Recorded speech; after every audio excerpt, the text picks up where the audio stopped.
Hello, hello, and welcome to the next recording session. I said I was gonna continue after that death, but I was really tired and I felt really bad about the run, so I had to sleep it off. And now I'm better. And now I'm better. So I'm ready to go back in. If you don't know, we lost to a max defense Waylord. But now I know that I can just, you know, I'll put half my team into the. Why am I so? I'm so distracted. Holy shit. But yeah, no, now I know I can put like half my team into the Pokepelago. I'm gonna put like Serena, Lycanroc, and Incineroar together with the Duck Trio that we're gonna catch. And I'm eating a popsicle. Actually it's a lollipop, but you know what I mean. Wait, I'm supposed to reload my state.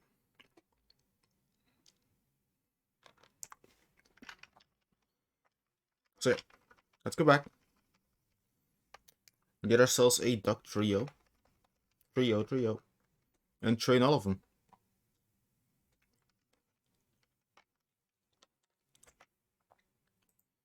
There are way too many mosquitoes, man.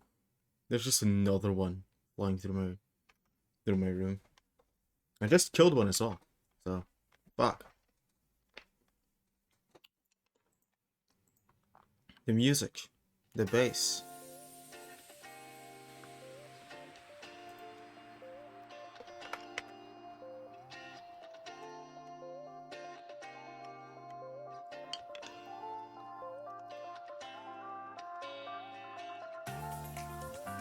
Right, go on.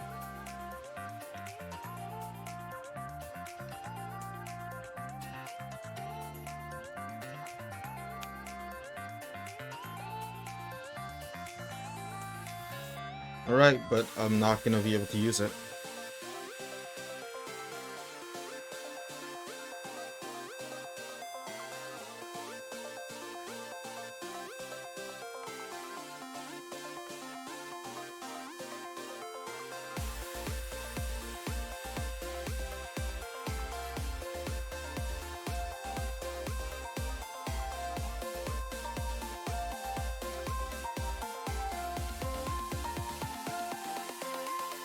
Oh wait, there's no sandstorm this time. This time it's the sun.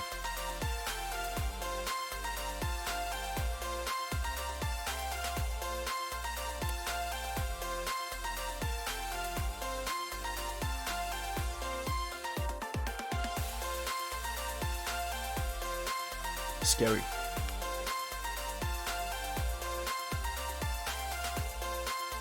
The lollipop is lemon flavor. Fucking bog.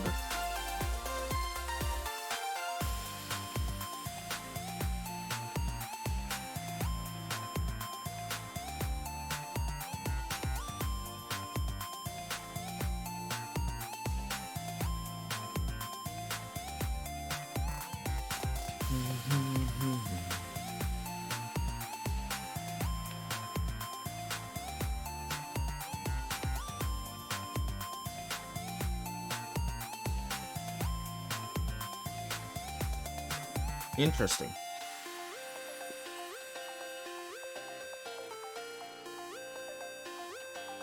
Okay, fine, I'll kill you then.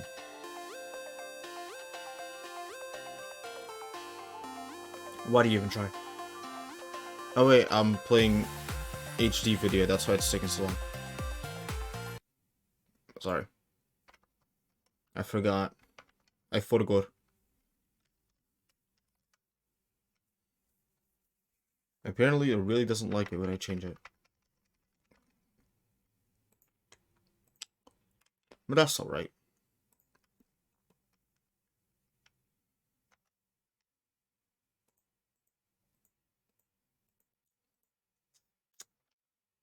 Alright, first Duck Trio of the day. Let's see how it goes.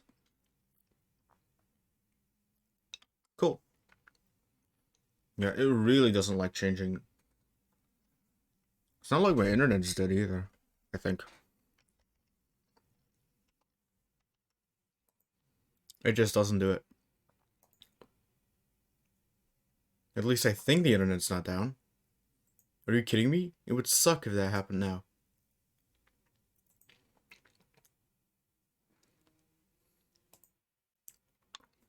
Because I need it. Not to record.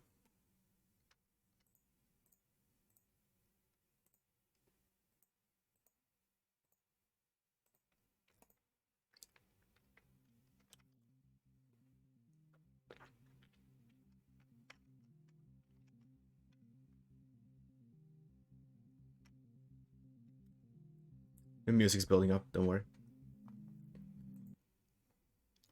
I have to go back and buy the plates. Let me do that real quick. Also very important.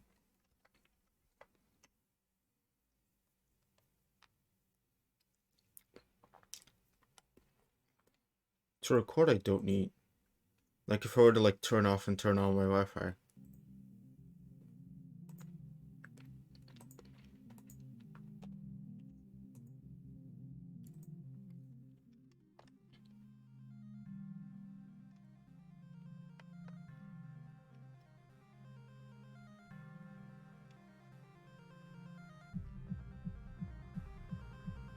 Yo. No. The iron plate?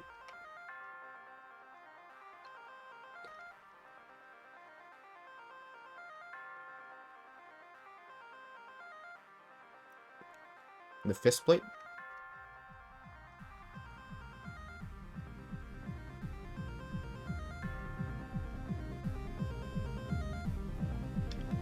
I don't know where the others are.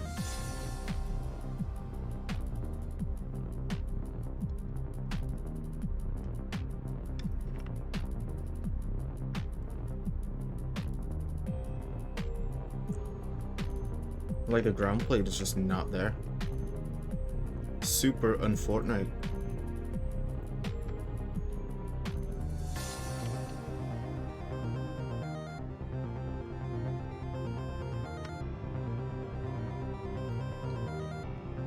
Don't care to Nespro him. Yeah, I'm putting Sarita, his Gillespot, everything that's like level 70. And like a rock.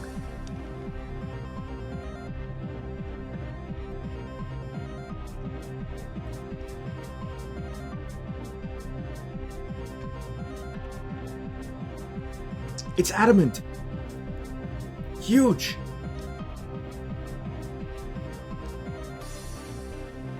I swear to God, if you learn something new. Actually, the TM for Rock Slide. Let's put that at the top. Just in case you learn something new. Like, I know it doesn't, but...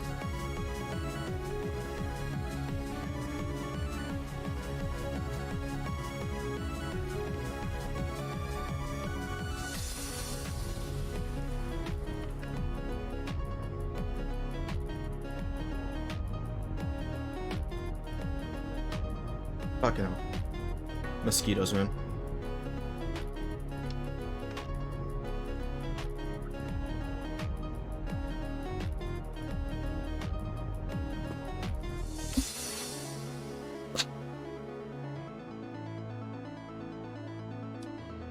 Didn't get it, of course not. I'm too strong.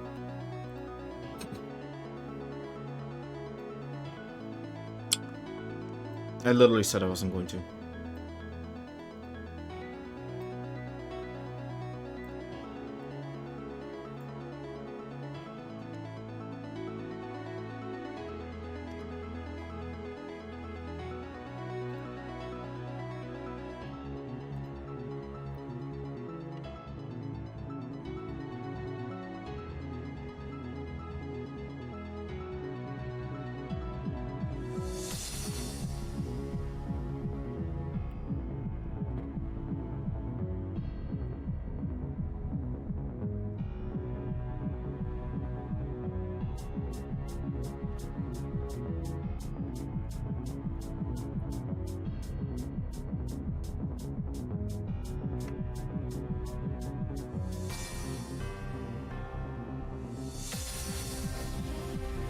Enemy assist it. So it's fine.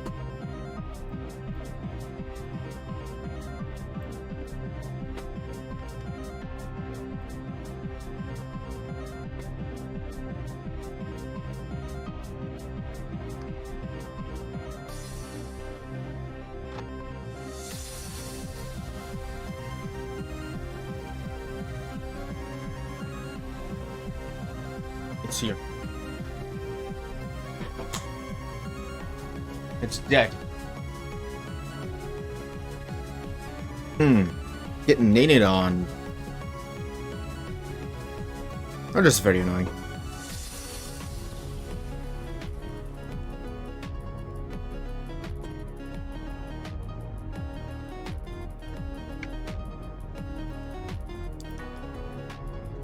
None of them stuck around. No, fuck you too.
It's like getting used to it again, so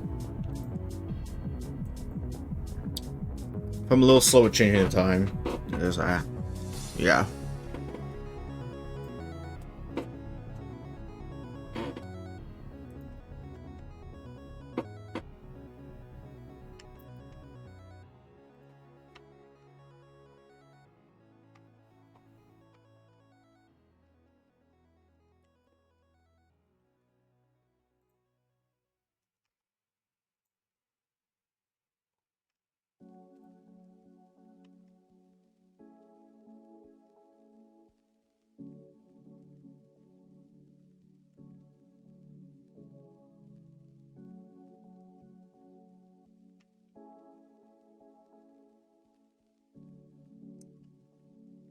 No, that's exactly what I needed.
I know it's the last move it learns, but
Do, do, do, do, do.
Alright. 65-77, so yeah, Incineroar was very close, so.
Pokepelago.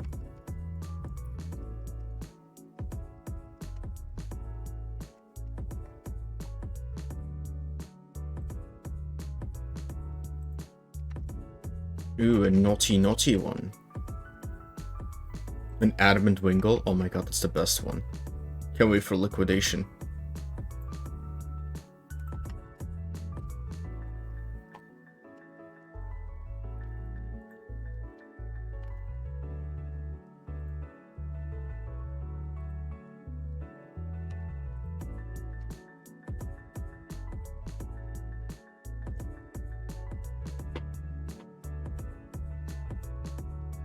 Good one.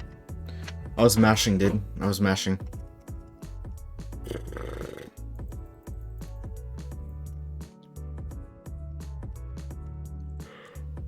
This is not the stressful stuff. This is still very much relaxing.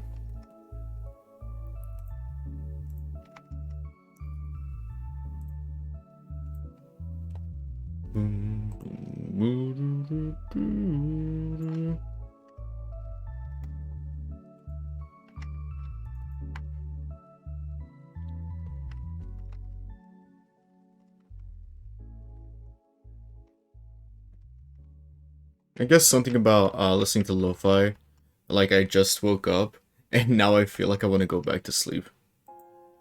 It's just very, you know, sleep-inducing. Not a bad thing. It makes you feel too relaxed. Oh hey, the cute fly stuck around.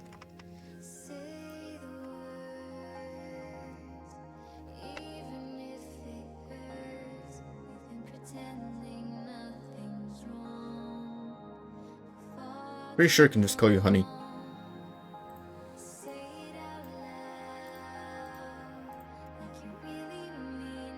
Like our sponsor, honey. No. If only. If only.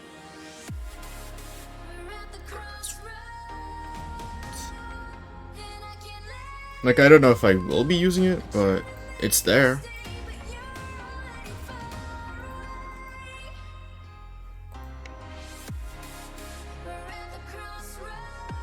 I mashed again.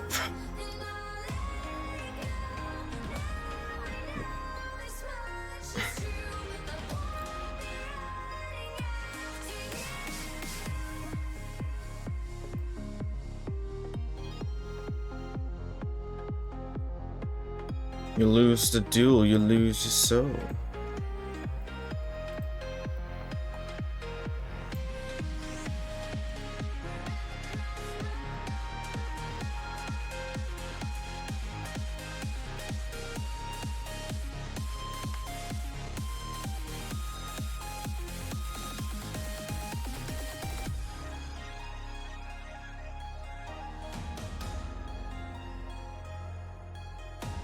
Why did I think it was a 47 resets?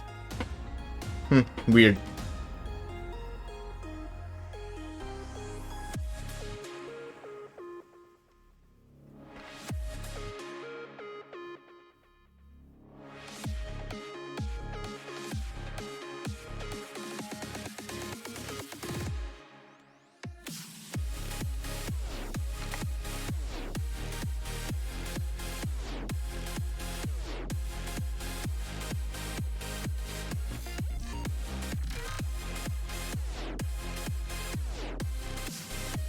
So yeah, this doesn't make me feel like sleeping, you know?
Right, one final save. Close Citra, so my speed's not capped. Well, I save one last save. I'm actually gonna save again so I can export the thing.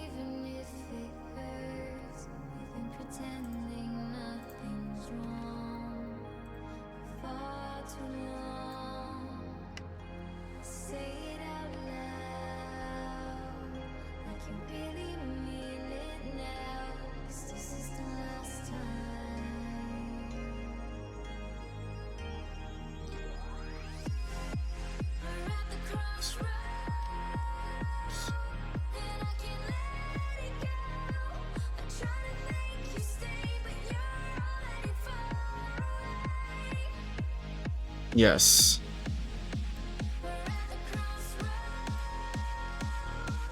$95 on Galissapod.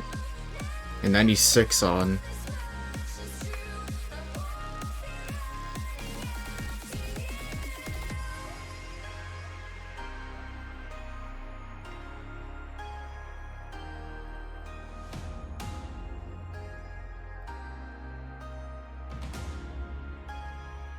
Oh no, we don't use Incineroar yet.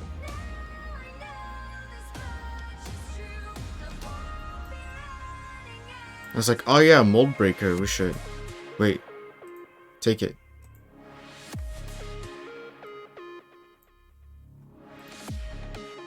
Hold up, let me just put everything back into place.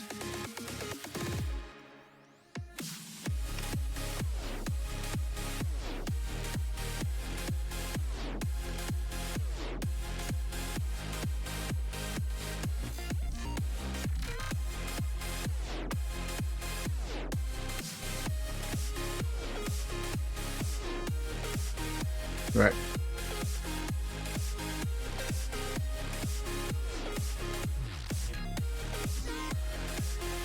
And we're exporting that. Wait, I didn't open the save file. Look at...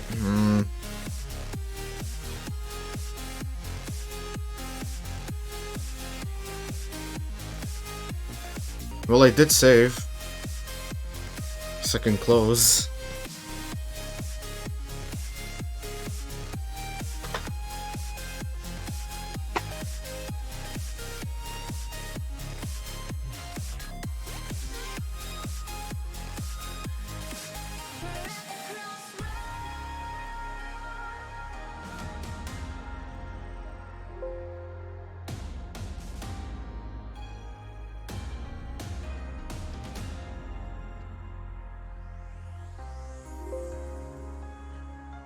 Crossroads.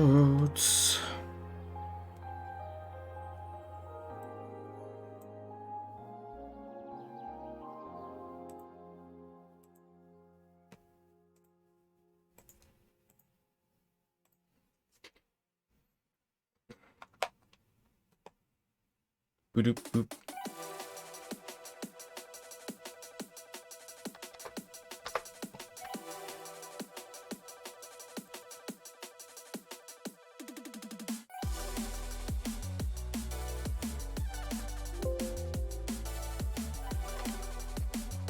Right.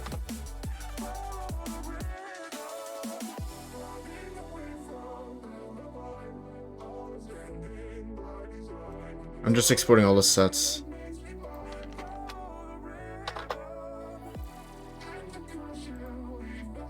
And I also keep accidentally clicking Citra. So...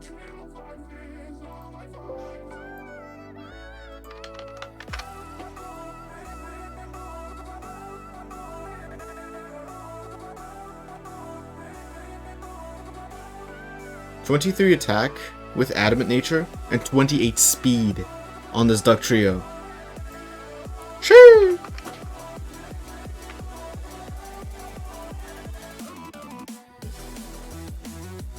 There's a Gorbis and Huntail. Gorbis level 41, I think. In doubles, Earthquake? Yes. Yeah, this one's stronger than the last one.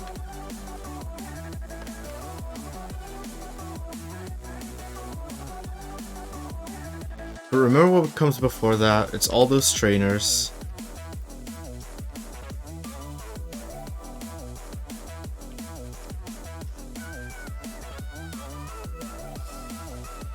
Just to make sure, I'm gonna calc the Faba, Claydol. Level 44, right? So I was thinking about putting, Expert Belt on.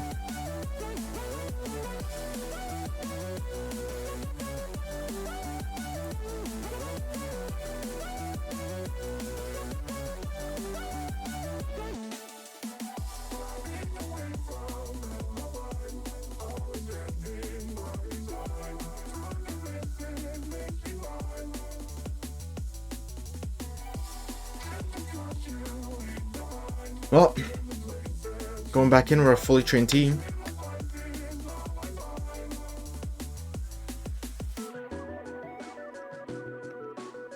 I knew this was gonna happen again. They can see you on the slope. Like, I knew that. And I still...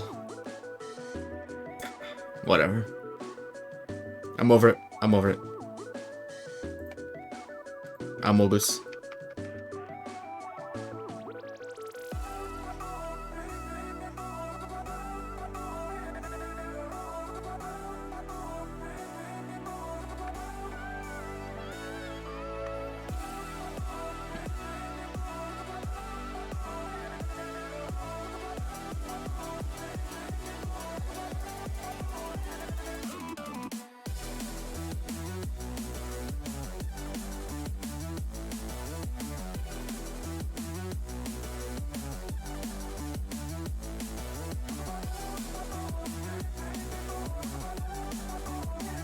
Sneaking. I want that reckoning. Just to make sure it didn't take damage. I'm sorry, this is the kind of thing I just have to check.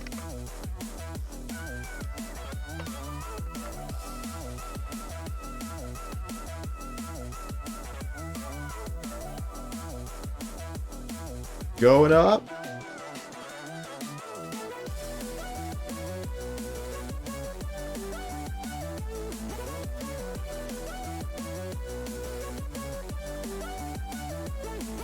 Have at you. Ugh.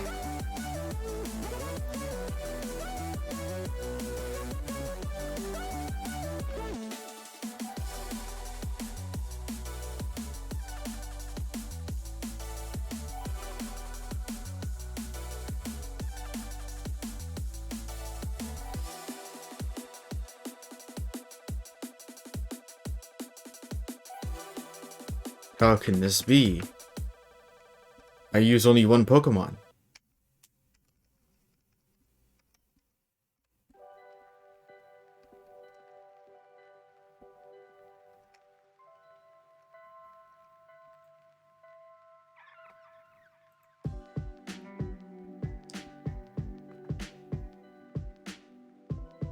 We'll do a quick check on the Aether Paradise again.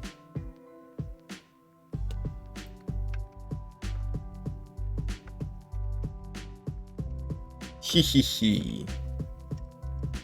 Actual smart villain. Who would have thought?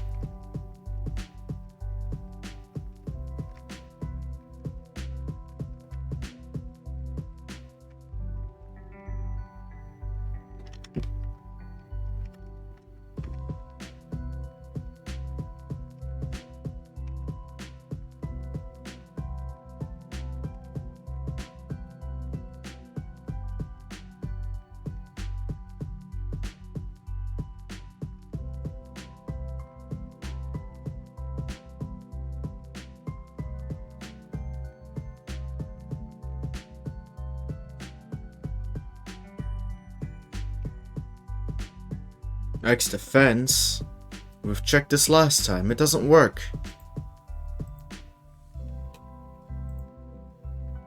God's randomly downloading shit again. That's awesome, dude.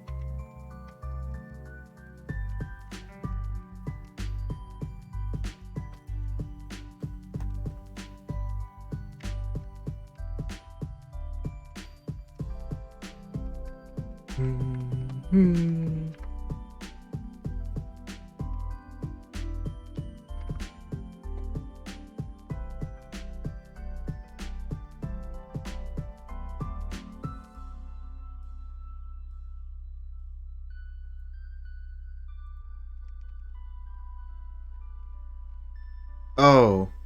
Oh. Metal sound.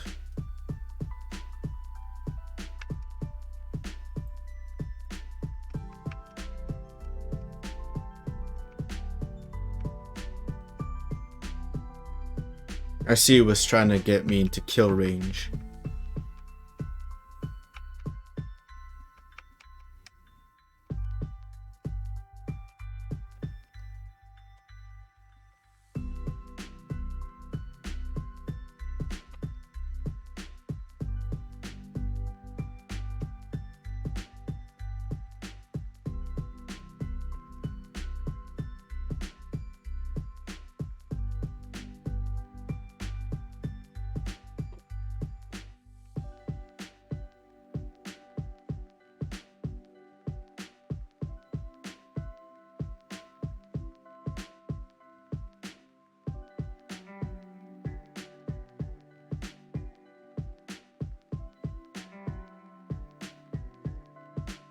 Rotom says how went into the lab in the back, but it clearly shows how entering later.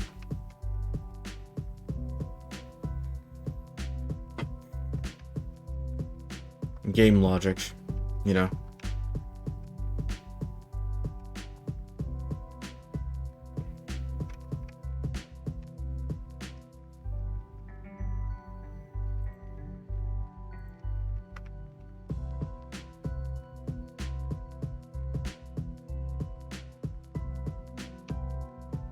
Triple kill. Critical hit on Huntail. Not that it mattered, but I mean, I appreciate the gesture.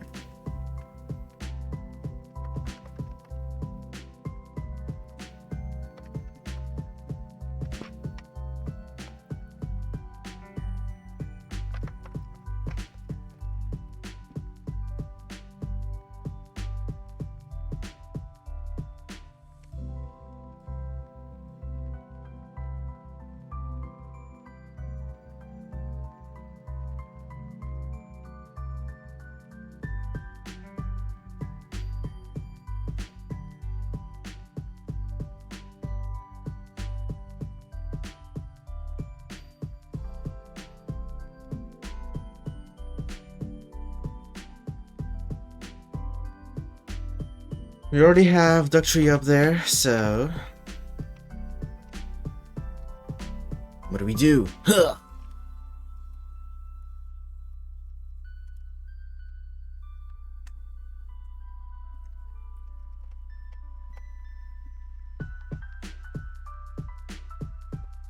Nice lag. And by nice lag, I mean not nice at all. Nice lag.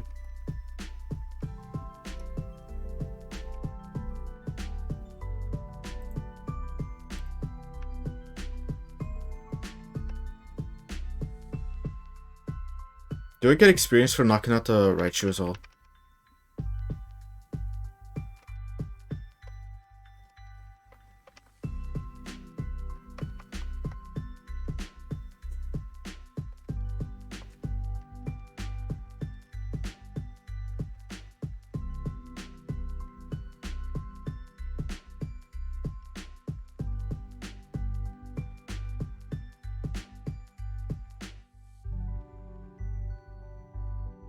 What do you mean? What do you mean? Whoa, whoa. When your head says yes, but you wanna say no. What do you mean? Oh, we're about to go into this scary.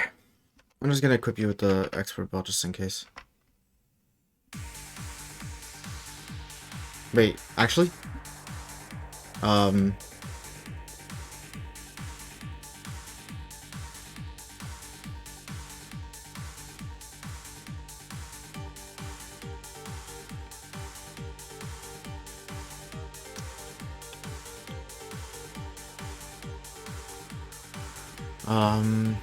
The Hypno. I think I can just equip an expert belt. Oh no, the question was if I can just iron hit the Hypno.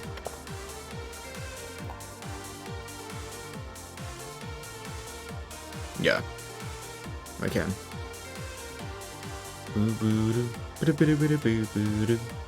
Double surf quick, I'll stick that. Oh yeah, Bruxish has Aqua Jet.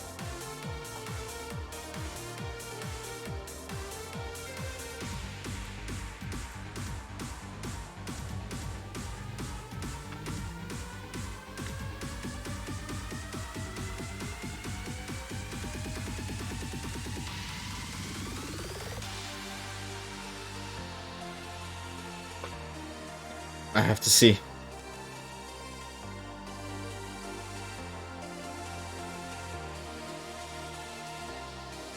Going first in its priority bracket.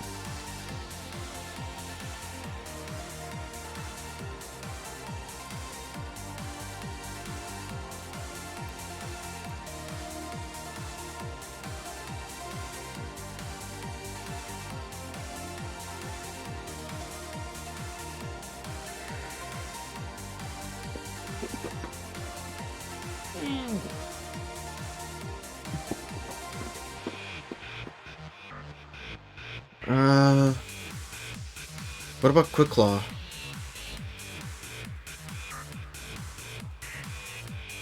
Well, the items, Quick Claw and Custard Berry cause these to go first in its priority bracket.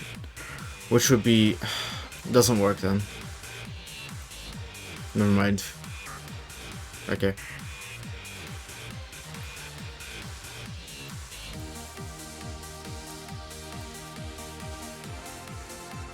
I'll just slap that on there.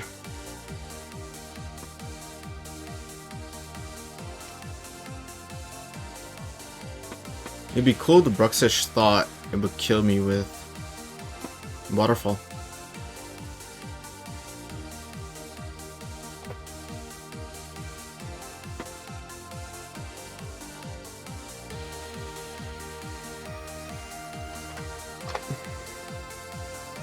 That'd be so poggers and epic.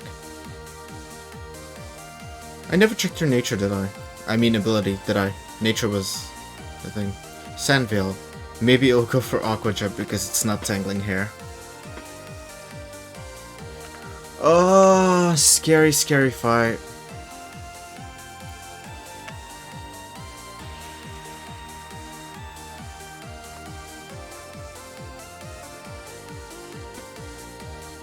So the only time it will have Retro will have Thunderbolt is if you pick the Decidueye.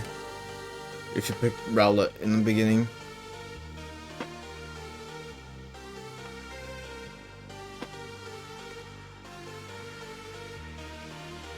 With me. I might actually one-shot the type null now.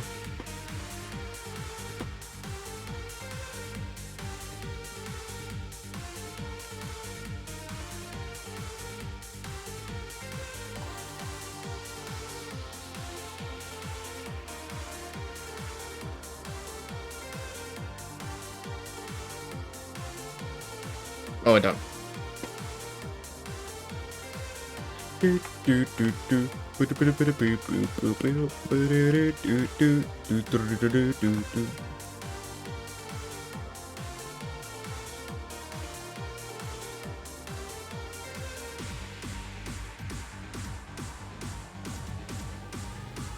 Full wipe, let's go! It's a free-for-all, right? No Pokemon left on the field.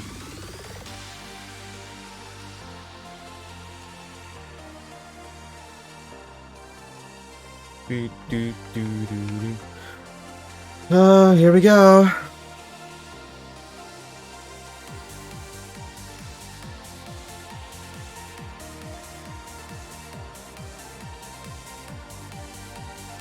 God.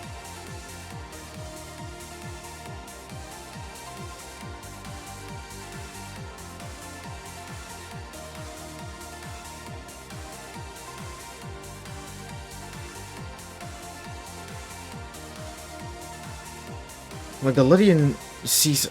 Oh no! What?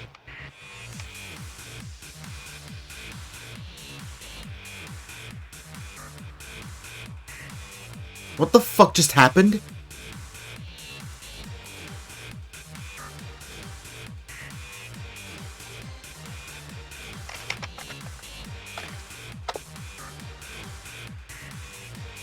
Yeah, this is a fucking loss. I can't even. This is a loss. I can't do anything.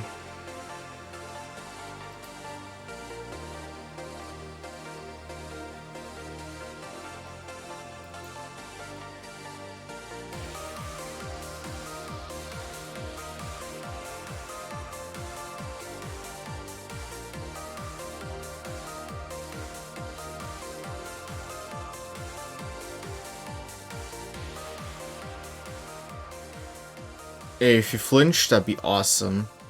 That'd be so poggers.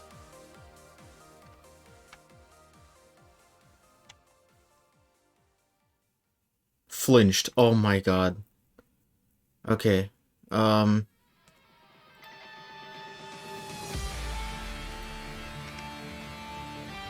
we have the expert belt on, so Pupitar's gonna take extra damage from this.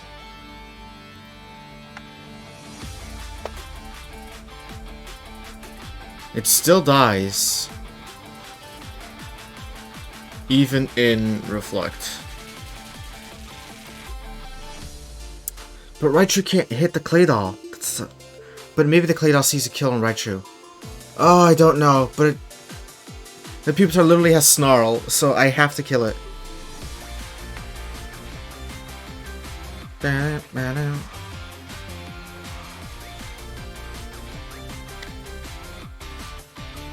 Okay, good.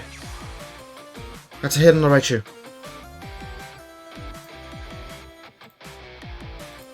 Ironhead? No, Sucker Punch! Wait, Psychic would have killed.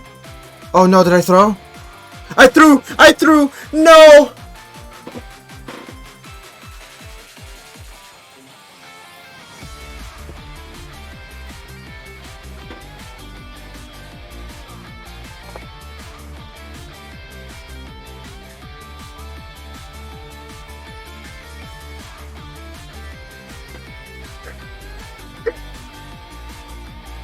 That would have been YouTube Gold! It would have been YouTube Gold!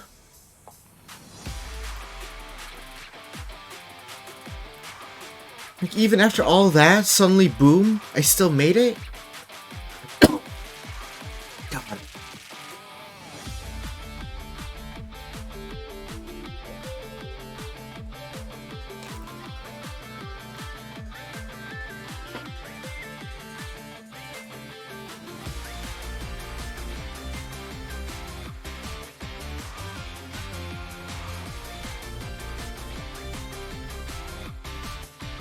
My first response. I said this is the run, but fuck! Why did I throw? Why did I throw? Why did I throw?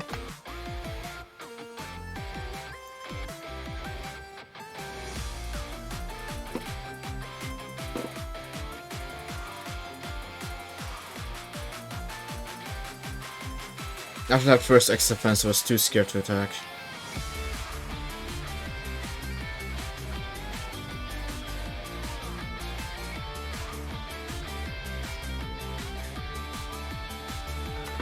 Oh, come on.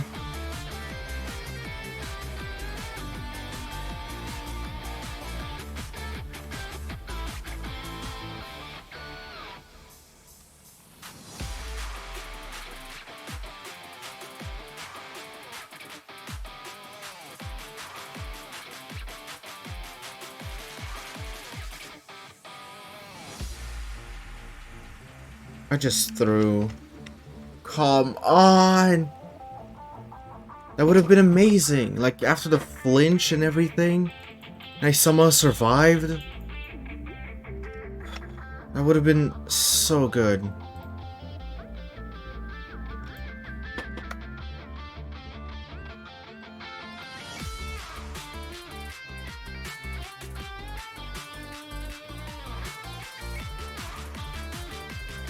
I'm so upset.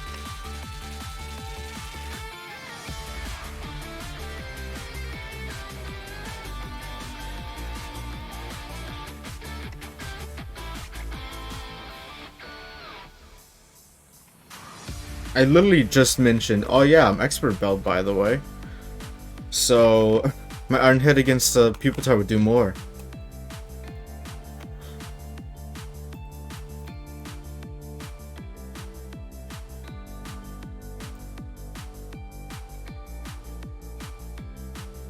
Well, it wasn't even guaranteed that I would survive the Bruxish. Like, let's not delude ourselves completely. Let's just say that. I don't want to completely delude myself.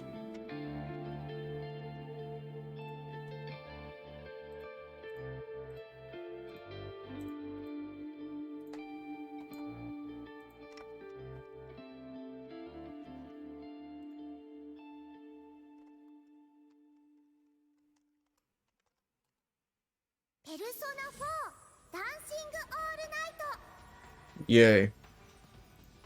Dancing all night.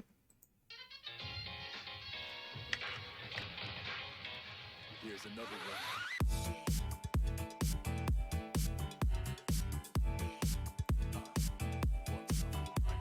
one. One time for the one time.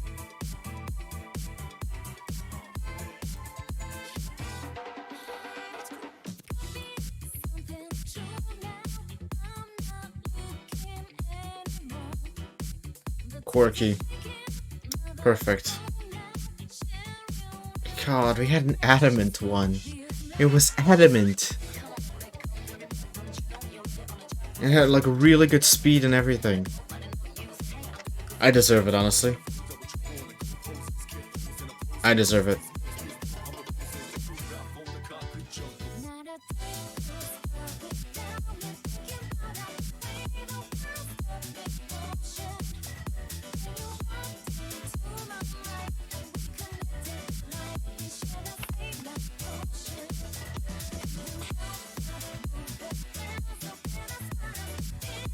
Not paying attention.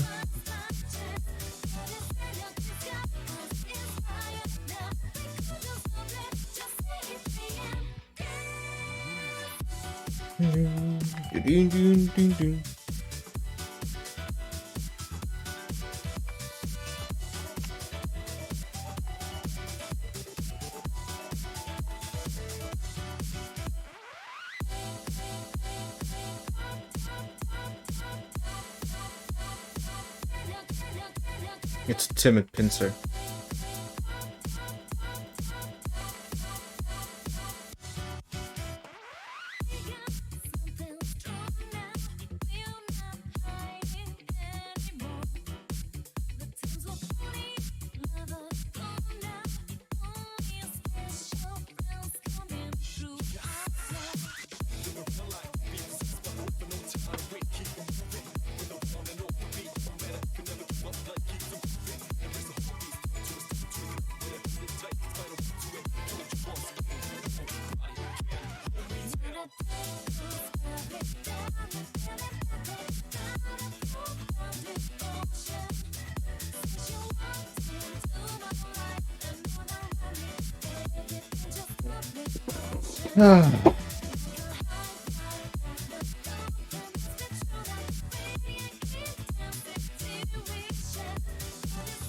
It's because I didn't change the month, which makes so much sense.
Wait, this is the part where I just play videos, right? Or just listen to documentaries and stuff. Yeah. This is the part. Because we're already doing this section multiple times. So I don't need to focus as much, I say, as I threw. Billy Mitchell is the gift that keeps on giving. Recently, a video surfaced of our hero, the greatest video game player of the century, maybe even of all time, appearing in court in relation to one of his lawsuits against Twin Galaxies. The exchange that occurred between him and the judge was interesting to say the least. I'm gonna be honest, things were not looking promising. The case seemed like it was surely on the brink of being dismissed. Billy Mitchell was about to lose. But of course, no way. Billy Mitchell always has a plan. He showed up ready to fight, and he pulled out every trick, every technique, and his execution was frame perfect. Dismissal was imminent, but Billy was about to turn it around. All he needed to do was convince a judge to ignore his legal responsibilities. Luckily, Billy Mitchell is a master negotiator, and seeing him in action is a The sarcasm is just oozing out of this video. Class on persuasion, so take out a pen and paper and get ready to learn. But first, I love it. Billy Mitchell's tactics are unconventional. They are risky. Some may even say childish and disingenuous. But don't let the haters fool you. Billy Mitchell is an expert in the ancient art of smooth talking. Admittedly, though, in this particular case, he failed miserably. The judge just wasn't buying any of it. No matter how much Billy pleaded and begged, the judge refused to budge. Ultimately, the judge did dismiss the case, and Billy, on the verge of tears, had to admit defeat. In today's video, we will take a look at this amazing footage. You are about to see a failed conman attempt to woo a judge and fall flat on his face. There is some really weird stuff in here, and I know you are going to enjoy it. In this video, we are talking about the greatest video game player of all time. But for a moment, let's talk about the greatest video game of all time, Raid Shadow Legends. You've probably you don't have to lie. It has kind of flown under the radar, but Raid is a dark fantasy RPG with some of the best sarcasm is oozing out. I've legitimately played Raid way too much over the past 2 years. I'm level 93. You can't fake that. Okay, not that. Like me, use my links below to download Raid. It's almost like they give him an account. Here's a sneak peek at the first faction you'll meet, the Bannerlords. These guys are basically medieval knights, which is probably my favorite time in history. Lately, they've been getting dominated by the non-human races like orcs and lizardmen, but with a strong, wise, good-looking leader like yourself, maybe they can turn things around. Strong, wise, good-looking leader like Billy Mitchell. Cool and is pretty much the hardest hitter in the game. One of the best features in Raid are the clans, where you and other members can work together to take down the boss, complete quests, and earn benefits. They've even added a new clan shop that gives you access to some really powerful items. This month's also got new champions to collect from Fragment and the Doom Tower, and a load of events and competitions to take part in. If you click on my link or scan my QR code, you'll get an epic hero Chinoru, 200k silver, 1 XP boost, and 1 ancient shard, so you can summon an awesome champion as soon as you start. It's really that easy. Just click the link in the description and I'll see you in the game. We're sponsored by Raid Back in Shadow May, I Legends now. launched a GoFundMe for the victims of Billy Mitchell's lawsuits, and I need to say a massive thank you to everyone that donated. We even received a $13,000 donation from Adam Clegg, which is absolutely insane. In total, we raised over $50,000, and that money is already hard at work. We organized an amazing lawyer for David Race, who is currently in the process of trying to get his lawsuit dismissed. We are also in talks with the other defendants and will be ready to help as soon as it's needed. Personally, I need to extend a ton of gratitude to Notch, the creator of Minecraft, who graciously offered to help me in my own defense of Mitchell. After my last Only video, you? Mitchell Because set you're the his big lawyer on guy? me again, this time demanding I pay $300,000 or he was going to sue me. I took it more seriously this time, hiring my own lawyer, and Notch did come through and has been helping me with the bills. When Mitchell comes after me with frivolous legal action, he's also going after my entire family, who depend on me to support them, and we are all extremely grateful. Now onto this amazing new video. This is a recording of a hearing which took place in early June. It The was thing for is, Mitchell's Notch can defamation be lawsuit against Twin such a Galaxies in piece of Florida, shit, but then which he was does for like $10 really million. cool stuff as well. This hearing was scheduled by the court because Mitchell hadn't taken any action on this lawsuit in 10 months.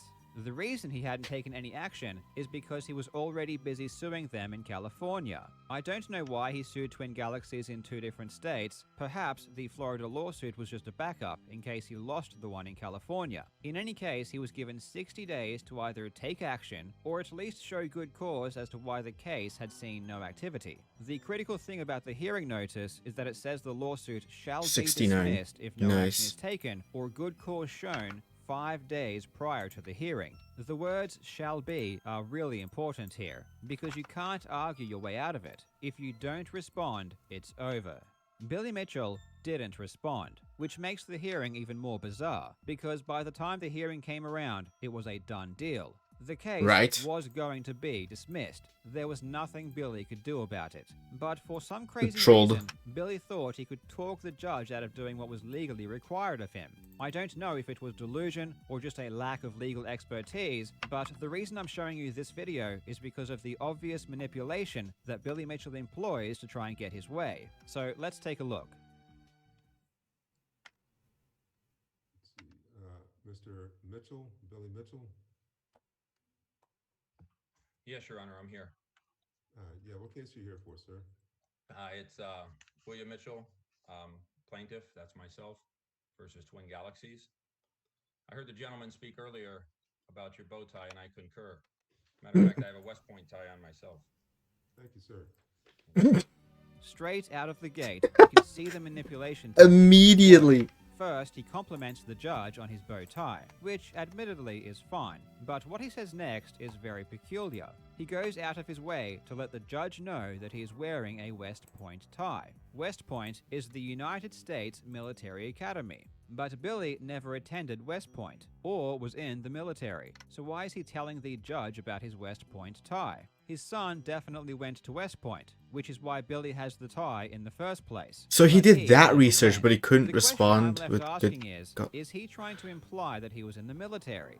I've spoken to a few people about this, and some claim this is an attempt at stolen valor, while others say it isn't. I'm not from the US, so I actually don't know how this is viewed, but I do think it's more suspicious because he is intentionally pointing it out to the judge instead of just wearing it passively.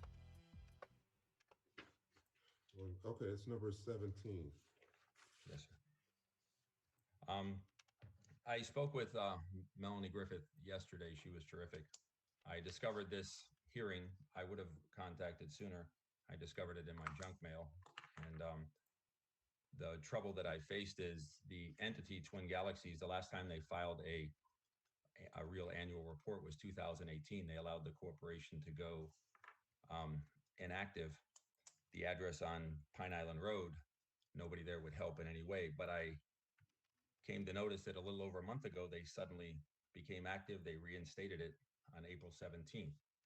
So I now believe that I won't have problem. And if I don't get satisfaction um, making contact there on Pine Island Road, then I'm told that I can serve them through the Secretary of State.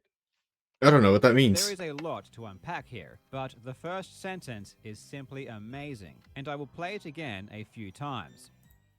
Um, I spoke with Melanie Griffith She was yesterday. She was terrific. terrific. I spoke with Melanie Griffith yesterday. She was terrific. I spoke with Okay, yeah, we get Melanie it. Griffith yesterday. She was terrific. I discovered this Do it again. hearing. I would have contacted sooner. I spoke with Melanie Griffith yesterday. She was terrific. A completely random statement that has nothing to do with anything is never referenced again, nor is it explained why it was said in the first place. So, who is Melanie Griffith, and why is Billy Mitchell bringing her up? Here is my theory. Melanie Griffith is a celebrity. She is well past her heyday now, but several decades ago she was an A-list actor.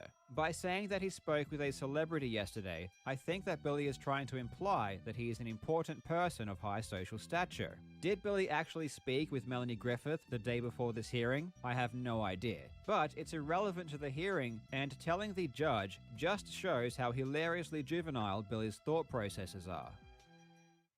I spoke with Melanie Griffith Oh god, yesterday. here we go She was again. terrific. I discovered this hearing. I would have contacted sooner. I discovered it in my junk mail, and Next, he states that he found the notice to the hearing in his junk mail, which is why he didn't respond to it. I don't believe this story at all. The notice was given on March 18th, and the hearing was on the 4th of June.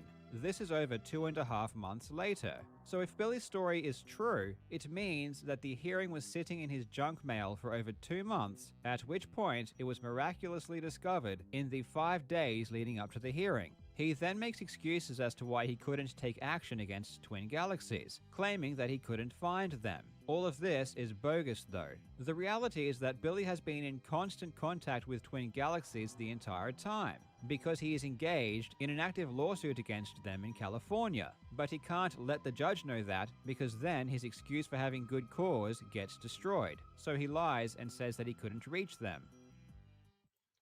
The problem I'm gonna hear the is that judge talk. the complaint was filed, or the amended complaint was filed back in May 2020, mhm. and the notice of lack of prosecution was filed in March 18th, 2021, and it required either record activity or um,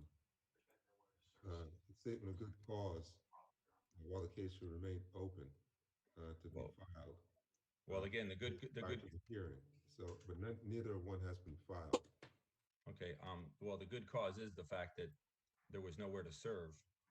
They had allowed the company to go inactive, and I believe they activated it again as I'm looking on the Sunbiz org in April because they saw that you had the order on March Yeah. 18th. I think it was in preparation for that, but luckily I did discover it, and if I could, you know, just have you consider that, I will get it done. As a matter of fact, I'm in a position shortly where I'll actually get an attorney, and I know attorneys give you less headaches than pro se.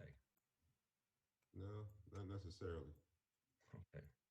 No, okay. Here, the judge is explaining to Billy that the deadline has already passed. Notice how Billy rudely interrupts the judge, and it's because of this interruption that you can't hear the judge explain that good cause is needed to have been shown 5 days prior to the hearing. Also notice that at no point did the judge ask Billy any questions or seek the information that Billy is providing. That's because it's useless. The time for this discussion is over, and Billy's rants are simply wasting the judge's time. Um, Well, he's getting paid for it. the problem Hog. here, really, realistically, is that the rule requires that I dismiss the case in these circumstances. And so I am going to dismiss the case. I have to. The rule says shall dismiss the case. So I got to dismiss the case without prejudice. If you get an attorney can file a motion.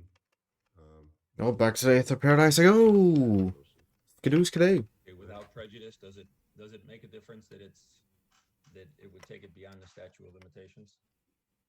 Billy eventually asks about the statute of limitations. In Florida, the statute of limitations for defamation is 2 years. This means that you cannot sue someone for defamation for remarks made over 2 years prior. The remarks that Twin Galaxies are being sued for occurred well over 2 years ago in 2018. So if this lawsuit is dismissed, it's game over, at least in Florida.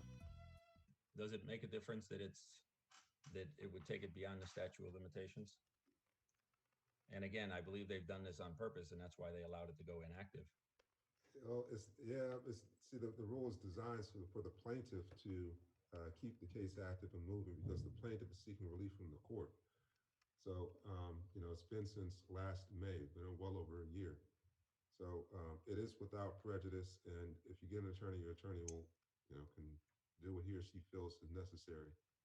I apologize, but the rule does state the case shall be dismissed. Okay, but the statute of limitations would not come into play because of the without prejudice. Is that the case? I can't tell you that because I'd be giving you legal advice if I did. But talk to an attorney and they can give you their thoughts. Okay.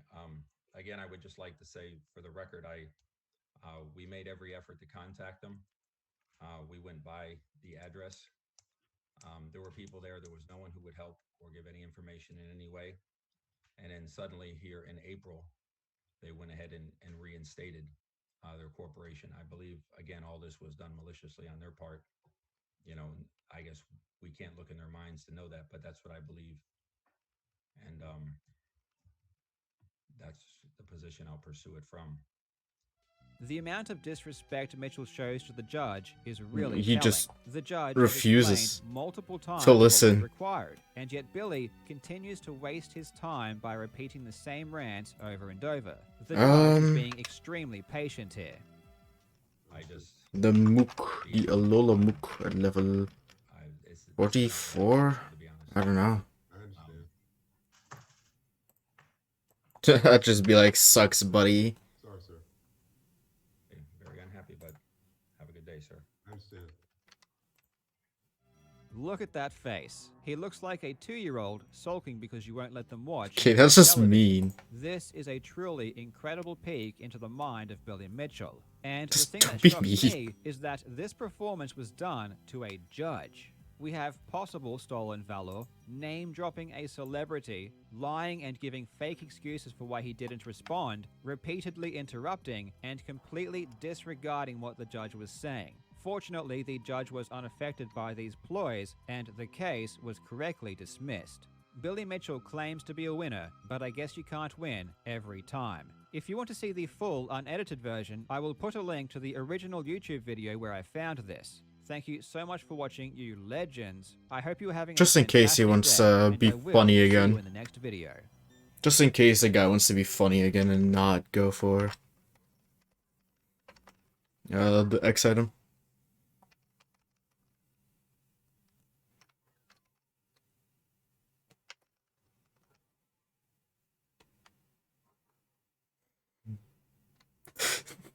Reading this comment, Billy loves to hear himself talk so much he tries to lick every word that comes out of his mouth. So true. The entire time I was like, yeah, and this and that. And then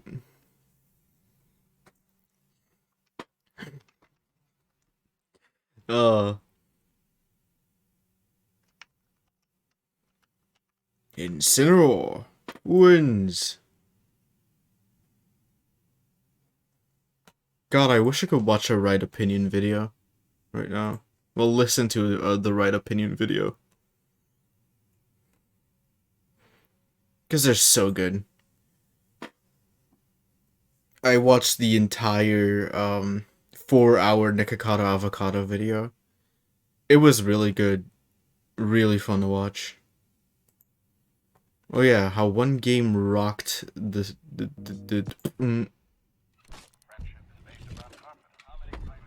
rocked the community. The story behind the hunt down the Freeman. Hello, I never ladies and gentlemen, and welcome to finished the that, huh? the home of a twat with too much free time. And recently, I have been the recipient of shocking allegations that I am frankly astounded anyone would suggest. God, These Twitter. are, of course, the allegations that I am, in fact, not a gamer. I know, my friends, I am as outraged as you are. Once again, the pineapple on pizza loving heathens have the audacity to cast doubt on my Factual. gamer credentials. Needless How to say, dare I they? would be crying at the club if it was open. So I guess I will have to debunk these claims by taking on another gamer topic, one which will serve as indisputable evidence for my unflinching gamer status. But first, let's talk about another curious video game that serves as the backdrop for today's subject. Hunting down the Freeman.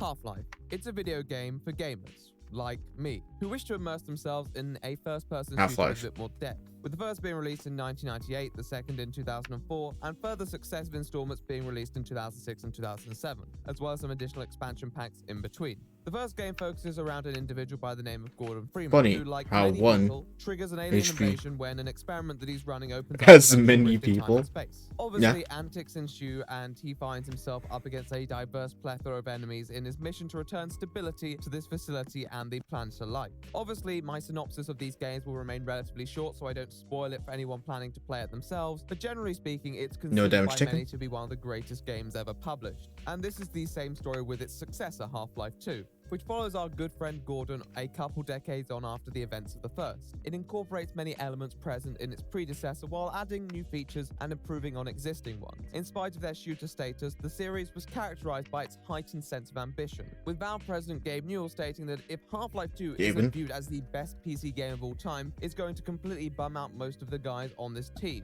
But Gabe need not have feared. It was released to universal acclaim from reviewers and audiences alike, and is also regarded as one of the greatest games of all time. Now it's one After of the. success of It's the been. first two games, the developers decided to further been quite some metamorphose time. their approach, with the plan to release a trilogy of episodes continuing the story from Half-Life the lens of our 3. protagonist and a new non-player character by the name of Alex Vance, a lovely young lady who was present in the previous game, who is now receiving a more prominent role as a companion to Mr. Freeman here. The first two episodes released a highly positive reception, however it wasn't quite equivalent to the rampant appraisal that the previous games had received, though this did not appear to deter them. Episode 3 should have completed this trilogy and was planned for release in Christmas 2007, however was initially postponed no. and then cancelled following a sequence of delays and changes to company trajectory. Since then, there has been a lot of speculation as to when the long-anticipated Half-Life 3 will be released. In fact, as I'm sure many of you know, there is an infamous meme revolving around people's rather excitable nature to seek confirmation on the game's announcement, indulged by many throughout the It's industry. funny. On Wikipedia, there It's is very a page funny. exclusively dedicated to documenting unreleased Half-Life games. It seems that in spite of their revered status within gamer society, the hype surrounding prospective Half-Life projects precedes them. The series had elevated itself to this cult-level status, and wherever there's a devoted fan base, there's typically market potential. Combine this with the desire for simply more Half-Life content, yet a significant lack of it in the decade following the uncompleted trilogy, and people were longing for a savior, holding out for a hero to give them what they wanted. And from the I need a darkness came an unlikely hero. salvation. But was it the one we A needed, fan game. or the one we deserved? Mitchell, look, I can explain. You lied to me. No, that wasn't the deal. He told me. Mitch, please. You betrayed me. You used me. I think you should be in a little bit more pain. It's just like, This is Hunt Down the Freeman. It is a fan-made spin-off game of Half-Life, released in 2018. Its plot, unlike other Half-Life releases, follows the character Mitchell Shepard, a member from one of the groups hostile to Freeman in the first installment, as he attempts to track down and subsequently slay our hero. It is a revenge-themed first-person shooter developed and published by Royal Rudius Entertainment, whose CEO is Joe Connors. However, the credit really must go to the director, producer, and writer, Birkin Deniziaran, who also goes by the name of Frank, presumably because his he full took a title picture of is a Dr. bit of a Disrespect. mouthful. The game's release was met with denunciation and opprobrium from all ends of the industry spectrum, alongside Because controversy nobody surrounding many likes aspects of the game's development. a fan That does not game make it particularly over exceptional in the grand actual scheme of thing. things. Many video No, games are that's embroiled a in their lie. fair share of furore. So why are we here today? The devs thought it'd be a great idea to ask a bunch of YouTubers to voice for the game, and somehow, I wasn't the worst. My Oh no. You see, Hunt Down the Freeman No. ran a very interesting marketing strategy, which included the decision to take the daring step in casting YouTubers amongst their ensemble. Obviously, given YouTube's Amongst. performative nature, this may have made sense on paper. However, it didn't quite translate in practice. Like they know the way we are. They know our weaknesses. Those creatures can be many things, but they're not stupid. Do you know something we don't, Black Ops? Well, I guess I do. Well, maybe you should open your mouth and start talking. The aliens are coming. We've been compromised. Spit it out, Corporal. Oh, Colonel. We are so fucked. Following the release, this led to a tidal wave of publicity, where castigation was fused with a peculiar amusement and curiosity at how such a disaster piece came into being. It became the target of critics and commentators alike, whose coverage enshrined the game's status amongst audiences, causing many to wonder exactly how this happened. Well, today, my friends, I attempt to unpack that mystery and the controversy surrounding the most ambitious Look at my crossover attack! in history. Comrades, I It's suggest so we waste low. no more time on idle chatter and cut into the meat of this juicy, juicy joint. Friends, let's hunt down that Freeman. I have like 8 attack IVs. It's so To low. understand the beginnings of this curious case, we should probably go back to 2016, because as I'm sure you're aware, a game can often take many years to grow from its humble roots, and Hunt Down the Freeman was no exception. Wait, I didn't Nonetheless, buy the its plates, did origins are I? a bit of a mystery in a way, because they begin with the man Birkin. Hailing from the glorious Turkey, initially not particularly proficient in English, although having active accounts, only sprung into action in the latter half of the 2010s. Not too much is known about him prior to then. The Tommy Wiseau of video games per se. And I'll tell you, these similarities do not end there. When our good friend Birkin here had the idea for Hunt Down the Freeman, he was motivated, he was driven, and he decided to assemble a crack team who could help bring his vision into fruition. There was clear development going on behind the scenes in 2015. A tweet in August of that year has Birkin announcing work on a new game. And although it's mostly quiet after that, we can pin the day that it was officially announced to the 5th of July 2016, the day We'll just after go in. American independence. People were going to be in high spirits, and there was surely no better way to maintain this morale than to launch Hunt Down the Freeman's Indiegogo crowdfunding project. To garner further attention, it was also posted on Steam's Greenlight feature. Greenlight is a now retired system which allowed indie developers to pay a nominal fee to announce upcoming projects, with users subsequently voting on their sentiments towards the game. In the Indiegogo and Greenlight pages, there were links to what we can assume was a trailer, some gameplay, and an interview that was posted a few days later, accompanied by some screenshots. There is a version of the trailer still accessible on another channel, which demonstrates the quality being displayed here.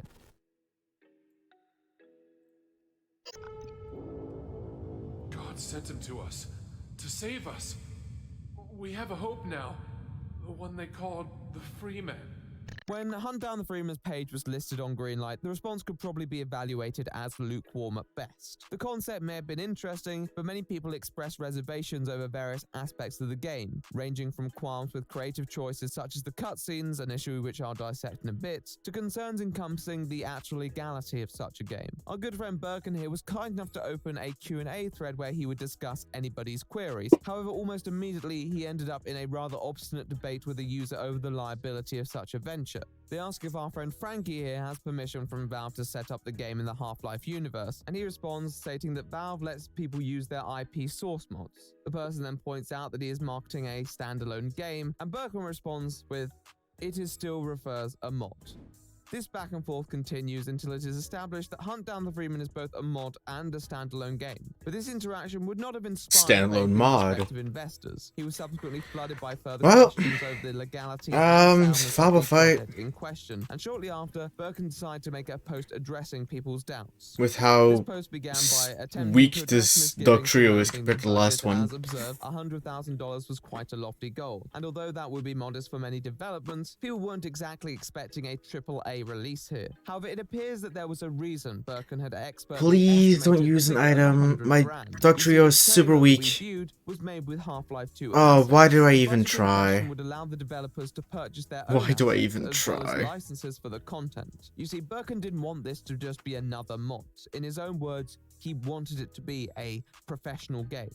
Now, if you ignore the irony of professional being spelled wrong, it is hard to deny that Birkin possessed a lot of ambition and faith in his idea, and believed he could convince the audience that this was a worthwhile investment. He Oh, you clearly didn't believed attack it the himself, Lydian? Well, and that's he cool. continued to advocate for it over Well, the so I'm coming guaranteed years to get in hit spite of the here, scoffers and the skeptics. is what you're He saying. appeared to hold that Claydol outlook that flinched. if you're dogged and persistent enough, then you could sell water to a drowning man. There was little doubt about it. Birkin had confidence coming out of his ears. However, sales isn't just confidence. It's about having knowledge of your product and knowledge of the demographic you're going to be marketing it to. And first impressions are a lot. So the fact that his post appeared uncertain on particular characteristics and technicalities of I guess the game Spirit Shackle or Razor Leaf. answers. One of the most acclaimed facets of the original Half-Life series were its choice to diminish the use of cutscenes in favor of scripted sequences which allowed the player to maintain control of their character. This was a bold decision at the time, but it worked, creating a more seamless interrelation between the plotline and the gameplay. With the previews of Hunt Down the 44, Freeman, it seemed not that they were 45. going to be relying more heavily on cutscenes to tell the story, which many seem confused by. Now, obviously, a game can take the creative liberties that it feels comfortable with, and on principle, if it helps create a better product, then so be it. However, in the original, the lack of cutscenes wasn't just any old creative decision, it was a decision that for a long time was identifiable with the series. And if a game alienates itself from a franchise's distinguishable elements, then what appeal does it have to the consumer who is familiar with the established universe? Slash from Lydian, please do not flinch. Oh, Claydol flinched as well. An opportunity to tell a story that This means if I attack the Lydian here now... Oh my god, how am I still alive? There's nothing wrong with providing a new spin, with new features and new ideas, but for many fans you also need to be in touch with the spirit and the mantra of what made the original game successful, and Birkin was having trouble latching onto that. This issue was most illuminated in an interview a few days later with the creator from the community. We'll kill the Lydian here. Passionate, driven, with ample ability and experience with the Half-Life games, he had trouble And Spirit justifying Shackle. the fundraising. Heck is this Yep. guy? Now, Okay. it's quite possible that you could make the best game ever. Game. I'm not saying that you can't do that. Yeah. I'm saying that people will say, well, I'm not going to give money to somebody that I've never heard of. How would you address those people? Yeah, just don't Aquajet. Just don't Aquajet. Something Okay. really Good. beautiful. But that's the That thing, was the that's scariest why part. people ask, That was the why scariest part of the $100,000? entire Oh my fight. God, you want $100,000? People get really suspicious. Like, why you want that much? Firstly, 10% of the money goes to the tax and Indiegogo, so there's only $90,000 left, and $50,000 of that just goes to the licensing the game. And there's only $40,000. There's with that $40,000, we have to make all the characters all over again. And it's not like he doesn't have a No, point not this here. is With the boldness of such objectives, you need a lot of money. But the boldness here bordered on temerity for many prospective supporters. And for someone with no track record in publishing game mods, let alone Half-Life mods, people needed more than his word. And even then, his word could have been a bit more convincing. And we have to get new textures. Right. We have to get voice acting. Like, voice acting is not really cheap. It was clear that there was still lots of work to be done, but Birkin was ready to put in the hours.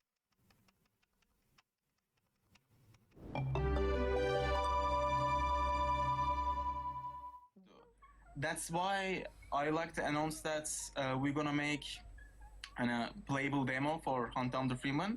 I was thinking about it, but I wasn't sure should I do it or no. I see that people didn't understand and question the cutscenes, that how it's gonna work. Like, there's so much different. It not like a Half-Life game, and it's not like a Half-Life game. To be honest, I'm not telling it's gonna be exact like Half-Life, because I'm not giving you just new levels. I'm giving you a whole new game.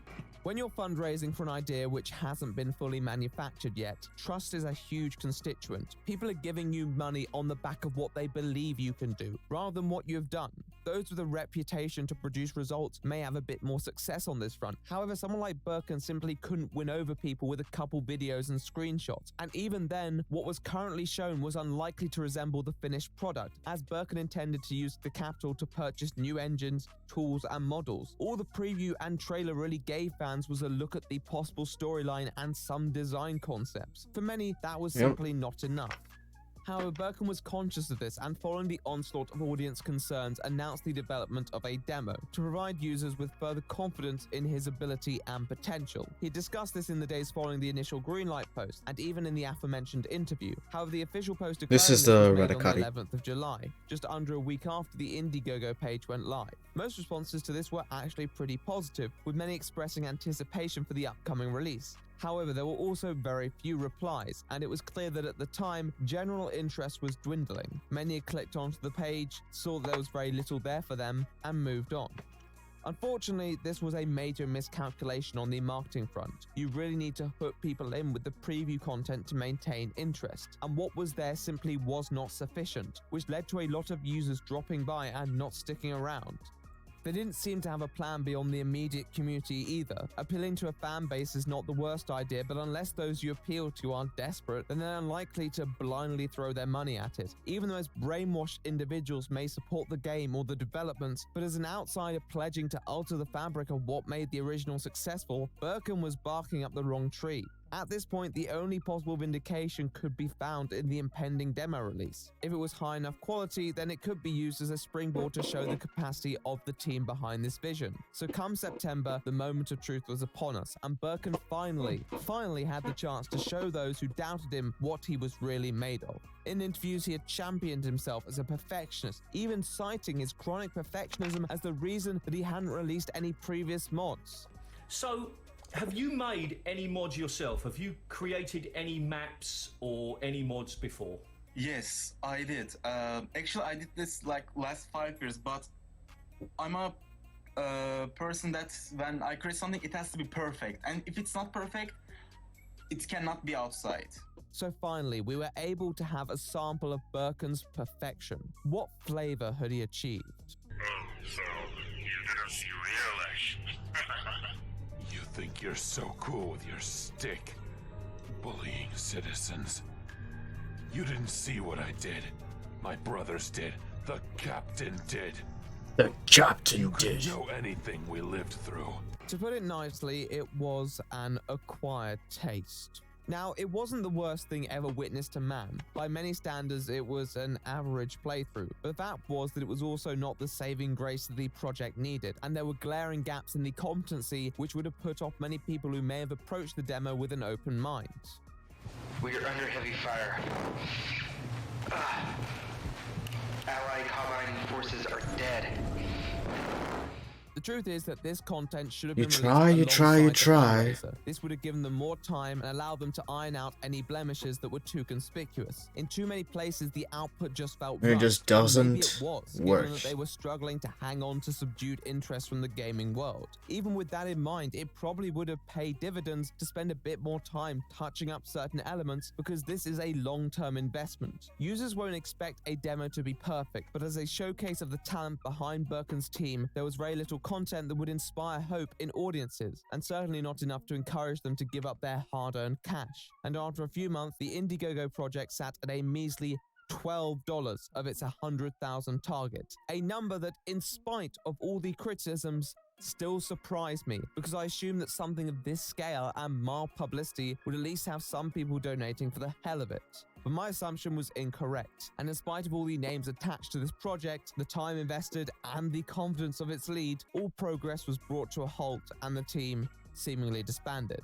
There was one silver lining to this cloud though, and that was that the game had been greenlighted through Steam's process. Nonetheless, if there was no team to take it forward, then this detail was frankly meaningless. However, as I'm sure you know, this was far from the end of the story. You see, some say you can't keep a good man down. But that's not entirely true, because the moral content of one's character doesn't come into it if they're dogged enough. And regardless of Birkin's nature, he was a man on a mission, and was already preparing to renew his efforts once more. Enter stage left, Royal Rudius Entertainment. Royal Rudius Entertainment, or RRE, was the company set up to carry Hunt Down the Freeman forward from its previous shortcomings. With that in mind, it seems that it was being established shortly before the demo was published, and the crowdfunding campaign brought to an end. The Twitter account was set up in August 2016, and although it would be a year until another promotional campaign would be launched, Birkin was working hard, making sure that this time, Hunt Down the Freeman would be a resounding success. A now deleted article published in a Turkish magazine, Technology, disclosed the development in January 2017, which Look at appeared to that. follow a tweet interaction where an employee stated that they were part of the project. Once again, bar the occasional tweet, it seems that Birkin chose to keep this venture predominantly under wraps, likely causing it to fade from people's memory and allowing them to return to their lives of blissful ignorance. Alas, all good things must come to an end, and at the end of 2017, both Birkin and Royal Rudius Entertainment ignited their social media presence to announce that Hunt Down the Freeman was back, and more powerful than ever.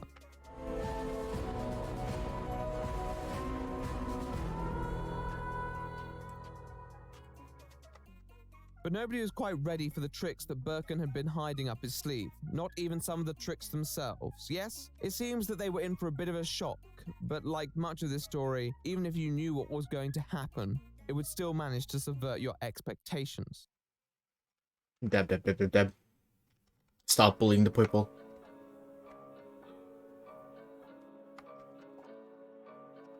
In a way, the fact that Birkin's original fundraise had flopped so terribly enabled him to move rather seamlessly into what we can assume was his plan B. If the project had originally received moderate support with some people's expectations resting on it, then the outcome could have been very different. The developers would have needed to keep public donors in the loop with the progress, and this could have led to a consistent stream of scrutiny, which could have accrued the game some lasting notoriety if people became dissatisfied with the product. Instead, by keeping financing and labor behind closed doors, it allowed them to operate and recruit without their previous reputation hampering them. This was particularly vital to their subsequent marketing strategy, which employed a fresh approach for what it was attempting to sell, though at its core was a technique not unheard of. Yes, our good friend Birkin was working behind the scenes on a team that would make the game a hit. But would it make the game good? Well, no. Sergeant Mitchell in the flesh. Or rather, his remains. After a few tweets foreshadowing the launch of the long-awaited game, a teaser was posted on January the 6th, 2018, with arguably the most infamous character from the original series, G-Man providing exposition for the game's protagonist. I do have to admit, I'm impressed that you made it back, alive from Black Mesa, even if it wasn't our intention to begin with. Alongside came a few statuses from those involved promoting the game. Now, a lot of developers and employers do not have the strongest social media presence. Even Birkin's following was quite derisory. However, the game received a significant signal boost from a few creators, many of whom had been recruited by Birkin to voice characters. In fact, the cast appeared to include Pyrocynical, I Hate Everything, Colossus Crazy, and Keemstar. Some of whom posted rather rote comments about their involvement, accompanied by a link to the Steam page. This provided an extra helping of publicity for their operation, and audience reaction was broadly positive. This is mainly because it focuses on one of the game's strongest assets, the G-Man, whose voice actor does a pretty good job at emulating the original's inflections and intonation. However, if you look beyond this, there were already a few cracks in the visage that should have been cause for concern. Firstly, the scripting in general just felt a bit clunky. Even if it wasn't our intention to begin with, yet you are still here. You should have just died there, but here you are. At this point, he goes from being this foreboding trailer narrator to verbally tripping over himself in what appears to be outward annoyance at the fact that our protagonist is still alive. I don't think this was the intended tone. I think they were moreover attempting to use repetition to ingrain the message of the premise. However, its usage is excessive and comes across as rather graceless in its delivery. Repetition is excessive, yeah. Probably more telling red flag is the G-Man's pronunciation of Black Mesa. Back, alive from Black Mesa. Now, although a more subtle mistake, the fact that nobody involved had corrected the voice actor and ensured another take of an otherwise simple line, to me seemed like a failure in elementary diligence. They had more than ample time to prepare this, and they were still falling at basic hurdles. All in all, this would understandably cause reservation amongst people more familiar with the Half-Life series. However, whereas in the past much of the fandom had controlled the general verdict on the game, here they were outnumbered by those slightly less aware of the details and taken in by the hype, and perhaps the inclusion of their favorite creators. I don't think it's the audience's fault that these flaws may have been overlooked at the time. It's easy to analyze it with the enlightened glory of hindsight. If I was a casual viewer, I probably would have missed it as well. What this does tell us, though, is that Birkin and his team hadn't become any more rigorous when it came to quality control. They just found a new way to drown out the incoming criticism. Not too long after the teaser, its Steam page was erected, with the previews posted there as well. The forecast was sunshine and rainbows for the team behind the Half-Life spin-off, as the music teaser was also released to audience anticipation. However, it wasn't all plain sailing. Yes, many detractors were still present amongst the community, most notably the Lambda Generation Twitter account, representing the quote, ultimate Half-Life community. Over the next 3 weeks, Royal Rudius faced down and addressed accusations regarding general quality control and, more importantly, their use of stolen assets in their newest trailer and in previous versions of the game, most notably their 2016 demo. One former team member made a public statement chastising Birkin and his management for the organization of the game, expressing fear that it could permanently damage the reputation of future Half-Life titles. On the same day, Royal Rudius posted a statement rebuffing these claims, asserting they had obtained all necessary licenses for assets used in the upcoming release, and holding the rest is the Curry. 2016 demo had used unwarranted placeholders, they had since rectified this. I'm going to save further discussion of this for later. They ended up in a couple more unconvincing because they're still where using they it. attempted to distance themselves altogether from the 2016 demo, as well as claiming that Birkin was There are not no party priority to the moves, inception right? of Royal Rudius Entertainment. However, most of this remained within the community, and RRE vowed to press on with the promotion of their game, uploading an official trailer at the end of January. I heard you're looking for a man. A man Whip. in an orange suit. A man with a crowbar. Gordon Freeman. It was this video that some issues began to appear more evident, mostly relating to the rather substandard audio mastering. Was gone, now it's back. A gift for the captain. Do you recognize it? God help us. No. God will stay away from this one. They had reused lines from the teaser, and the additional voice clips wouldn't have inspired much confidence either, with IHG's phrases having vocal acoustics which did not remotely reflect the setting. In fact, I question if anyone had even put his audio through a single filter. I just don't understand why it's such an important thing. The captain needs to see it. These were schoolboy errors, which becomes even worse when you consider that the trailer's meant to show the good parts. With this upload, the reception was strikingly more negative, and although some people were still excited, there was a trace of reservation and straight-up cynicism from many viewers. However, the curiosity still remained, and with the release date set for February the 2nd, there was only a few days until the masses would finally have their say on this enigma. However, Team Birkin wasn't as ready as they said they were.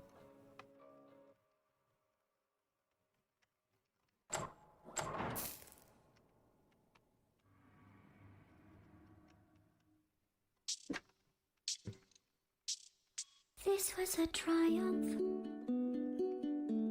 I'm making a note here. Huge success. Yeah, this game sucks. It's hard to cynical. my satisfaction. Holy shit, the game does not work. Charlie? Everything about the game is a huge mess. I don't know who that is. So fast forward to the game coming out, everyone hates it. Except the ones who are dead. There's no use showing already mystic.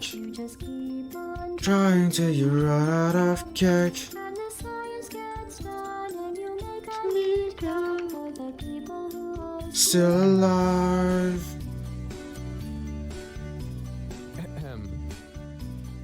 What do you think you're doing? Well, I literally just finished Portal 2 minutes ago, and you can't just go barging into people's monitor, troll.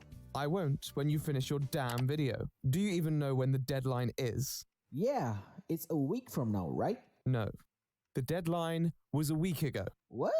Just finish the damn video. I already sent the audio. I'll be watching you until then.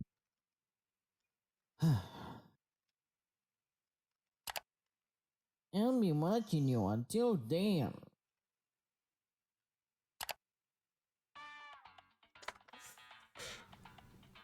I like Portal. Hello and, again, welcome to the Aperture Science Computer-Aided Enrichment Center. Hunt Down the Response is edited by Lucky Me and Chloe. As the date loomed, many waited with bated breath to see what this game would bring us. However, on the 31st of January, just before the second trailer was uploaded, an announcement was posted by our good amigo Birkin regarding the status of the game. He thanked people for their support, but also acknowledged one of the prevalent concerns voiced by many regarding the file size. He expresses sympathy and says that they have been working on a solution, however will need more time to implement this, and thus will be delaying the release by 6 days. This is formalized the following day on the Steam page, with the date being moved back to February the 8th. Okay, so just under a week. Gamers have seen far worse delays in their time, and people were willing to wait a bit longer if it allowed the developers to make a game more accessible for users. However, come February the 8th, and another post was published, stating that they will be deferring release once more, this time to perfect the game, in hopes that it will be primed for application. RRE also made the tangential comment that they didn't realize they had 50 levels until a few hours ago, which I think is an attempt to hype up the game, but just makes them seem more incompetent. Like, yeah, you don't do how that. many levels you were gonna have. So although bemusing, it was also believable, given that some dips in quality had been seen in certain previews. So people once more shrugged their shoulders and bided their time. The new date was set for February the 15th, and as it came around, you can probably guess what happened. Another delay. Oh joy. This time, it was Valve who were the cause of this postponement, as they were to test and approve the game before release. How inconvenient. It likely surprised many people that this had not been arranged in advance, but given the organization of the project thus far, I suppose it wasn't beyond belief that they had just tacked this on to the end of an already shambolic rigmarole.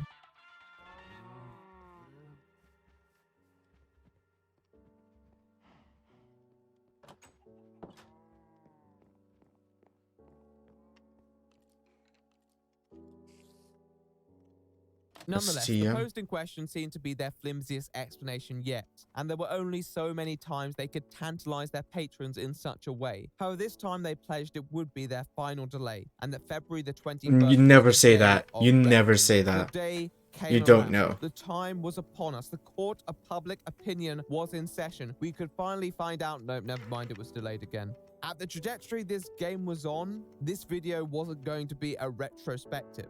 It was becoming such a circus that even members of the team were beginning to publicly vent their exasperation at the handling of the launch. However, we were spared further suffering on the 23rd of February, when the game was finally unveiled on Steam to a triumphant fanfare. Was it worth the wait? It also fairly obviously nicked a lot of its new content, weapons and level architecture from asset stores and other mods, as again, some of it looked competently made, but it's all been dropped into the game with the care and precision with which turds are placed in the bottom of a budgie cage. The kind of thing where you walk into an overlarge room and there's just 12 zombies arranged in a neat row because I guess the people in this room were doing the fucking hokey-cokey when the aliens invaded. I've never been so happy to see the ending screen of Hey, I don't know who that is, but he's funny. What I can see from this whole thing is that I'll never have to play it again. And hopefully this video will serve as a warning to other Sunny Gyms thinking about picking it up. Hunt down the refund indeed. Hunt down the refund. No.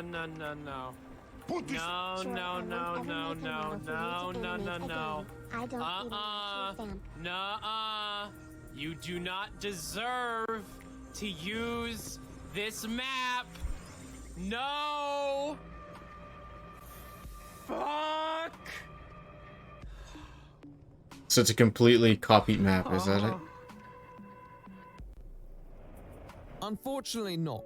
It was as awful as possibly feared, maybe even worse, with the most embarrassing aspect being the excess of bugs, which many would have hoped parts of the extended deadline Why did I never set check aside this? for. The game would regularly crash, cutscenes were missing, audio levels were skewed. It was practically unplayable on release. It was so bad, you wouldn't be unreasonable in thinking it was all one big ruse to hoodwink fans out of their money. And it wasn't just the unintended errors that were noticeable either.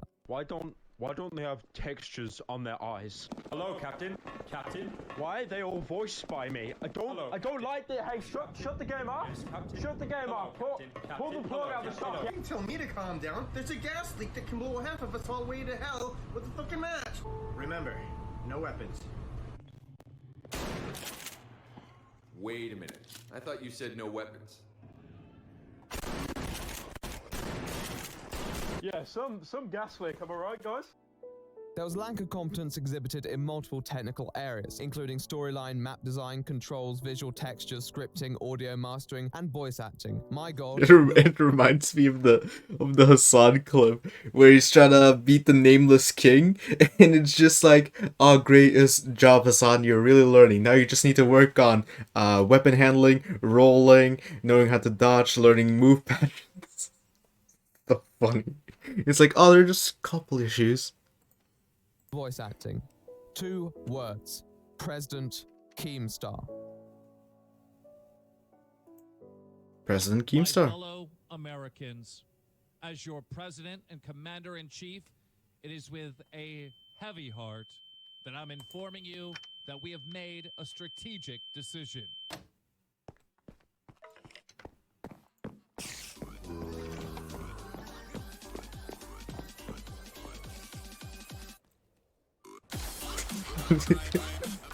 Quarter of a million subscribers.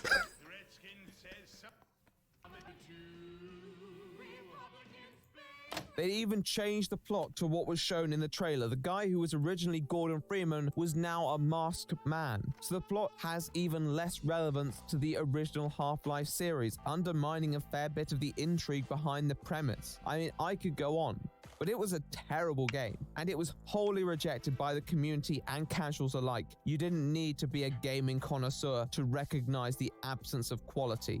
Royal Rudius would make a few more posts responding to the issues present in their title, implementing a day one patch which allegedly fixed the in-game glitches, though many reviewers disputed this. However, outrage didn't just end at the audience, with some members of the development team clearly upset by the hackneyed job carried out by RRE, how their work was treated by the direction team, and more specifically, Birkin. In an interview with Kotaku, the head of PR, Gabe Sumner, claimed that the wrong version of the game had been uploaded to Steam, but others had their own explanations. The most outspoken advocate on this issue was an individual by the name of Telby. He was the sound designer on Hunt Down the Freeman. Right. Like many others, a facet of the game Both which plates. wasn't met with glowing praise. He was also the person who had previously aired his annoyance at the numerous delays, however had defended the game and even elements of the management, in spite Wow. of his recent criticisms. What a hero. Oh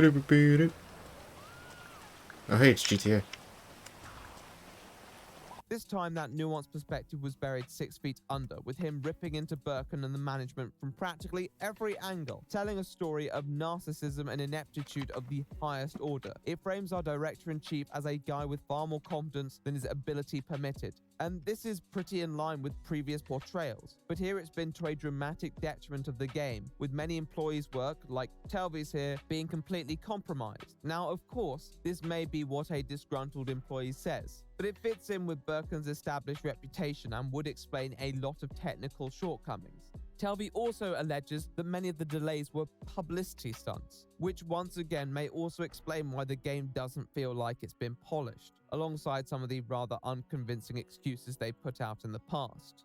The creator of Hunt Down the Freeman, he acted upon that naivety of thinking you can make a game like this and actually pull together investors and people and developers to work on it. So all it really is just an overestimation, an overextension of what one can meet his own goals with, and it created an interesting result, and I think it's something to take note of. Another more emotionally reasoned insider response was that from a guy by the name of Dreadal, who had also worked on the game, contributing to some of the sound design as well. You know, God bless him, Birkin had an idea, and he tried to bring it to life. It doesn't always hit the mark, and there was a lot of external forces at play, I'm sure, both with investors and who knows what, but, you know, there still is a respect there for someone trying to create something and then also still getting to the point of releasing it, which most people don't even get to. He had kind of words to say about Birkin on a personal level, however also sincere concern to express given the state of the product. When the customer's happy, the game makes money, you're able to pay off investors, and basically. they've come out and said that they have investors. This game is not going to sell. It launched broken. It launched Wait, hold up. unplayable. This game is unplayable, and I'll talk a tiny bit about it as we go forward, but I'm actually a little scared for it. I think that they might be in some serious trouble right now, like money-wise potentially, if they can't get these issues resolved. Alongside that, he had stinging criticism to bestow onto the creators behind the doomed enterprise. But yeah, they're the like mad incompetence exhibited during much of the refunds now, process. so yeah. There are a couple things that There's keep no you way. grounded Yeah, my when mic working was on a game. not One of doing them too is a good. game design document. Now, when I was approached to work on Hunt Down the Freeman a year and a half ago, Birkin was pitching me on the game, and I didn't really understand what he was talking about. It didn't make too much sense to me in my head. I was just kind of going, yeah, and I had this weird feeling about everything. Felt like something was not right. So when he was asking me to do some work for it, I was pretty adamant about getting the game design document. And I will tell you that there was no game design document. All the ideas sort of came from the head of the creator with minimal scripting work done, I'm sure. And so it reflects as such. When you have 60 independent contractors all working for you, and you have them each do one piece without even knowing what it's going to contribute to the overall consistency and congeniality of the story, you get a clusterfuck. You get this. Sounds like one of those He anime imparted some things. firm but pretty fair advice. Still wishing the team the best, but also hoping they would act in the interest of those who had offered their Where money it's and like- time to the game. Oh yeah, There is just only one like way. in that one That episode of is Food to, Wars one, where take down the they game just like scene. randomly slap Unfortunately, shit together and then make like an and it's a amazing very poorly dish. designed game. And if you want to create a product of value, It doesn't work like you're that gonna have to take here. this down and completely redesign it. It just is not up to scratch. Issue a statement with 100% honesty about the shortcomings, both with communication within the team and outside of the team, to the community, and then spend a solid 2 years of hard development in order to get this game up to any kind of presentable state to the point where it's playable. And at that point, you still probably might have a 10% chance of success. I mean, the damage is kind of already done, both to the reputation of the company, Ro Rudius Entertainment, and to the game itself, which has very negative reviews right now. Would Birkin heed these words of wisdom? No. Well, not too long after, Birkin would make a post on the Steam page. I mean, it's signed RRE team, but I'm 99% sure it's Birkin, mainly because of how defensive it is. Basically, the post claimed that towards the end of development, the team were hounded by false allegations from those within the community, which pressured them into pushing through production and releasing the unfinished game. Turns out this only escalated the persecution they were facing, and this has upset them a lot, as no one has even Says you, asked Jimmy, them for with their side. Sancho. This community is just concerned with drama. Drama. Disgusting. However, in spite of all this, they were committed to working on the game and continuing to improve it. That's what this says about their character. They wanted to repair that lost trust. However, before they had the chance to do that, they were to be hunted down themselves.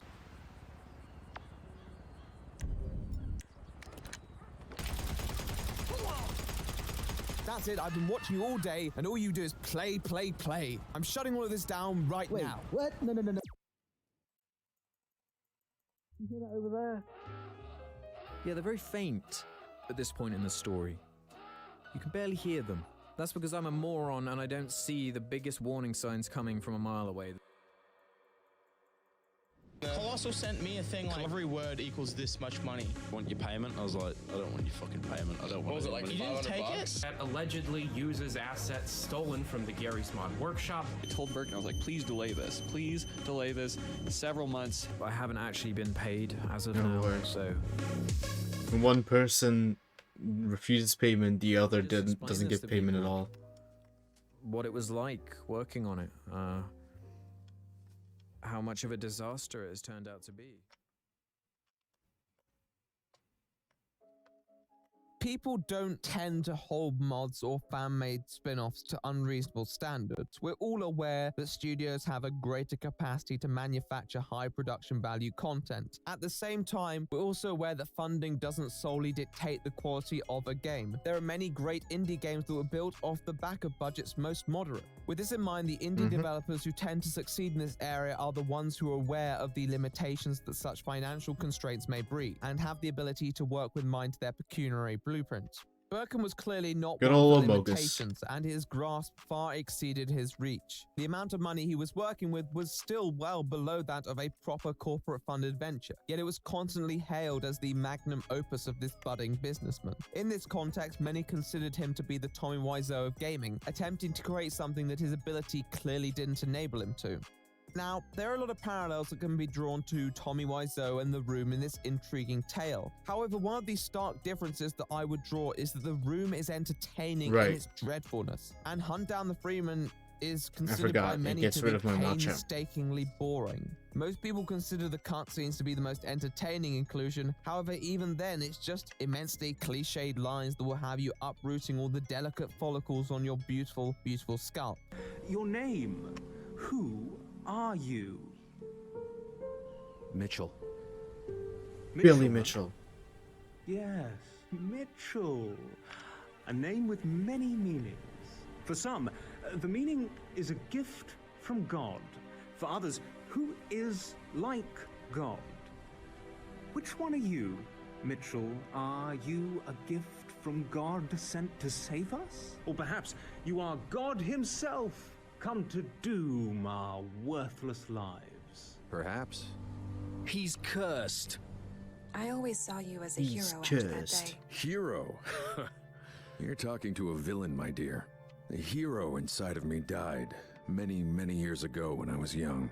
The Room obtained its status by proxy of its own merit, even if that merit was its own catastrophe. high mark. In comparison, Hunt Down the Freeman merely used the fame of its YouTuber cast and employed a cunning marketing strategy which built hype within fan bases and managed to overcome any vocal dissent from communities intimate to the series. Nonetheless, you can hype up the pudding all you want. The proof will always be in the eating. Therefore, although the game was released to more publicity than would be expected for a title of that stature, it was similarly berated by almost anyone able to formulate an opinion online, bringing into question those associated with the project. As with Telvi, there'll always be some finger pointed when a game drastically underperforms, but this will typically amount to a lot of conflicting testimonies that don't leave the inner circle of those invested. However, at the same time, by giving prominent roles to creators who had large platforms and media followings, Birkin ran the risk of being publicly implicated if the project went haywire, particularly given these were not just any old YouTubers, but the fabled commentators. Commentators can be quite concerned with their public image, given that their narratives are often loaded with moral principles and beliefs, and therefore, in light of this failure, a couple sought to explain their position on the game, while also sharing their thoughts on its caliber. I was approached by a guy telling me that he was making a Half-Life mod and that I could voice act in it. I thought, hey, what could possibly go wrong? Hello, Captain. Stories told were pretty similar. People were invited onto the project, they thought why not, and subsequently regretted it, while observing all the amateurish direction exhibited now they by can management. put actor. Basically, it crescendoed from little tiny alarm bells just in the distance. Can you hear that way back there? Can you hear that over there? Yeah, they're very faint at this point in the story. You can barely hear them. That's because I'm a moron and I don't see the biggest warning signs coming from a mile away. From the get-go, I had to sign a contract, which was a Gmail, or like an email, with the details of the contract within the email, and signing it was replying to the email with my name. The most informative video on this saga is the upload by I Hate Everything, who documents some of the rather dodgy practices employed by Birkin, including out-of-context lines to be recorded that were sent over Skype, and a contract that was validated by replying with the person's name. So my character was Asian, and at first, they were also supposed to be American, have an American accent. So an American Asian. So the alarm bell's getting louder. You do realize I'm English, right? I have a very, very noticeable English accent. He was convinced I could do it, so I tried it for him. With none of this direction or context, I did the lines that I was given in this American accent. Then weeks go by, and I get some feedback. Yeah, well, we don't want to do the American accent anymore. Just do whatever you want, pretty much. And I'm like, oh, okay, then I'll just be English then. It's a lot easier for me. So then when it comes to the final product, and I'm skipping through the cutscenes, like, what is this? And I find both the American and the English lines are in it. Do what the hell you gotta do. but I'm not going to be a part of this. However, regardless of who was talking about it, the consensus was the same, that Birkin was in way over his head and that he did not harness the creative skills to bring together such a vision. And on top of the fact you're hiring YouTubers as voice actors, expecting this melancholy, overdramatic, dark, edgy drama kind of thing, kind of tone, Yeah. serious tone that requires A, good writing, and B, good actors to perform said writing. The two biggest pillars they've already collapsed. And I don't know how that kind of oversight can be overlooked. Unfortunately, in spite of the That's the defiant thing, Steam right? host, Birkin had the cast stacked Yeah, but against some him. kind It of is, like course, very easy in cheesy, these circumstances dark to blame the guy drama. at the top, and I'm You sure there need were good voice oversights actors which to went like beyond really his convince you, hey, this story is responsibility. good. But ultimately, when you credit yourself as the creator, writer, producer, director, and refer to it as a Birkin Denisiaran game, then you have to accept that at least some of the buck is going to stop at you. False hope. I know the director. I mean, I told him I was making this video. I was like, man, I gotta just explain this to people. What it was like working on it. How much of a disaster it has turned out to be. Because it just seems weird otherwise. Like, people are seeing or hearing my voice in this game and they're like, wait, is that... What is he doing in this? I hate this game. I don't want to... I don't want to hear that. And he was adamant that the game, it was the wrong version that released, and it was a broken version, and they have a better version that should have gone up. And I'm just like, well, that's even worse. It's to do even that. worse, yeah. It's even more of an unprofessional That move. just shows how Birkin had incompetent. reached out to creators begging them to hold off their videos with a pledge that the game would be fixed as soon as possible. But unfortunately, given that many of the That's all right, changes he that's had right. already promised were not in place, there was little trust in his word. And those were the people he actually had contact with. In the coming weeks and even months, plenty of outsiders lined up, raring to rag on the game for the reputation it had acquired and using the information posted by his critics. The YouTube connection may have aided its marketing at first, and there was no denying the attention it was receiving. But if Birkin was hoping to become the darling of the gamer world, he was gravely mistaken. Initially, when I was making this video, I gave the developers fair warning, and in response, they told me to not make this video because they're bringing out a patch that would fix everything. He said it would drop, let's see. Oh yeah, 4 fucking days ago. I don't think these guys are scam artists. I just don't think they're artists at all. The consensus was clear. The creator burdened the blame, and after further updates, in one final attempt to curb the criticism, Birkin cut the Steam price of the game. In many ways, in spite of the sheer incompetence and the publicity it spawned, Birkin appeared to care greatly about what people actually thought of the product, and even with his reputation thoroughly dragged through the mud, was attempting to find some sort of path back to redemption.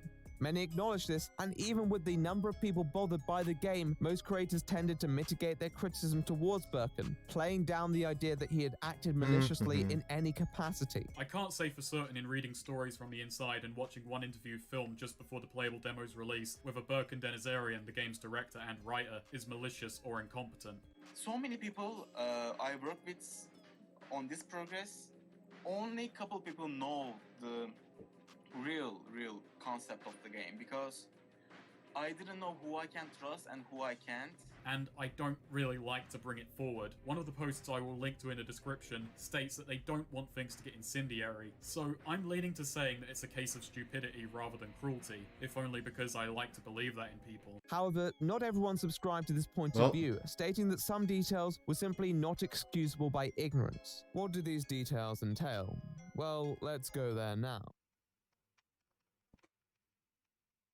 And I'm just looking at it, thinking, oh, you poor man. He's so nice. He's a very nice man. Just wanted to make a game. Just wanted to make a fun game for people to enjoy.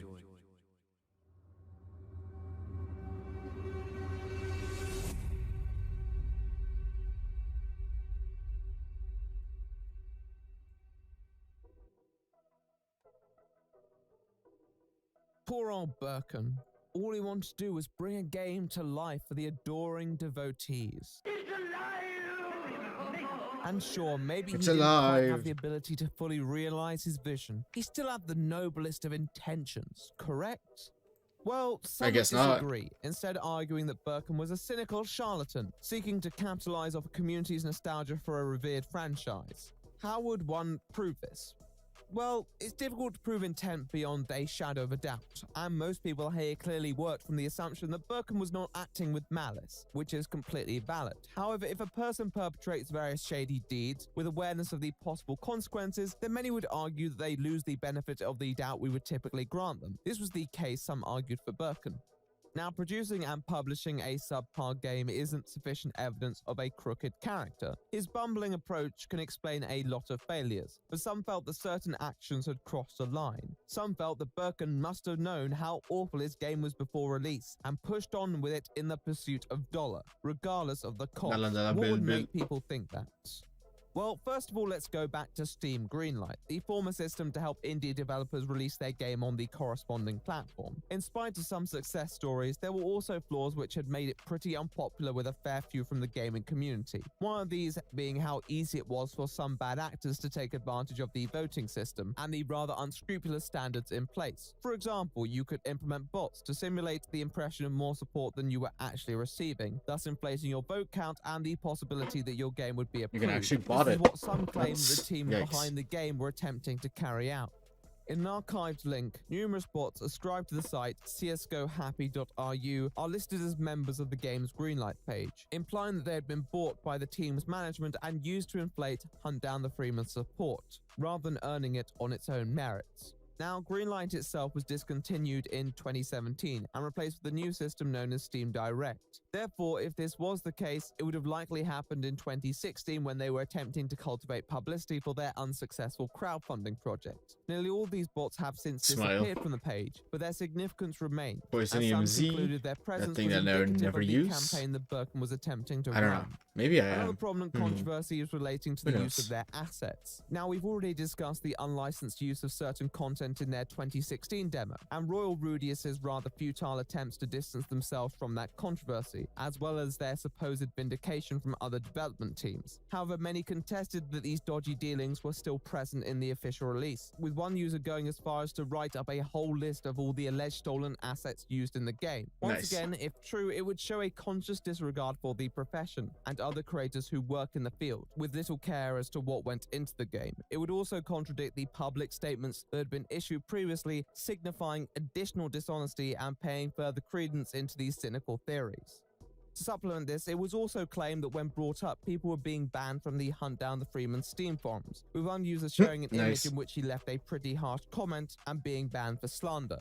Now, the comment was strong in its sentiments, but it's not slander because, as any cultured Spider-Man fan knows, in print it's libel. Anyway, with that in mind, it's not really libelous either. The only possibly dubious comment is the claim that the developers have admitted that it's a cash grab themselves, something which I don't believe Birkin has done. Even then, they'd have to prove that some guy in a Steam forum trash talking has damaged their reputation, and I really don't think they needed any help with that. So with these in mind, some began to draw the conclusion that Birkin wasn't just some sincere fool, but someone much more destructive and rapacious, with no concern for who he affected in the quest for success, including many of those he worked with. However, these allegations weren't exactly an open and shut case either. When it came to the stolen assets debacle, a pretty thorough response was published onto the Hunt Down the Freeman forums, going through each individual claim, either appearing to disprove the original poster or placing the burden of proof back onto them. Although the disputant accepts that much of the use in this game is lazy, they assert that the developers likely had a license to use most of these assets in the official title. And in spite of the fact that there probably was illicitly acquired content in the 2016 demo, it couldn't really be attributed to them as it's a separate company. Now, as noted, I don't entirely agree with this and think that accountability can be extended to previous projects where there has been consistent involvement of certain individuals. But I also don't think it's the biggest deal if they have changed their ways. And although that's debatable, many didn't think it was fair to consider the assets Back inside stolen. the cave. This was echoed in Gabe Sumner's response to another post, where he also appears frustrated at the Vast continued Pony resurfacing Canyon. of this claim. He also repudiates the notion that bots were used in the Greenlight system, saying that it was probably someone trying to set them up. I'm not entirely sure what stake a person would have in buying bots for the Hunt Down the Freeman Greenlight page, but people have done stranger things to set others up. So I suppose it's not impossible, though somewhat suspicious. In fact, according to Gabe, the only illegal thing that RRE has done is not pay him. and other employees as well. But other than that, we're all good. Right? Wait, what? I must admit, I am somewhat surprised by the nonchalance of such a remark, but it seems these grievances could never impact a lot of the personnel's commitment to the game and even its tainted honor. I do hold a mild level of admiration for that, but it's hard to ignore a lot of the criticisms that people raised. At the same time, with all the opinions of those actually involved in the game, almost all of them seemed hesitant to say that the project or its director were ill-natured. So, what can be said about it?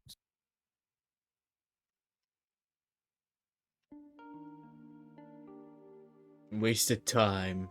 That can be said about it. There is a story here, and a man at the center of it. You see, while all the YouTubers and reviewers ragged on the game, obliterating its fragile reputation in front of the braying public, with those associated scrambling to salvage their personal investments, a certain individual had gone surprisingly quiet. Birkin did his errand. Like, voice acting is not really cheap. Like, No, I understand that.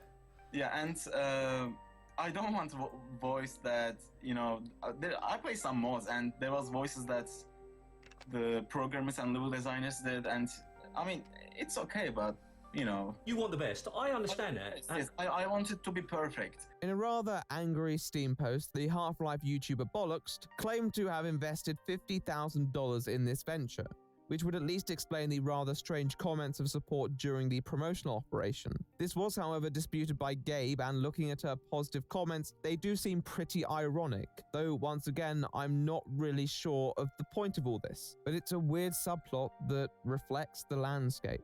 In the server, some members of the team converged, waited, and vented, frustrated by the lack of game revisions and communications on Birkin's part. Just in case you find the A strainers, maybe it was out of embarrassment. we can actually one-shot them now. Because if I use Iron Ironhead against Ninten's 4 times effective, and Brick Break against Sandslash 4 times Birkin's effective. word was only as good as his actions. If you look at the evidence and accordingly compile a list of his errors/misdeeds, it begins to look quite damning for our Turkish friend. Under his administration, people's work was misused or discarded. The organization was on par with Tarnacon. His contributions in the script direction were abysmal. The release was botched, and Don't he even mention continuously Tarnacon. promised patches and updates, many of which people felt he didn't deliver. I don't know if it's been sorted out since, but some people weren't paid, and many felt ignored and mismanaged. In hindsight, this shouldn't be a surprise given how underqualified Birkin was. Love him or hate him, he didn't have a clue on how to put a game together. Now, I think it'd be fair to conclude that in spite of the copious number of issues you could raise with his conduct, that he hadn't acted out of avarice or malice, in part because so many people who worked with him defended his character, but also because this would be one hell of a project to carry out just to make a quick buck, especially considering how you have to also pay Valve.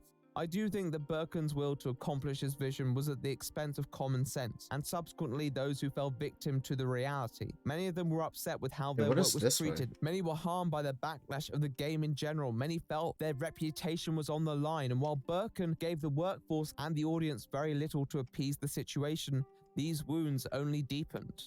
People who seek to criticize him on this basis have pretty strong grounding, and you can't really defend it. Birkin's team deserve better. However, Birkin clearly wasn't just some talentless hack, and to frame him as such would be a discredit to those who believed in him. Yes, Birkin clearly didn't possess the skills to turn out a high-quality game, but as noted, this should have been quite obvious when you look at the facts from a detached perspective. When put to the practical test, this was continuously exposed. The initial demo was rejected unanimously by fans with the series. Need I remind you, he raised $12 while courting for support of his concept. Virtually every preview was beset by multiple faults, and his attitudes towards workplace professionalism would probably raise a few eyebrows to say the least. However, in spite of all this, he managed to assemble a team of over 60 people, raise enough money to buy the necessary licenses, create and market a game by presenting others with a vision that persuaded them to give up their valuable time and money. He was essentially selling tickets to the Hindenburg after it had crashed, and it all came down to one thing: belief. It's by virtue of the fact that Birkin had so little going for him on a technical level, which is a testament to his skills as a salesperson with a project he seemed to legitimately believe in. He started from a losing position and argued his way into a winning one. A good salesman can sell a good product. A great salesman can sell a bad one. Whether that's justifiable amount of money is irrelevant. It doesn't matter whether it's 10k, 100k, or a million. Nobody knows you, and I think that's one of the problems that people have got. But as you've already said, you're going to be releasing a mod now.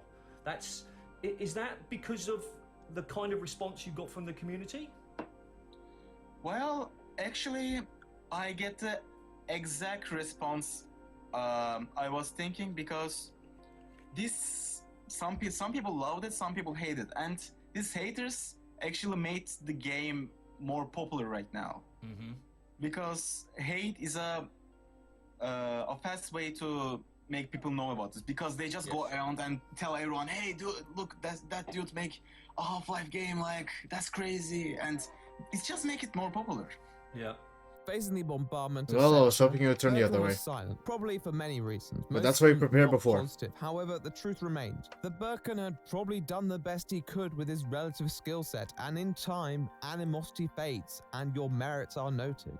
As much as Hunt Down the Freeman makes Special Birkin attack, huh? accountable for its failure, his role as the driving force behind its inception is undeniable, and the credit his colleagues give him for his passion is also beyond doubt. It seems they weren't the only people who recognized this either, because in 2019, Birkin was hired by Activision Blizzard as a production coordinator, with the company knowledgeable of his role in Hunt Down the Freeman.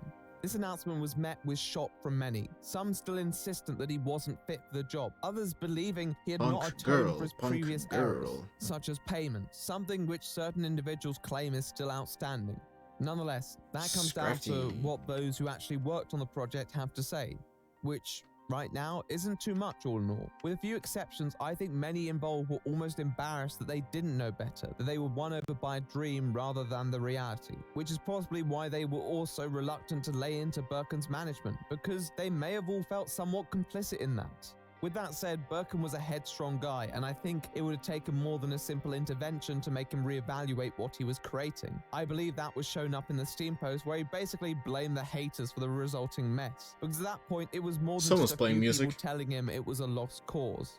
In the Twitter replies of his announcement, he depicted Hunt Down the Freeman as a learning curve, which I think is fair, but it was also quite a costly one, and I hope he took any chances to clear the air with those he worked with and compensate where he could, because in spite of the mess it was, the game probably landed him his current job, and that was in part thanks to the fact that a lot of people who could have thrown him under the bus chose not to, and in all fairness, he didn't throw them under the bus either, and I respect that. However, whether colleagues have moved on to greener pastures or not, and regardless of what they learned, it will likely be a bittersweet experience for some, We're back here. and just a bitter one for others. With this in mind, I think it's time to wrap up this tale for the ages.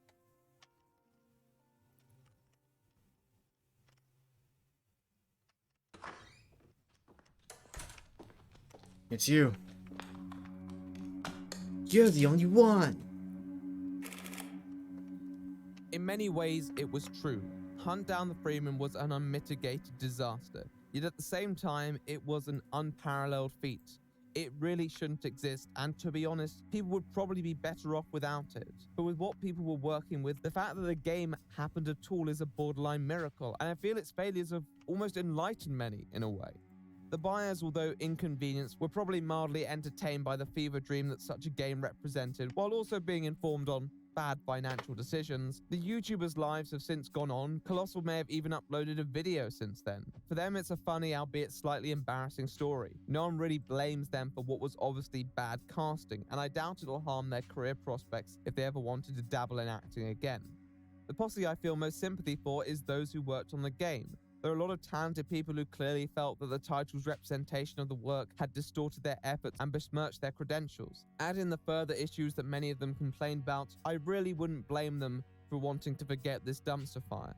Nonetheless, hopefully enough time has elapsed and allowed those associated to find new opportunities. I guess the moral of the story is to ensure that even if a person talks a convincing game, that you sometimes have to look at their record to deliver on such commitments. The same advice can be passed to investors, whoever they are. Yet the man who had the most to learn was Birkin. But sometimes the best lesson is to know your limits. Birkin is clearly an enthusiastic guy with infectious energy. But that's not always enough, and he needed to educate himself a bit if he ever wanted to enter the creative side of games production again. Hopefully his new position plays a bit more into his comfort zone while allowing him to pick up new skills along the way. Hunt Down the Freeman was a case of too much, too soon. But as No, a strange 48, twist of 48, fate, 48. it worked out for him, and I hope he doesn't forget that. As mentioned, there are many 250 similarities HP, between the Room and Hunt 250 Down the Freeman, defense, particularly their respective max archetypes. defense. But Hunt Down the Freeman was unexceptional on paper and most of the execution too. A substandard revenge Dropkick shooter should consisting still of kill. mostly mundane or repetitive Should gameplay still with kill somewhat cornerly at written max cutscenes spliced in between. defense. It was destined to be a flash in the pan. Last time I was level The person hyped 73, it up in now I'm every way 93. possible, with the YouTubers he There's no brought in being front fucking and way center of this elaborate that I plan. lose now. What he said to them, we may never know, but it quickly manifested itself into something greater. Incorporating famous names into your cast isn't some avant-garde strategy, but the inclusion of these creators just makes the experience all the more surreal, particularly commentators, many of whom are specifically known for their voices. It's hard to hear them as anyone else. The only YouTuber who should voice act at all, really, is me. Okay, what do you think? That's quite something. Come on! My client will be very pleased. Okay. What do you say to 200k? I forgot to equip my raspberry. Wait, don't take damage, don't take damage, don't take That's quite low. My I messed up client again! would have paid a lot more even. Whoa, fantastic! Yes! Hey, get in! Okay, I'm proud of it. Just leave me alone. I messed up again. Again!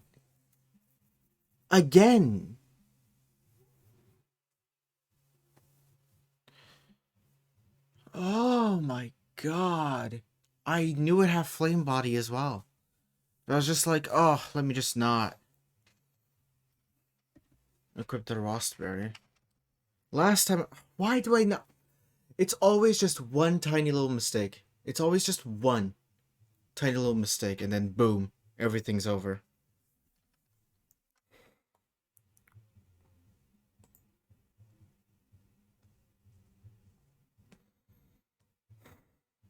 Well, we're going back. I'm still here.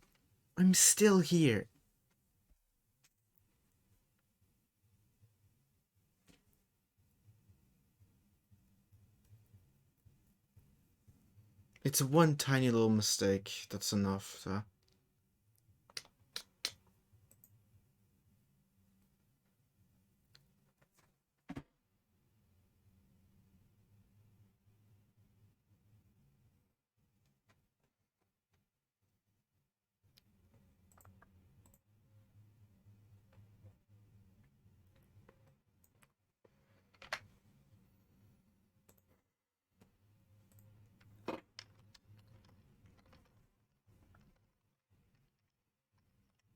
Oh, I'm so stupid.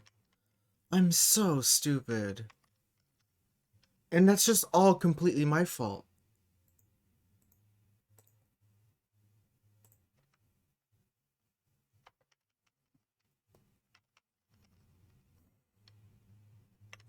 I'm actually just going to cry.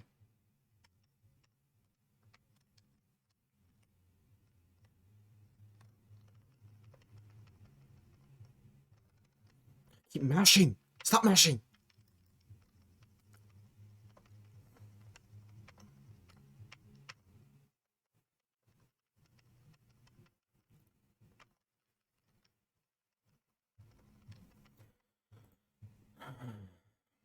Like it. Anyhow, the YouTube connection initiated a domino effect, inflating coverage with many people harping on its flagrant issues and meme potential, tarnishing yet immortalizing its status within gaming and online cliques alike. In a way, it highlights how easily we are influenced sometimes, yet also highlights the strength of our own influence. At the end of the day, Hunt Down the Freeman certainly stuck in people's memories. You could go as far to say it has a pretty decent half-life. Oh, please spare me. Speaking of, there's a lot of questions as to what this means for the Half-Life series itself, and possibly other mods. I'd honestly say not too much, hopefully, though I do understand the concern. There was another Half-Life mod released a couple years before Hunt Down the Freeman that received pretty mixed reviews from the community at the time. I think some were worried that it was outlining a pattern of people trying to haphazardly invent content to fill in gaps the previous games left. However, I think Hunt Down the Freeman's reputation as a bad game with YouTubers involved has superseded its reputation as a Half-Life spin-off. I can understand how it may make prospective developers more tentative to act on personal inspiration, but I don't think fans and gamers in general, who as noted at the start, probably welcome innovative projects, would be put off by this creation. I think it's a natural outcome with fan-made content. Some of it's going to be pretty good, and There's others will another leave a bit to be reset. desired. The difference with Hunt Down the Freeman was its scale, and with that, the game just transformed itself into a meme that transcends simple categorization. At the center of the story, a man who comparably rises above the realms of human understanding, embodying the purest form of dream-stimulated idealism, a driving force behind a vision. In spite of that vision's many imperfections, he made it happen, for better and for worse. Some may not acknowledge the true influence that he exhibited, but there is no way that this game would have existed without his presence. It seems quite improbable that the Hunt Down the Freeman franchise will bring us a sequel, and the developers have Why do I keep confirmed making this that also. mistake? Many I have moved just on don't know. and probably would be difficult to convince to return. There is a parody account that claims to be carrying the baton of the franchise forward, though I wouldn't hold my breath. Every now and then, the company Twitter will post a meme or share an interaction. They even mention their community, which is an attainment in itself. I doubt there'll be many new updates, and it seems the team has embraced the meme status since. But if you really want to see where it is now, it's $8 on Steam, which may still be a bit overpriced, especially when you can buy Among Us, but it's your money.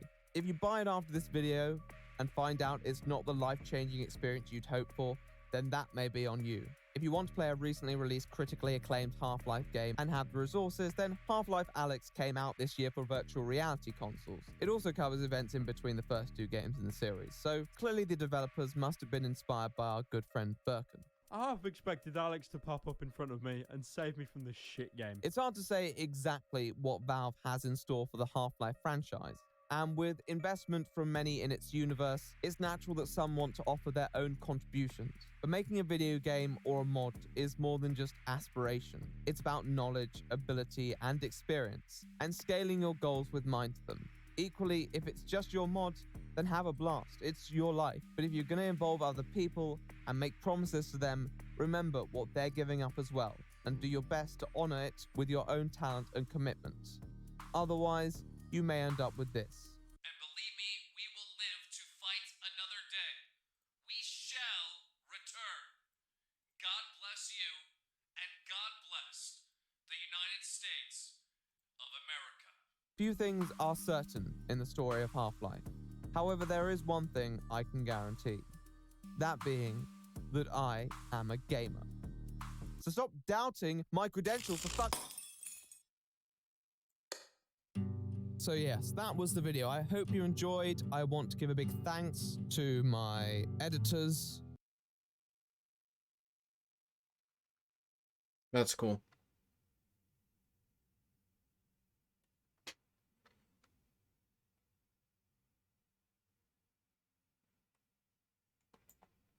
Oh boy, the family YouTuber who gave away her Once son. upon a time, in a land far, far away, there was a family.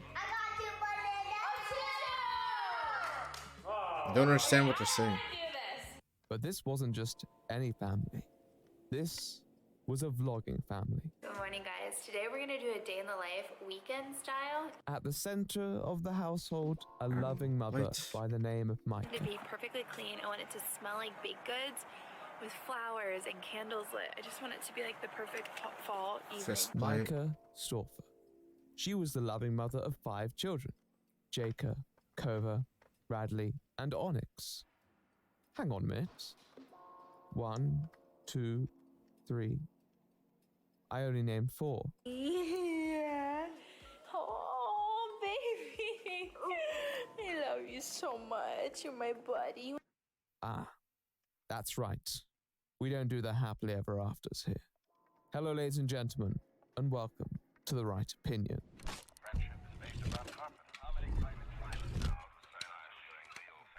Family. For better and for worse, there is no connection like the one you create with the family. I've discussed this time and time again, so I shan't go into too much depth on my philosophical thoughts on one's kinsfolk. But as you're aware by this point, emotional potential breeds market potential, and the family channel took its place on the YouTube terrain a long time ago. That's fine. Now, family channels are no stranger to criticism. The extent that some families will go for views often places some of these channels at odds with the rather The Ace rigorous family? standards that audience members impose on such creators. others. Why do these standards exist? Well, because the children. If you are a parent, many would assert that you have a responsibility to preserve as idyllic a childhood as possible for your offspring, and that degree of responsibility is only amplified when you are uploading content of your family onto a public platform.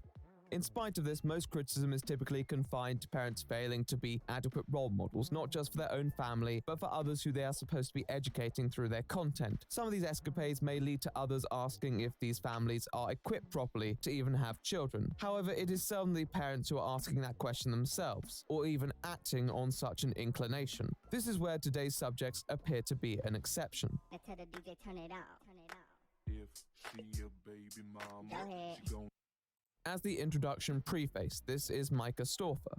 She is a family vlogger who has been sharing her life with us since 2014. Her husband, James, is a mechanical engineer and runs the channel Storfer Garage, where he shares some of the work he does and occasionally reacts to poorly looked after vehicles. So it appears that such talent runs in the family. They were wed shortly after the launch of the channel in July 2014, revealing their heartwarming success story in the same month. He would ramble on for hours, and I would have already fallen asleep on the phone. Like, I never hung it up because I didn't want to be rude.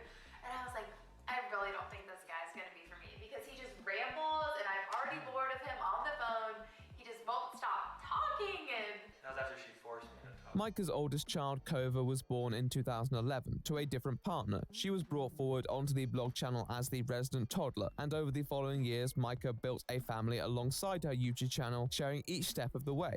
2 more children were born in this time, Jacob and Radley, with each pregnancy being documented fairly extensively. 13 weeks, 14 weeks, 15 weeks, 16 weeks, 17 weeks. You get what I'm saying. She'd also promote postnatal well-being, in particular weight loss. A lot of weight loss. In fact, Micah was proud of her lean physique, self-care, and wanted to impart that wisdom upon all of her loyal followers. I don't just want to have a healthy body and not a healthy mind or a clear headspace. I want to stay positive. I want to be encouraging. I want to be uplifting to you. Like, that's the reason I started my YouTube channel, is to be a positive space. And I got rid of Sucker Punch accidentally, but and get inspired it's when fine. you're feeling like you're struggling or you're down. Over time, she gradually cultivated an audience who were engaged in her day-to-day life. Her views tended to fluctuate a little, but her subscriber base was advancing, and she appeared satisfied with what she had created. After all, she was just a small piece of this family puzzle. I think that's what drew in certain viewers. Micah had found a lane, and even though I personally found it a tad repetitive, rhythm and routine is comforting for many people. In many ways, Micah did everything right. She'd married an eligible bachelor, delivered children who were being raised in a supportive climate, and maintained her own well-being while helping others do the same. She was really living the American dream. But was that enough? Hi guys, and welcome back to my channel. Today I'm going to be sharing with you 15 baby names that I absolutely love, and 1 baby name that I'm going to be using. You see, in spite of her accustomed comfort zone, Micah always had a wild side, an edge to her, which may not necessarily correlate with the rest of her image. She aspired for something more in her role as a mother, and perhaps as a creator. And she couldn't just direct all that energy into quirky names like Camden, Remington, Jaeger, and Abercorn. Yes, You mean like Abercorn. No judgment, of course. Ed If and there are any Jaeger. Abercorns in the comments, be sure to make your presence known. I'm not invalidating you. However, there was one name that stood out from the rest. For the 12th name that I really like is Huxley. I think this is a really edgy, super modern name. Yes, Edgy. Micah was a super modern renegade who had a vision for what her family could be. And after 3 children, she was ready to venture from the security of a suburban white bread world. And on the 6th of July, 2016, our Mrs. Storfer made the announcement that would change her life forever. Hi guys, and welcome back to my channel. Today, Jim and I have a very big surprise and secret that we want to share with you guys. But maybe There's a Dorothy should 4th have child stayed in Kansas. You'll have to find out after we've spoken about Rage. Stop. Excuse me, I would like to finish the ad, please. They're not paying me this time. The people deserve to know. Oh, Jesus Christ. Out. It's about my sheer love for the game. Out, go, leave. Okay, I'll go. They don't pay me this time. Then why would you even add it? Where's the door handle? Wait.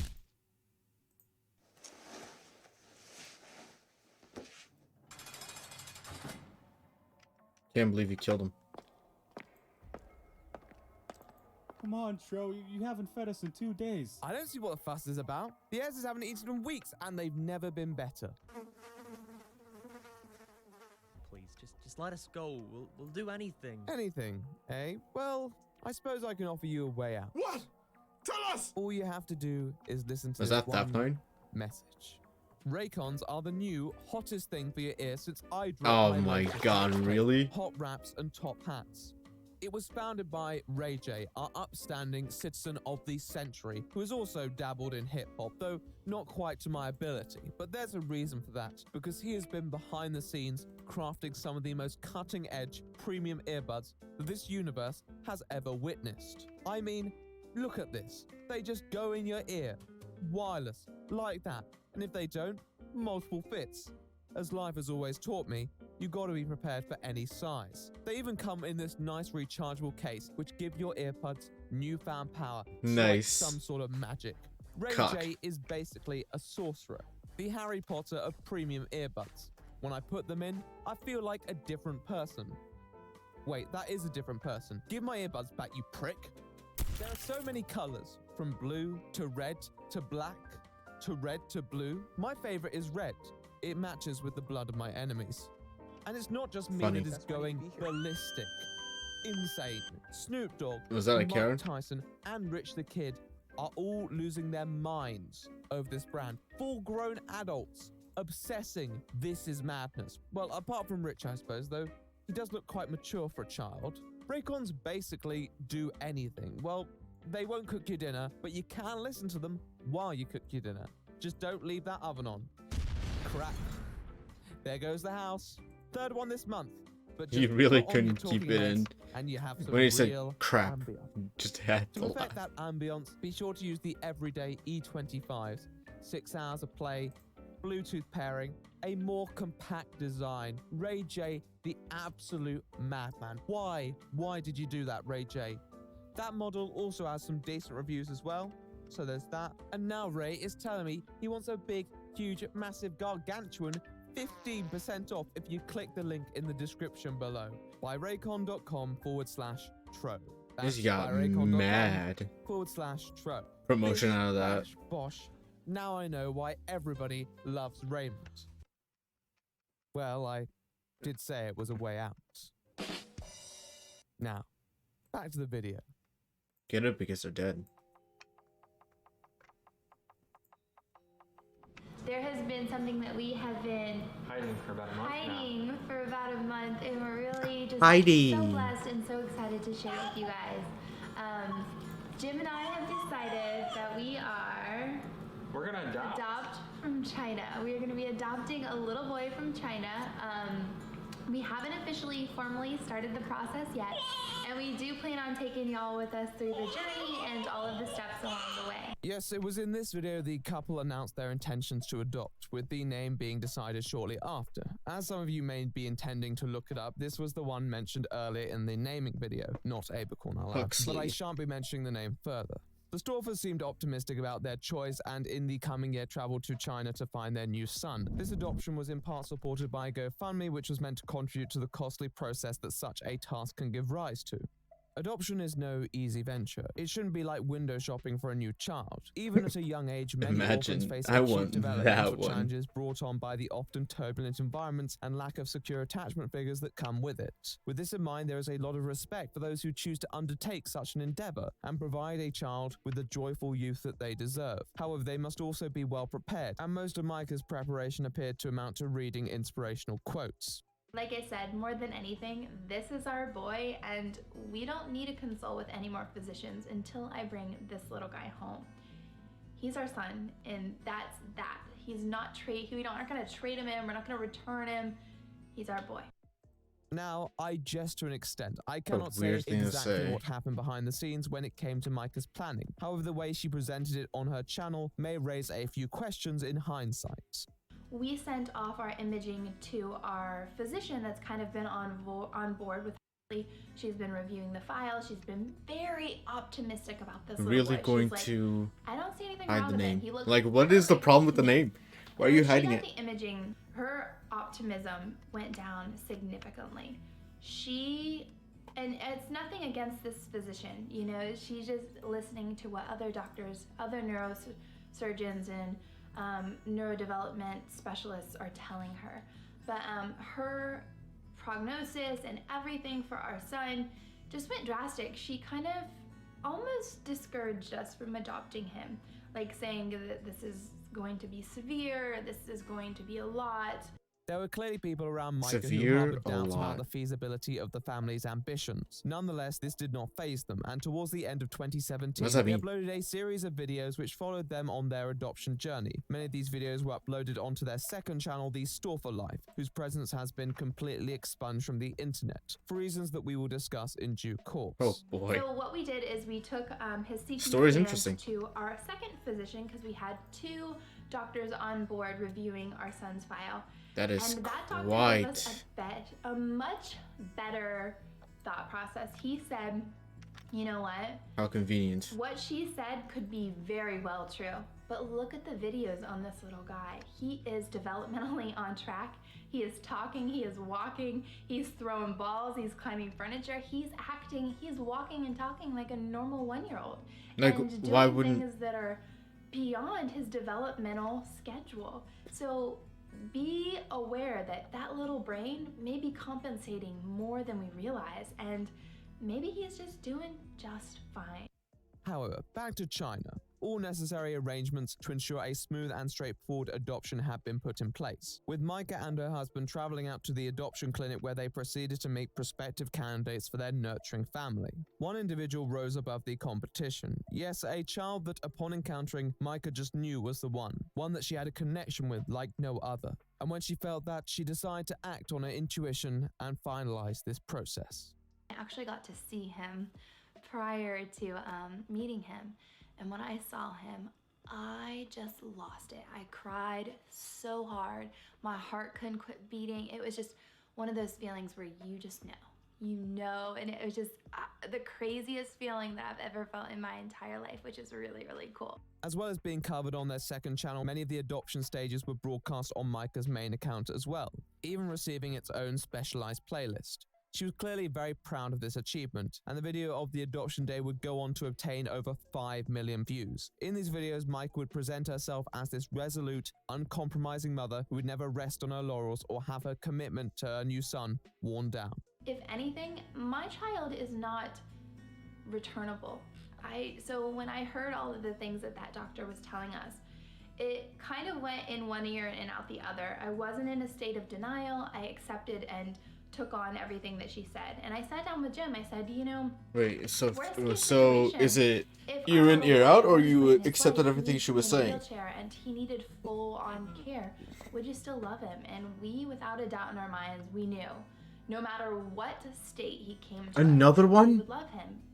It's a very stirring sentiment, and one that would be reiterated Another over mosquito. the coming years in YouTube videos, social media posts, and even in interviews. Micah was now not only a health-conscious, hard-working mother, but she had used her influence to give back to someone much less fortunate. There was no price that you could put on such an opportunity, and the channel always presented the perception that this was mutual gratitude, because that's the sort of person that Micah was. Even when she was giving back, she was learning so much, and she was ready to learn more.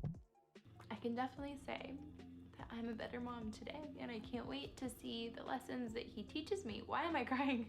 I can't wait to see some of the lessons that he teaches me many years from now. But I just want to tell him, if he ever watches this, thank you. I wouldn't take back any of those hard days or any of those moments, because they've taught me so much, and I just pray to be an amazing mom to him and just take the best care of my family as I humanly possibly can. However, some lessons are harder than others.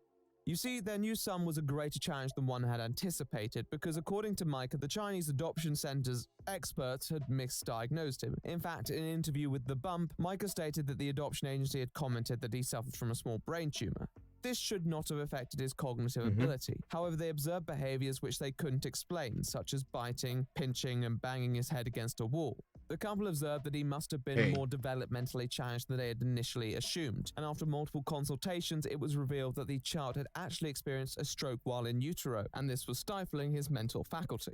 Originally, it was thought that this setback was only temporary, and that the Storfer's new son would easily catch up with his peers over time. However, this was not the case, and after a series of further evaluations through an expensive health system, the son in question was diagnosed with level 3 autism. This is the most serious diagnosis on the spectrum, and a person suffering from it will face serious challenges in social interaction. It is also noted that they will require high levels of support to help them manage their condition. In this 2019 article, Micah reflects on the diagnosis and states that after a period of introspection, she realized the problem wasn't with her son, but with herself, and that this affliction, although challenging, only served to illuminate the beauty of life. To quote, "He taught me to quit giving a damn what other people think. When people stare at you and judge your parenting skills, you have to learn to let those horrible looks and mean words roll right off your shoulder. Parenting a child with autism looks very different, and people don't know how to perceive that. To be frank, they don't have to understand. All that matters is that we're doing the best for our family. We still have hard days, I still seek guidance and ask for help, and sometimes I still break down in tears. But the one thing I know for sure is that our son doesn't go a day without being endlessly loved. Okay, sarcasm. Love, it takes a lot of grit, sweat and tears, but it's so worth it in the end. Even if your ending looks different than you had planned, just remember, different isn't a bad thing." This was Micah's philosophy, and one that she continued to advocate for right up to 2020. This year has been so amazing to kind of affirm those questions in my head and let me know that, like, I am fighting the right fight. I am doing what is best for my kiddo. There's so many days that I'm just so grateful that I got the opportunity to get to be your mama. And he is my son through and through. He's my baby boy, and I am so glad that he is part of our family. I couldn't do my day without him. So, what changed?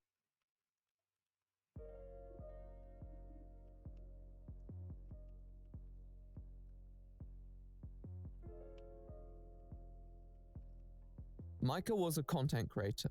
When she found a formula that people enjoyed, she would deliver it again and again and again. And that truth was no different to the content she released with her adopted son.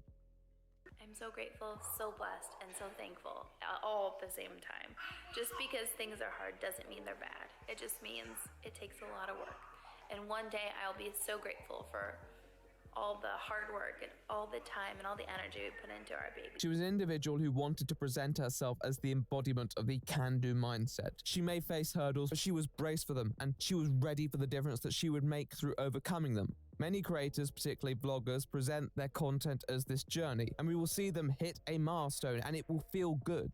It provides the impression of progress. It's what reels in a lot of audiences, and with Micah's son, there was an opportunity to show more than the basic developmental breakthroughs.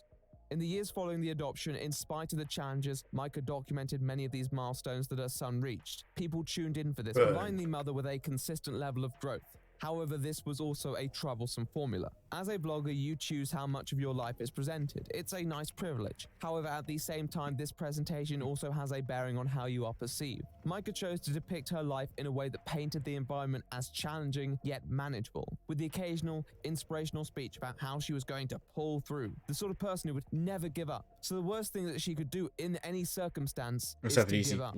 To many, she would not only be betraying her adopted son, but she would be betraying the spirit that she had constantly promoted on her channel and compromise her own mantra.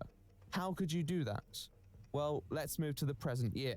Now, the start of 2020 is where the schedule becomes a bit murky, mainly because no one was particularly concerned with what Micah Storfer was doing. She continued to upload content about her family, nothing particularly new. However, there was an increasing absence of the son of interest. Micah had given birth to a new child named Onyx the year before, and in January they took their newborn on a vacation to Bali, implying that the other children had been left at home. The last public statement made regarding his well-being prior to this fateful video was released in February. This post appeared to divulge difficulties regarding coping with their child's temperamental nature. Following that post, the son ceased to make appearances on the family's social media, with both Jim and Micah making comments alluding to adversity in their lives. However, as they were not specific, there was little people could deduce from it. Nonetheless, as time passed, people became increasingly suspicious as to their child's whereabouts and began to apply pressure onto the couple. Users began to speculate in forums and in the comment sections of the Storfer's social media, shedding further light onto the unanswered question. People started constructing hypotheses as to what exactly happened to their young'un, and these rumors were only going to gather momentum if left unaddressed. After all, he is your son. So on the 26th of May, these Storfers decide to set the record straight and provide people with an update on their family. Okay, so what's the attack? This is 169 by is far actually the less hardest than... video James and I have ever publicly had to make. How do you break bad news? It's a tough one, especially when that news is equally bad news for yourself. And make no mistake, this was an awful scenario for Micah to find herself in. Not only was she going to undermine the tons of rhetoric she had espoused, she had to explain why.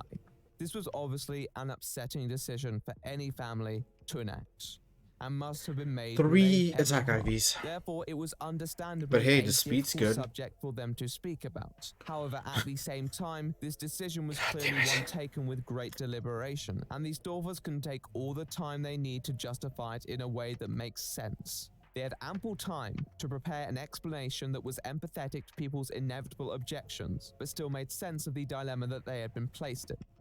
Did they manage that? No. Well, let's discuss the content of the video first. Micah opens by thanking her amazing viewers for respecting their son's privacy, which apparently helped her through some really hard times, before becoming surprisingly emotional very quickly.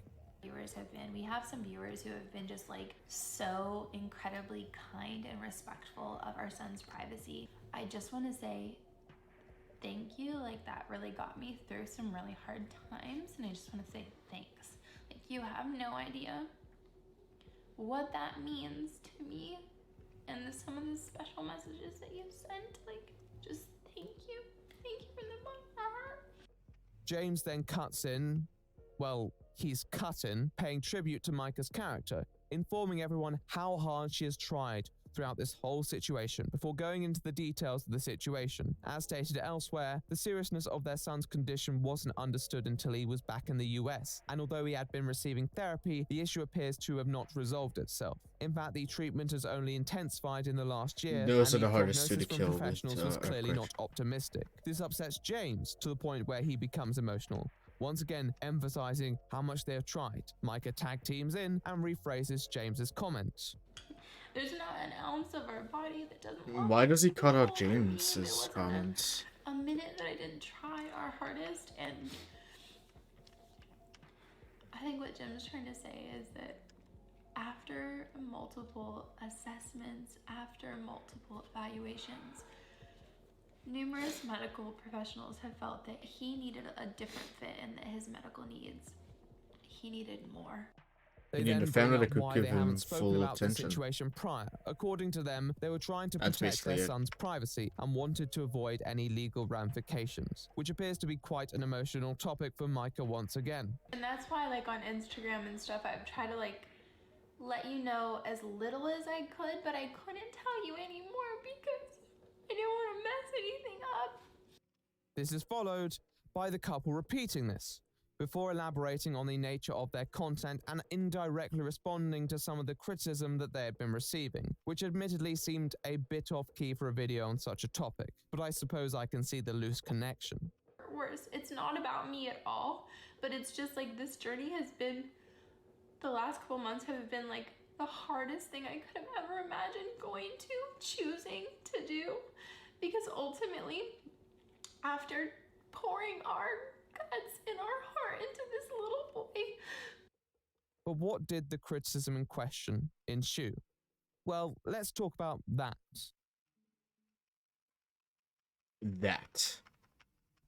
Talk about this. Anything that happened in the home, The Genius that and the Goddess? was hard. What a weird title. That's not fair for me to put out there publicly. That's his privacy. So we're not going to talk about that. That's not appropriate. Like, and that'll never be appropriate. As we've observed throughout this video, Micah was always one to display many aspects of her life, even ones that most families would consider invasive. This was not out of the ordinary for the genre. However, there are further conditions which many would argue make Micah's handling in her videos exploitive. First of all, her son's condition. In spite of my personal reservations, most people aren't looking to topple the whole family vlogging scene. However, when you're dealing with a child with an already fragile background, Sticking him in front of a camera can be questionable, especially if his affliction affects his ability to signal consent, something which many would argue is already limited in a young child. Secondly, Micah's approach to content creation. I spoke about the repetitive nature of her videos, and with many topics that could be perceived as a person returning to the source of success. However, when the source of success is a topic more sensitive, particularly when that story isn't your own, returning to it in a way that may seem excessive could draw in criticism. Micah didn't giving just you regularly talk about the the topic of fucking adoption on her raspberry channel. She also now. participated in promotions, even integrating them into portrayals of her relationship with her son. Give it. In this Instagram post, she talks about how she wouldn't trade her son for anything. Sponsored by Dreft. And last, but far from least, the context that such a decision would shine on Micah's previous statements and actions. The mother-son here we go loyalty again. was a regular selling point for the channel, and people began to hypothesize that Mike was only interested in having an adopted son for as long as it was profitable. And the fact that this was no longer the case meant that she had decided to give him up, in spite of all the inspirational detergent-sponsored rhetoric. To summarize, these detractors believed that Micah Storfer had capitalized on the profitability of such a topic when it suited her, and threw in the towel when the costs outweighed the benefits.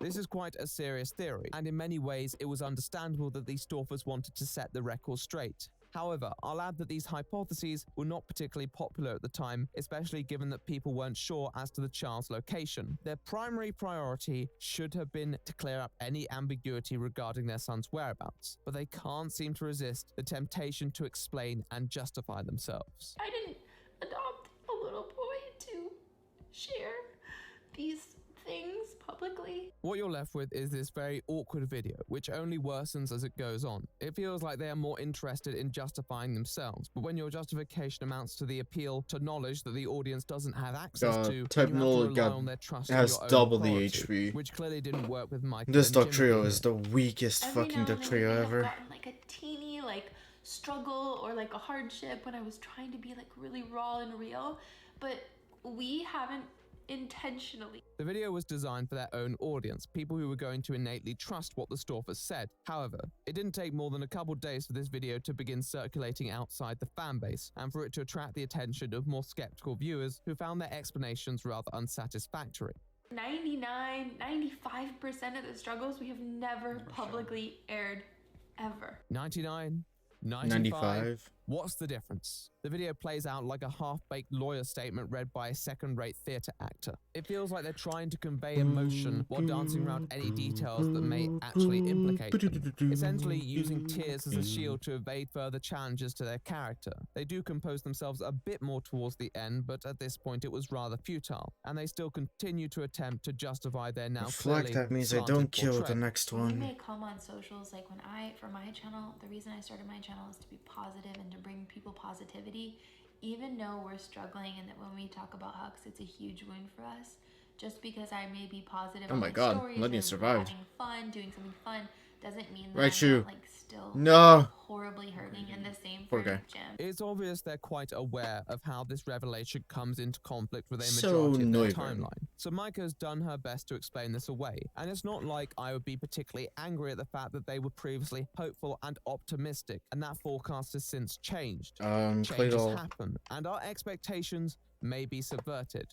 However, their explanation just makes 44. it worse. With pure intent of respecting his privacy, not to give you a fake facade or to Neuven. be lack of transparency, It's 43, but to respect right? 42. our son's privacy. And this is all that we're okay with sharing. Because what Dragon- Micah's explanation here implies is that these challenges Dragon were Policy. apparent from ages back, and that they just chose not to broadcast them out of respect for their son's The privacy, other move it which has seems all air well and cutter? good, but at the same time, why would you consciously promote an Or attitude air or slash. perception that was at I don't odds with the know. reality? It's important to remember that your content may have a great Dragon Balls influence does on kill the it. decision that So I could audience just members make with regards to adopting, Iron hit and the omitting such Lydian. details will deceive people, whether you intend to or not. On top of this, given the degree of coverage Micah provided to the adoption journey and the post-adoption life, the defense of Air cutter? privacy was No, hard for many it's- to buy, particularly given the fact that many of these videos were still public at the time of this somber upload. This once again, these comments feel like they were using the privacy card to deflect criticism, implying that anyone who decided to cover these antics from here on out would be disrespecting their son. Why did you go despite for them air being cutter? the ones who uploaded the original content. The Storfers obviously anticipated the incoming Dragon Pulse criticism would have and killed questions it. that they would My face. However, Ironhead in would not attempting have. to prematurely respond to them, they drew more attention towards the lack of consistency within their justifications, and in turn only appeared to give further credence to the unforgiving theory surrounding their conduct and catalyzing a tidal wave of backlash, focused on exposing the Storfers and their substandard parenting skills. Let's talk about that then. 3 hours with 0 progress.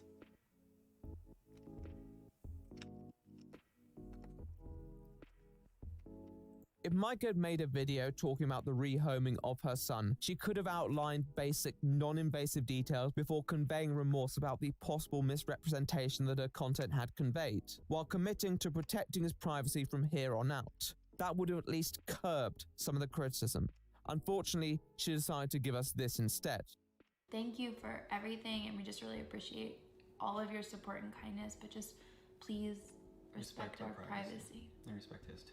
The Storfers video was like a challenge to the internet, and those resident were more than willing to take up the couple on their claims that this was all a privacy issue and that they had really tried their hardest. As noted, when this video was first released, Micah still had her videos about the adoption process public and fully monetized. This became a source of criticism in the first few days where these uploads remained visible, with a petition demanding the removal of them obtaining over 150,000 signatures. It didn't take too long for the Storfers to respond by privating nearly all their content involving their adopted son around the turn of June. This may have quelled the criticism if it was the sole talking point. However, in leaving the content accessible, Micah and her husband also left it prone to deeper analysis that would kick up a bit of a buzz.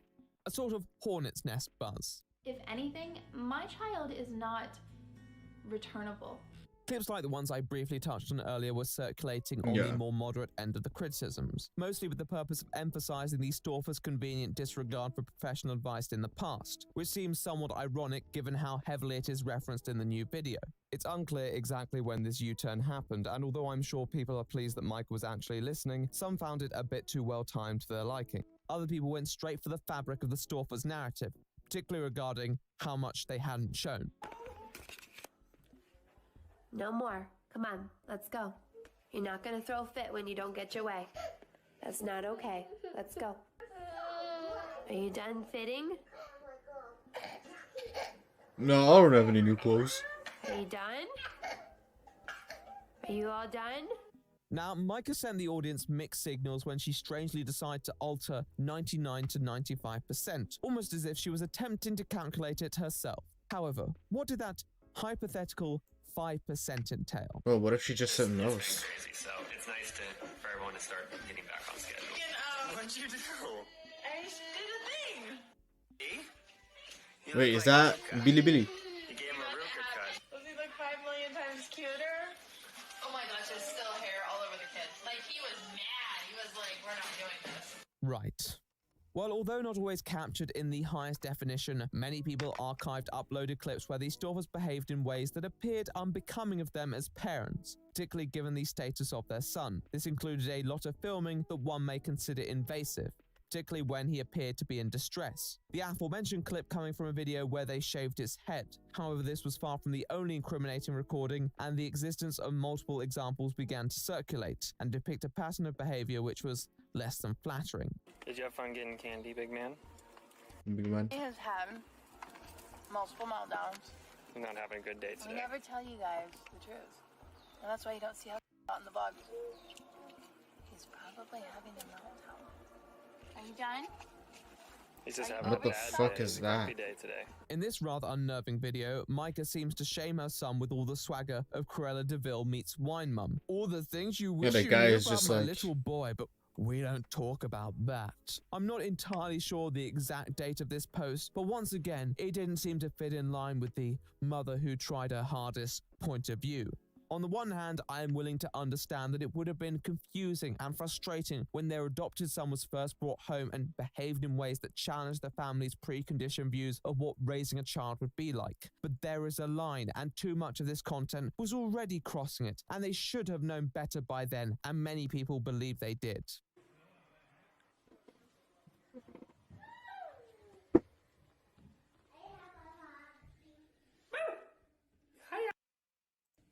What are you doing in there, man? You reorganizing the shoe closet for me, eh? Just silly boy, huh? The most worrisome of videos was this one, where James Dorfer appears to discover their son in the closet with duct tape around his wrist. The implication here being that Micah applied the duct tape to prevent their son from sucking his thumb, with critics branding it as reckless and hypocritical, particularly given that another one of their biological children was also caught sucking their thumb, and Micah didn't appear to react to that at all. With all this in mind, many people's outlook on Micah's motives became even more pessimistic, with the idea that she was actually harboring resentment for her son and was channeling frustration into punitive measures. We are having meltdowns because we've already had breakfast and we just want to keep eating and it's not time to eat. So we're gonna sit down. Sit down. We have to wait. You can have a snack. I don't have a problem giving him as much food as he wants. It's more principle. It's about we don't just throw fits to get our way, so we're trying to work through that. Another user found what appeared to be screenshots of Micah posting onto a Facebook group, I'm trying stating my that she hardest. was considering adopting once more, but looking for something more low maintenance. There is also a statement where she seems bothered by the fact that her son has a way of looking at people every time he eats. According to her, it drives the husband bonkers. It really was a tough time for the Storfers. The most allegedly telling post here is the one where Micah asked what learning difficulties most would consider challenging, but that members of the adoption group would consider easy, implying once more that she was only concerned with 3 how every an time, huh? adopted child might be perceived by the audience. This only You're a brought cunt. their motives into further contention You're when a it came whole to the cunt. adoption process. People also found a comment of her stating that her son wanted this, despite the many documented communication issues that he has. It was also alleged that given their trip to Bali, the Storfers made their decision to give up the son in January and taken the holiday once he had gone. Although this is an intriguing theory, I do believe other videos around that time did show the son still in the household. Regardless, people no longer trusted Micah to be honest in her videos when talking about this issue. Much of the additional context not only contradicted her narrative, but brought into question the entire chronology of her channel, with the implication that she was more interested in how she could milk her son's adoption journey financially than she was in her son's well-being. It was not a favorable portrait, and as the pressure mounted, Micah began to face the consequences. There are plenty of ways that one can sustain public criticism. However, today's condemnation was mostly promulgated from within the Twitter sphere, which I typically feel quite ambivalent about. Twitter is probably one of the platforms most susceptible to mob mentality, and I'm not a fan of mob mentality. It's very Nope, easy it to fucking select sucks. parts of a story which are the most emotionally rousing and presented in a way that is tailored towards receiving public recognition rather than representing a fair perspective.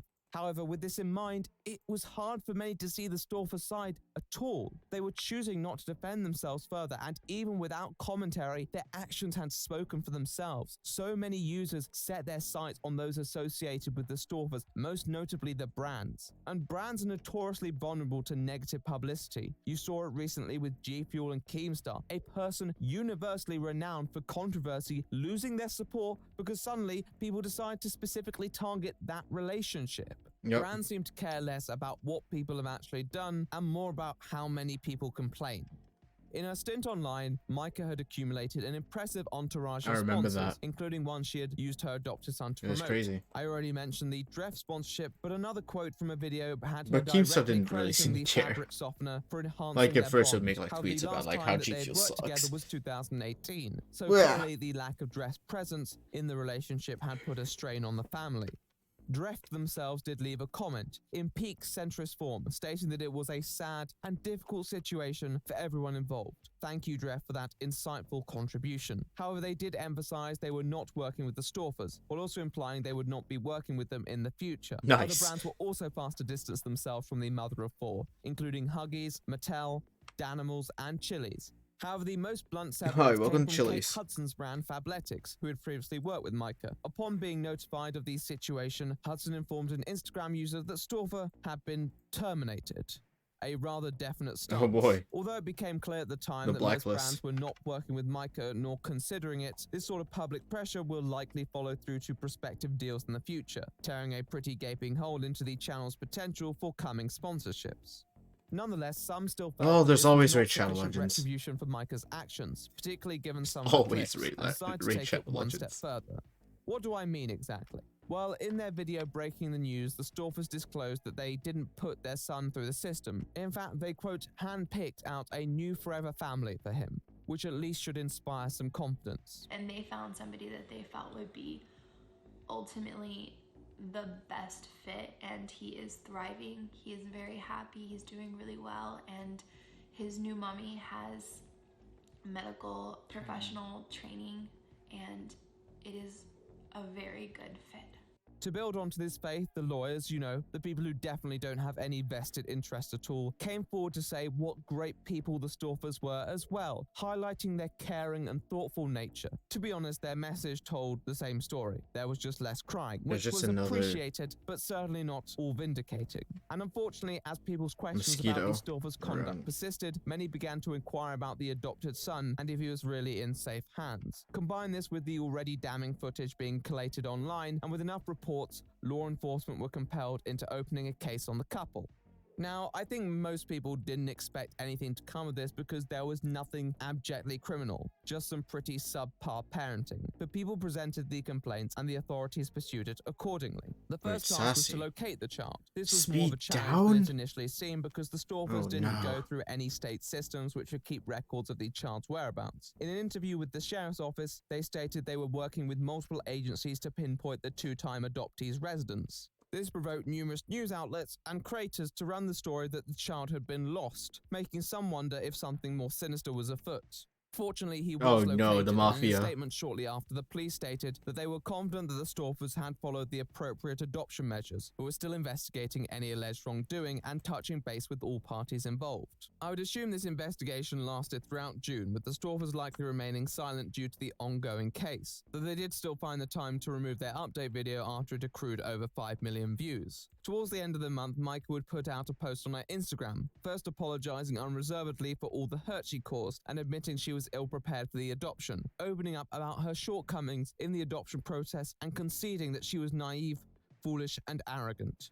She finishes by addressing a couple of external allegations, averring that she did not adopt a son to gain wealth, and in fact asserting that they invested a lot of money back into his care. She also affirms that they are not under any investigation, which is slightly confusing given that a few days later, the Delaware County Sheriff's Office released a statement announcing the completion of their, quote, investigation. But I'm going to assume Micah doesn't believe her audience are that stupid and chalk it up to a terminological oversight. Either way, both parties conclude that no egregious malpractice has occurred, and that everyone is where they should be, which should at least provide some solace to those concerned.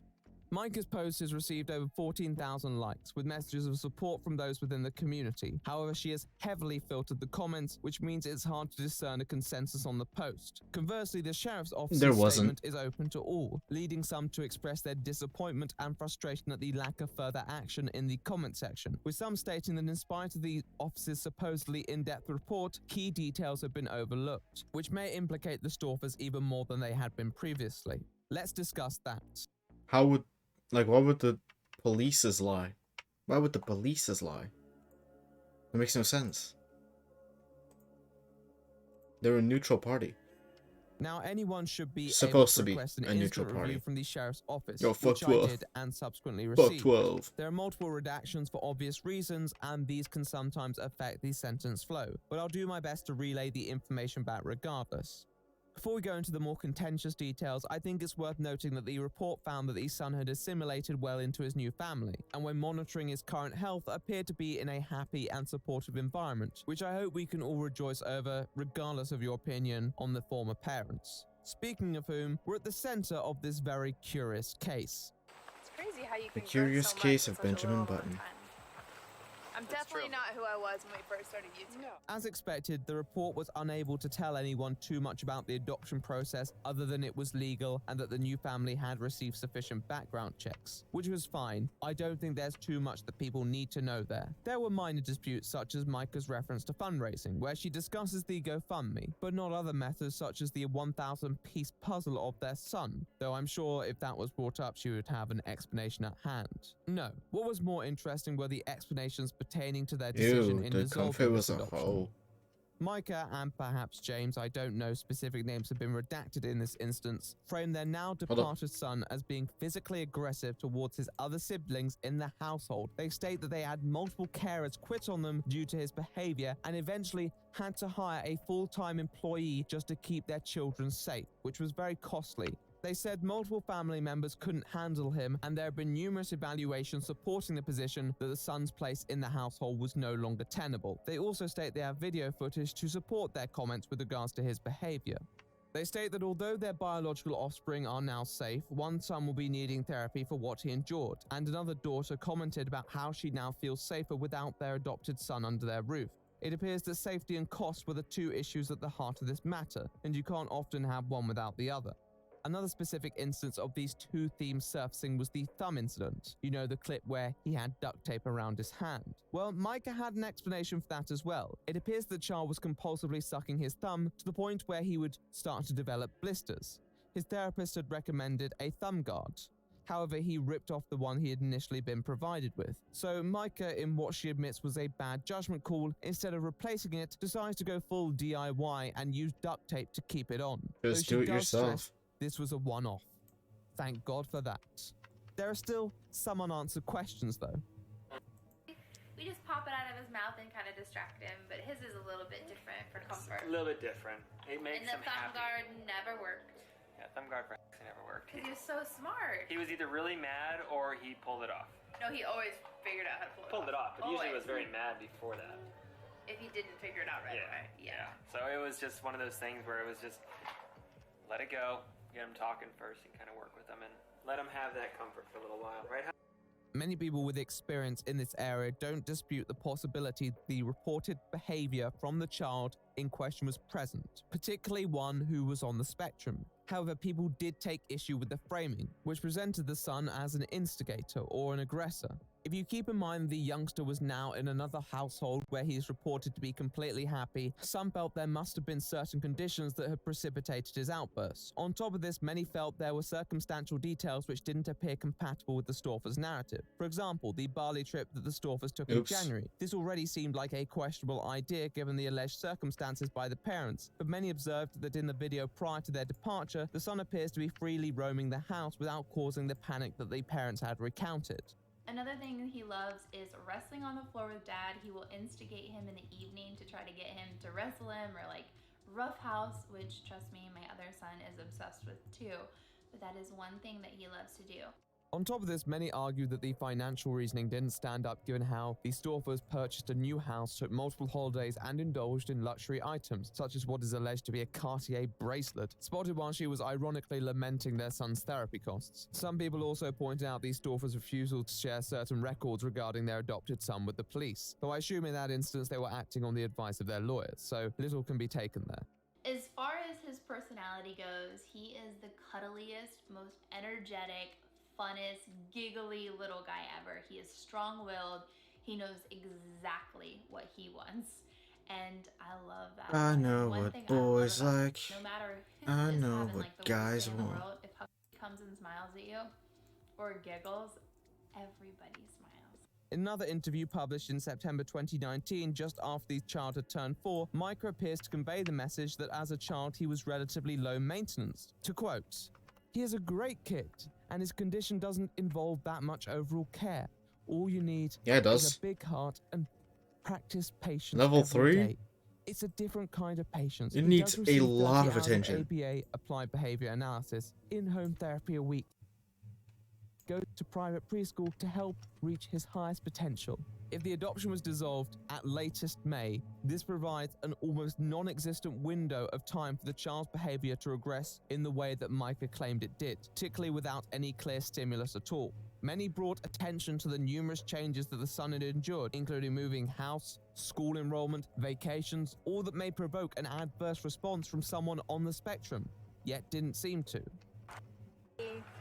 Should be extremely stressful for him. He's probably living the dream. There are a lot of people who are understandably frustrated at the police's conclusion, but I can't say I'm surprised that no further action was taken, although there are very legitimate qualms with certain decisions made by But the that family, doesn't which we'll mean discuss it's- soon. I couldn't see a state prosecutor taking the case as it was, especially as law enforcement seemed to perceive it. If you assume the courts would err on the side of caution, then a lot of it would be defended as misdirected attempts to establish authority or as under pressure rash decision-making, rather than a pattern of malicious misdeeds. I'm not entirely sure a court case would have really settled any outstanding gripes either. The Storfers are still parents to 4 children, and although that shouldn't affect legal liability logically speaking, I think an extended legal procedure may just place further stress on the remaining children, and I don't think anyone really wants that. You may even have to involve a The child people who want everyone it. seems so concerned about. It all seems a bit too much trouble. In spite of this, I understand that the inconsistencies probably leave people rather dissatisfied, and although you can accept that there are details which we will never know, and we don't have to know, I think it'd be nice to arbitrate some truth from an ordeal filled with so many conflicting messages. I don't know about you guys, but it's just like the craziest thing. Like every day it starts to hit me like he's my real son. Like he had a foster mom and he had a real mom at one time and they were amazing parts of his life, but it's so crazy to think that like I'm his only real, like I'm his mom. Micah's detractors frame her as self-interested, self-serving, and self-gratifying, using an adoptee to further her own online image and fuel a white savior complex, whereas those more sympathetic may see her as a victim of her own romanticist perceptions of what adopting a child would ensue, trying to withstand the inevitable failure. Was this a mother who adopted a son for the purpose of profit, or was she just an idealist in way over her head? Consumerist or fantasist? Well, let's take one more look. Cool.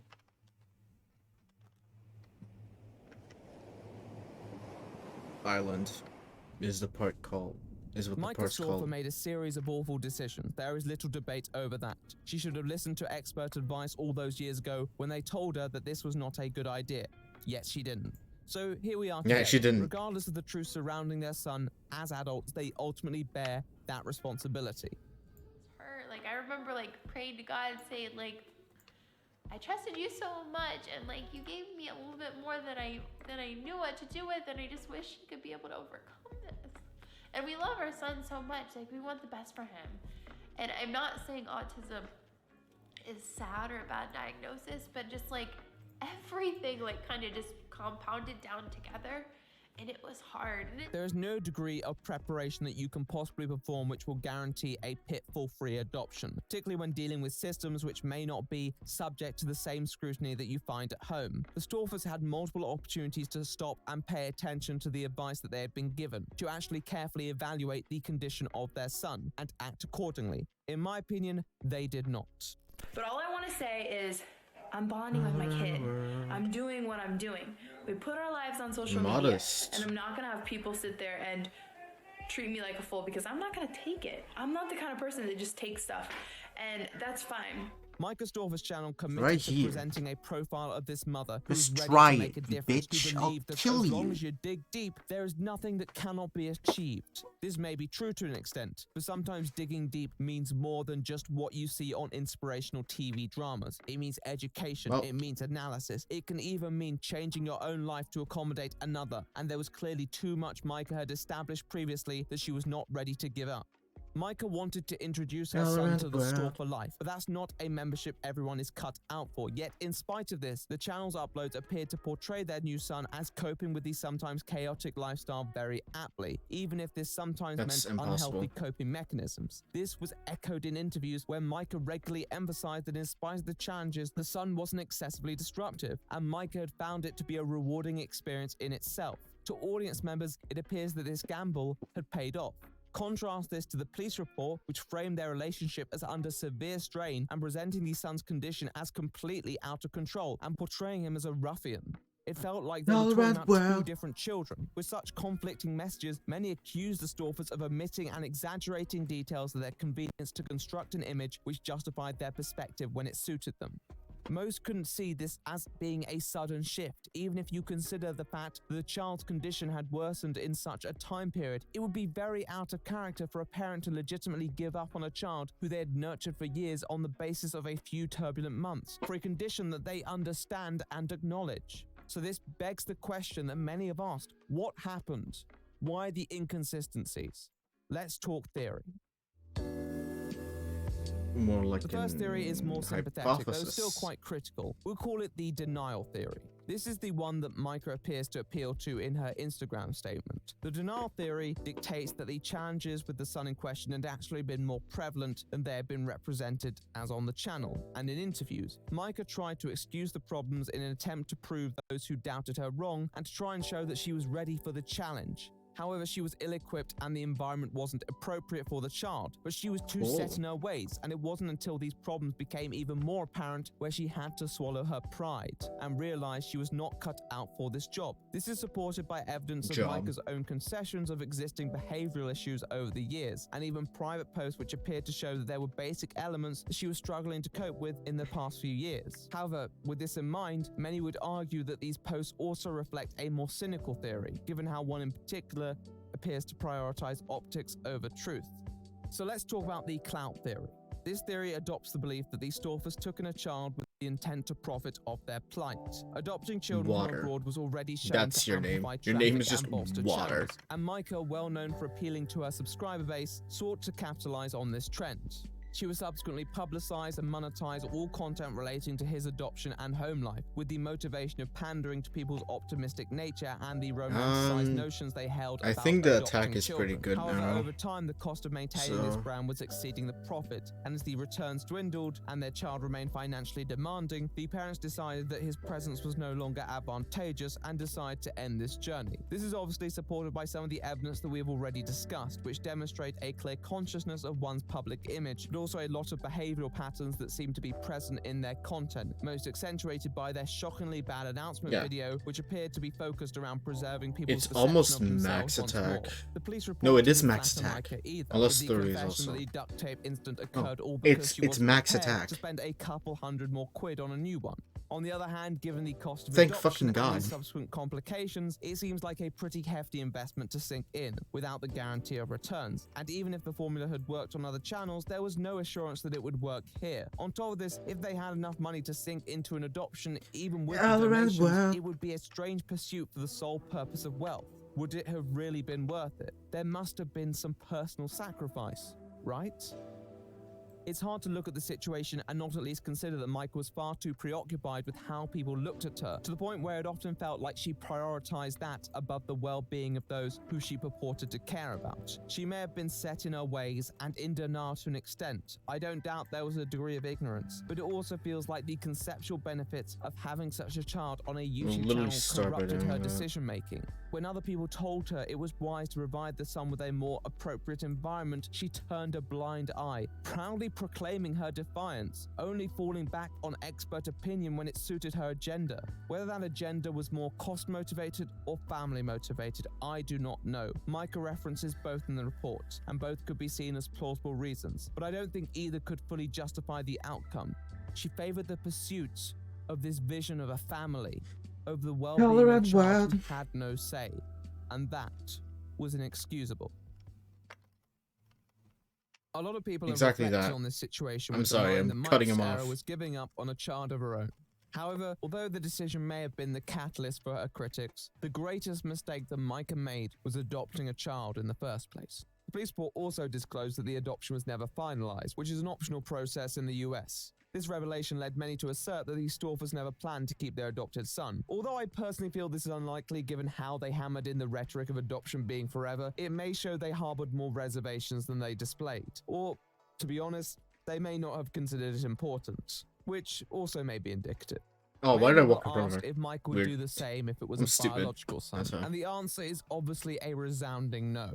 Well, we hope at least. This was one of the focal points for public opinion, this treatment of a child who they welcomed into their family, but similarly gave away. On principle, the outcome is positive. The child is in a better place now. There is no doubt about that. He has a family who are well equipped to deal with his needs, and the Storfer family are likely relieved of a challenging relationship as well, and hopefully have more time to dedicate to the rest of their children.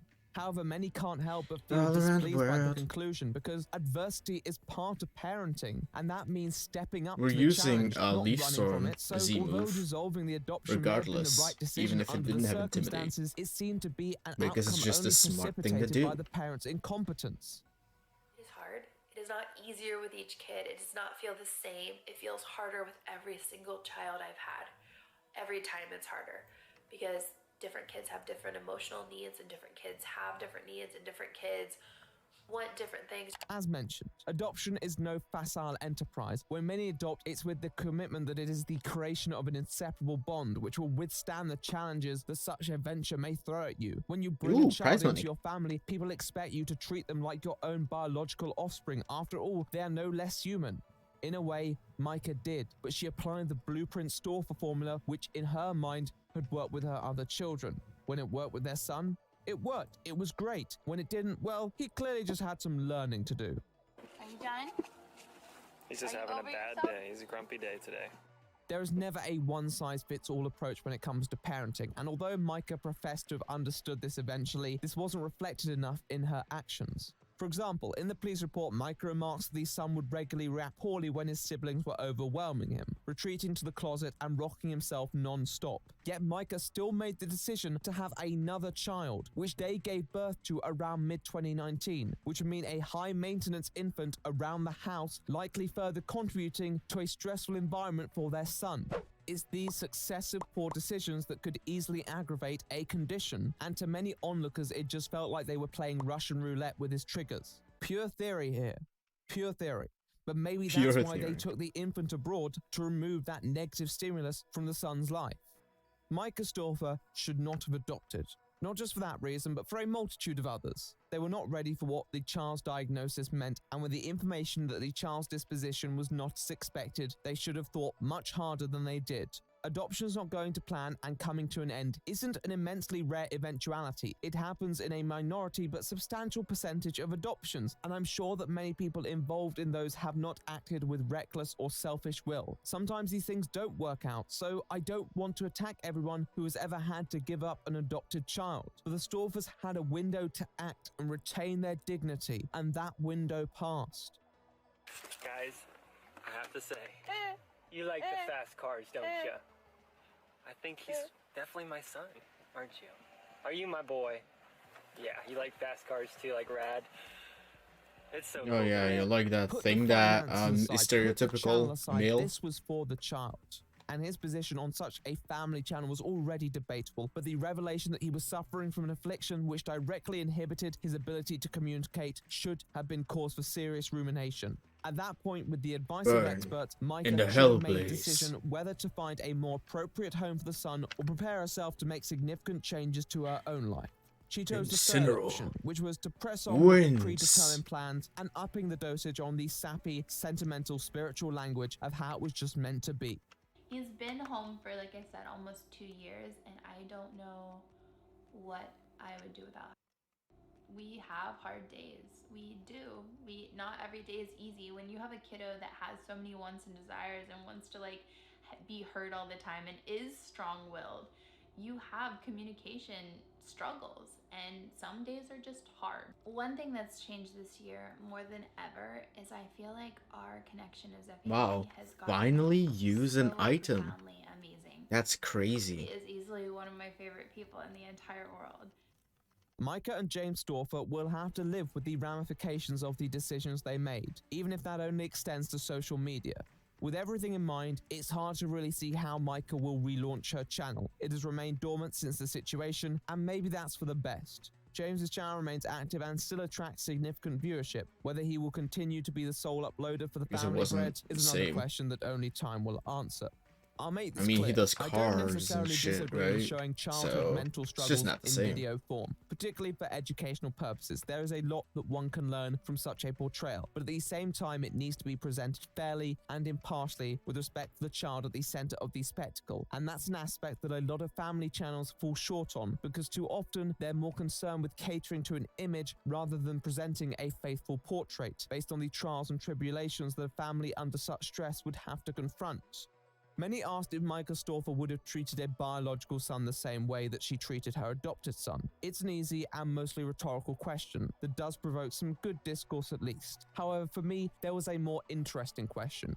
Would she have done this at all if she didn't have a YouTube channel? And if no, is it okay for an individual to have such a consequential decision riding on the existence of that platform? YouTube influences the creative liberties we take, the decisions we make. That is beyond doubt. But where is the line? Where does YouTube end and real life begin?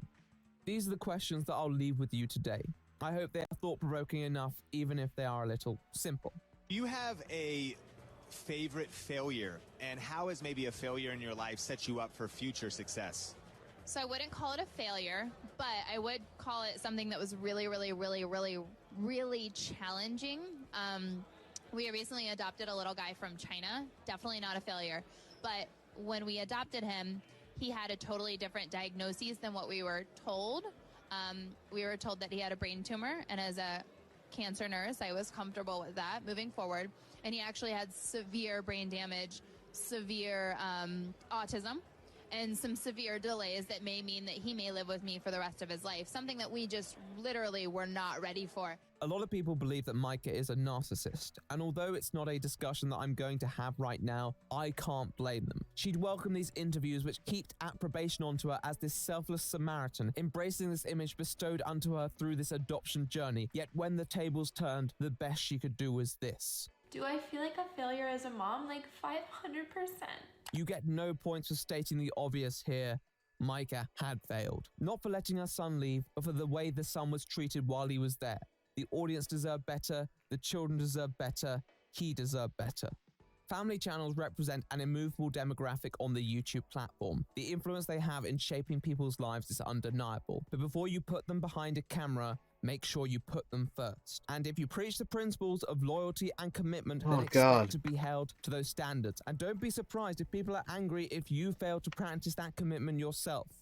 Are you constructing a YouTube channel around a family, or a family around a YouTube channel? Maybe that question should have been asked to Micah. When I started the adoption process, I never really found very much material on what it was like when you get home. And I think that this could be a really cool resource for somebody who's going through the journey. But once you get Let's do home this. and once you kind of find that niche for your family, it's amazing. It is absolutely amazing. Be aware and make sure you are capable of the challenges you are facing up to. And if you do make a mistake, for Christ's sake, don't make a terrible video about it. 99, 95% of the struggles we have never publicly aired, ever. What were they thinking? I just wanna love you, just No, no, no, no, no, no, no, no, no, no, no. No, none of that. Wait. I just said I don't really care if it got copyright or something.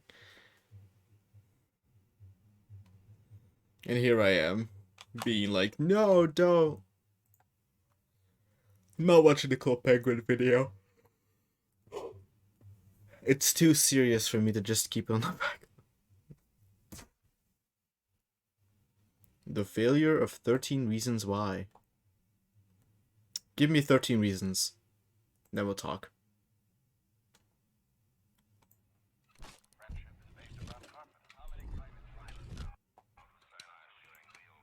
Hello ladies and gentlemen, and welcome to The Right Opinion, the home of a twat with too much free time and TV shows. Honestly, something that I have an interest in, but seldom get around to actually watching. My biggest problem is how much time they tend to consume, and although I promise you I have too much free time, TM, it's not that I typically decide to dedicate all towards one TV show. I like to allocate it across various activities to maintain some mental well-being. Because after all, in this world called YouTube, we can all use that from time to time. I mostly indulge my time in films, which are typically shorter in total, with exceptions, and gaming, because, as I have always asserted, It's called I Endgame. am a gamer. It's called the Nonetheless, Marvel recently Universe. I have found myself in an interesting That's the predicament long- because YouTube's slow monetization process has basically delayed so many of my videos Not that I the found red myself world. with a week on my hands, and a desire to cover something slightly different.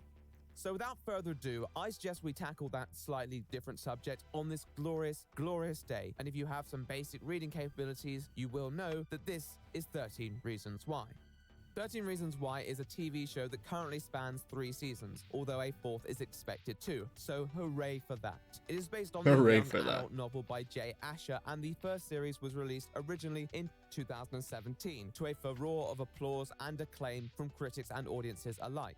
However, it is not without its controversy. What is the basis of this controversy? Well, 13 Reasons Why is a show that, like many films and TV series, tackles tough issues. However, one of the central characters and It's narrators of this show, always someone a by the name of controversy, Hannah right? Baker, is presenting their narrative from the perspective of a deceased individual. But on top of that, she committed suicide and left behind 13 tapes. These 13 tapes were each addressed to an individual who she felt had played a role in the situation that finally resulted in her death. These tapes would then circulate through each subject, being Sounds passed cool. on until they completed their cycle. It is a show that asks questions regarding accountability, school environment, but it's also very graphic and intense and not for the faint of heart. When covering any sensitive topic in a Sounds cool. dramatized Yeah. fashion, there will almost always be controversy. But because Netflix many doesn't people do it have right many when different it feelings comes to on how to promoting. deal with these topics, and many people will have strong feelings on them, and therefore even the occasional misstep. It's will be always the same, like even with stuff like Goblin Slayer or like that depicted rape and Rise of the Shield Hero that had false accusations towards. It was a false accusation to rape, you know. Those also sparked a lot of controversy because Western audiences really don't seem to understand that sometimes you need these stories with these very extreme subjects. Like, you need to tell people about this stuff. These are serious issues, and just to be like, oh no, pretend like they don't exist is just a mistake. be viciously scrutinized, because if these things aren't done with the utmost delicacy, it could also lead to dangerous social outcomes. The first season of 13 Reasons Why was promoted under the guise of mental health discourse. In fact, if you watch the version now, you might see a disclaimer from one of the cast members stating that the intention of the series is to start a discussion. Oh, Claydol's surviving on one. Therefore, at first Sounds when like it came fun. out, I kind of theorized that its messages probably bordered on inflammatory at points, but didn't do anything too egregious because overall it had still been well received. However, by the time the second season came, I began to, well, have second thoughts. The first season had been based on the book, as mentioned. However, I'm the going to second lose my season mind. completely deviated from that, and I felt that move veered more on the side of exploitive, especially given how the original series was promoted. I assume maybe there was just a heavy demand, maybe it made a significant difference to some people's lives, but regardless, given the moderate success of the first season, I understood why it existed. Nonetheless, this season was not well received by critics, and audiences didn't seem to be particularly ecstatic either, although it is difficult to tell how the committed fans reacted. I assumed this would be the end. However, I was rather irritated when I heard that there would be, in fact, a third season, a move that I found frankly rather insulting. But ho-hum, maybe it would be better. Okay, never mind then. I figured at this point a majority of the audience must have been but the most dedicated viewers of this show, who clearly felt that the messages mixed with the high school environment resonated with them. I really didn't see much additional value being drawn from it, and I also developed a sentiment of concern because if they're still trying to send these social messages about all of these topics yet receiving such a significant amount of criticism, they can't be doing a particularly good job. My concern here was that ultimately 13 Reasons Why had an audience who supported them on the basis of their takes on these sensitive issues, yet their artistic failure to carry through these messages could well have negative social ramifications, particularly if the intended audience were more vulnerable individuals. Now, I did not guarantee to find exactly this, but I also know that there has been a lot of debate over it, and I hope to at least provide my own stance on it, with a caveat of caution and nuance to those interested in watching the series.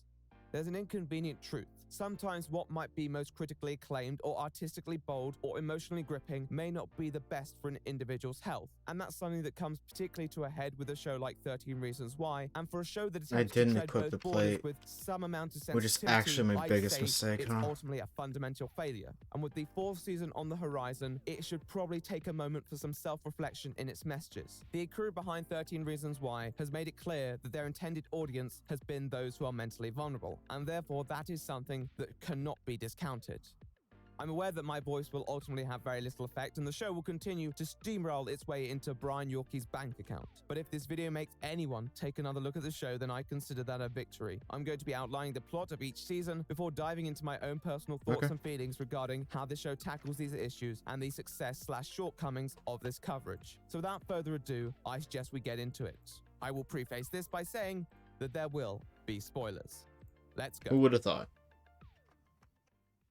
Now, I briefly mentioned the premise of Season 1 while introducing this video, but I shall go into a bit more depth. There are two narratives that we have to observe. The first one being Hannah Baker, the deceased individual whose narrative is presented post-mortem on these 13 tapes, and mostly follows her account through the state of flashbacks. And the second being the recipient of these tapes, Clay Jensen, whose narrative is mostly followed through present day. There is an episode dedicated to each tape. We follow Clay as he listens to them and sometimes struggles to listen to them, interspersed with relevant flashbacks which run adjacent to Hannah Baker's narrative. We also follow Clay's own reaction to this, which may lead to certain behavior when certain truths are revealed. There are many various arcs, as would be expected on a TV show, but the tapes are directed at individuals whom Hannah feels contributed to her suicide, sometimes through merely being complicit in a culture or just being a straight-out rapist. Hannah's parents are planning to sue the school for their inaction, and other students who are the subjects of these tapes are trying to prevent the release of these tapes. Another student, Tony Padilla, keeps an eye to make sure each person listens to these tapes. There are many other minor conflicts and tensions, but I shan't focus too much on them. Now, realism is a really important point when staying committed to recreating these environments. Not every film or TV show has to abide by basic fundamental laws that we may expect from the real world. In fact, many don't, even the ones that may seem grounded in principle. But 13 Reasons Why has a few more rules to abide by because they seek to portray the human condition and environments that market relatability to their audiences. Therefore, certain elements of logic and realism have to be followed by in these instances. So realism will be discussed here, not just from a social perspective, but from an artistic perspective as well. I want to first focus on the premise, the fact that Hannah is recording the series of tapes and Another directing them sassy at one. specific individuals following her death. This has probably been one of the major sources of the controversy, being called out by many as unhealthily indulging in revenge fantasy. Now, this is where we should talk about the portrayal of Hannah Baker 85. herself. She isn't the sole focal point of the narrative, and therefore the writers have a bit more leeway to not present her as this all-positive protagonist. Therefore, I didn't immediately object to her having less than amiable intentions regarding the creation of these tapes, because ultimately it is the framing of the character that would define how she is presented to the audience. People don't always do the best thing. It's just important that there's some awareness of that. See, I can guarantee that one of the reasons that you're still listening is that you really want to know. Who are the others? Who else is responsible for my death? Unfortunately, 13 Reasons Why doesn't really have that. For me, I received the impression that Clay's present-day reaction was meant to be the core narrative that we were meant to emotionally follow, with certain deviations when he lashed out a little. That's just not helping. And even those behaviors seem to fall on Clay rather than Hannah. Ultimately, their handling was a failed opportunity to look into the dangers of creating a series of tapes. Accountability doesn't dissipate after you die, and although the tragedy should never be undermined, at the same time, we shouldn't be afraid to analyze the morality of the actions themselves that come before. If the writing of other characters wasn't so on the nose, then the nuance may have been able to come through, because there are characters who dispute the release of these tapes, and even the details. For example, Jessica Davis, the subject of the second tape, tells Clay that Hannah was lying about certain details. What she said on the tapes about us Simone's, she's the one who stopped coming, not me. She's the one who ended our friendship, and she knew it. She's a liar. Was a liar. Lower speed. However, by the end of the same episode, they used blatant dialogue to tell the audience that she clearly wasn't lying. If Hannah was lying, why are you here? It was such an underplayed conflict that it basically had no reason to exist, and it was a missed opportunity to look into the implications of such tapes. When someone takes their own life, they are more often a victim of some circumstance. However, at the same time, content published with knowledge of their impending death may be questionable. So in it's its not that situation good, for is what two he's trying to reasons. say. Firstly, a deceased individual won't have to face down the consequences of those narratives, and secondly, as they are a perceived victim, it will yield their post-mortem content more power, which is exactly what is demonstrated in Season 2, but we'll get to that eventually. However, even with that said, it is revealed later on the tapes that she did get a detail wrong regarding another tape directed at Zach, a high school student who basically stole compliments from Hannah's compliment bag after she embarrassed him publicly. In the tape, she says he threw a compliment away. I was hoping once you read the letter, you'd get it. You'd realize how much I needed those silly things you were stealing from me. But I guess I wasn't even worth a reaction. and yet it's revealed he actually kept it. However, this habit of getting details wrong doesn't appear again, so I'm not really sure what we're meant to do with it. The only basis that it would have changed under is if we were still unsure about the validity of the tapes, but the subjects of the tapes act in such a purposefully self-incriminating way that it's not a point of contention. Your dad's a cop? Yep. This is fucking brilliant. You can't touch this, Clay. So ultimately, it just becomes this loose end, and we're left wondering if we should be lending the emotional value to the tapes that the writers clearly want us to. It's hard to tell if revenge is the direct motivation. However, it does appear at multiple points throughout the series. Probably the worst example of this is in episode 4, a tape dedicated to an individual named Tyler, a creep who took photos of her at her home and invaded her privacy, finally escalating when he took and shared a picture of her kissing another girl named Courtney. In her tape, she says this. I kissed a girl and I liked it. Why you did what you did. But I can make you understand how it felt to be me. Kiss me too. That's why I'm outside your window, Tyler. And after people hear this, I bet I won't be the only one. This is followed by Clay, the present-day protagonist, taking a picture of Tyler's bare buttocks and sending it to the whole school. Now, this was a bad idea for many reasons, and some characters even observe this, but there's little resolution or focus that says how bad an idea this was. And it was a really bad idea. Let's go into that. Bad ideas. Almost. They're common in this show. Sometimes that's okay when they're framed as bad ideas, but often you end up with this sort of ass-pick scene. No real closure because the tapes have moved on to their next subjects, and this leads to some real incoherence on actual morals.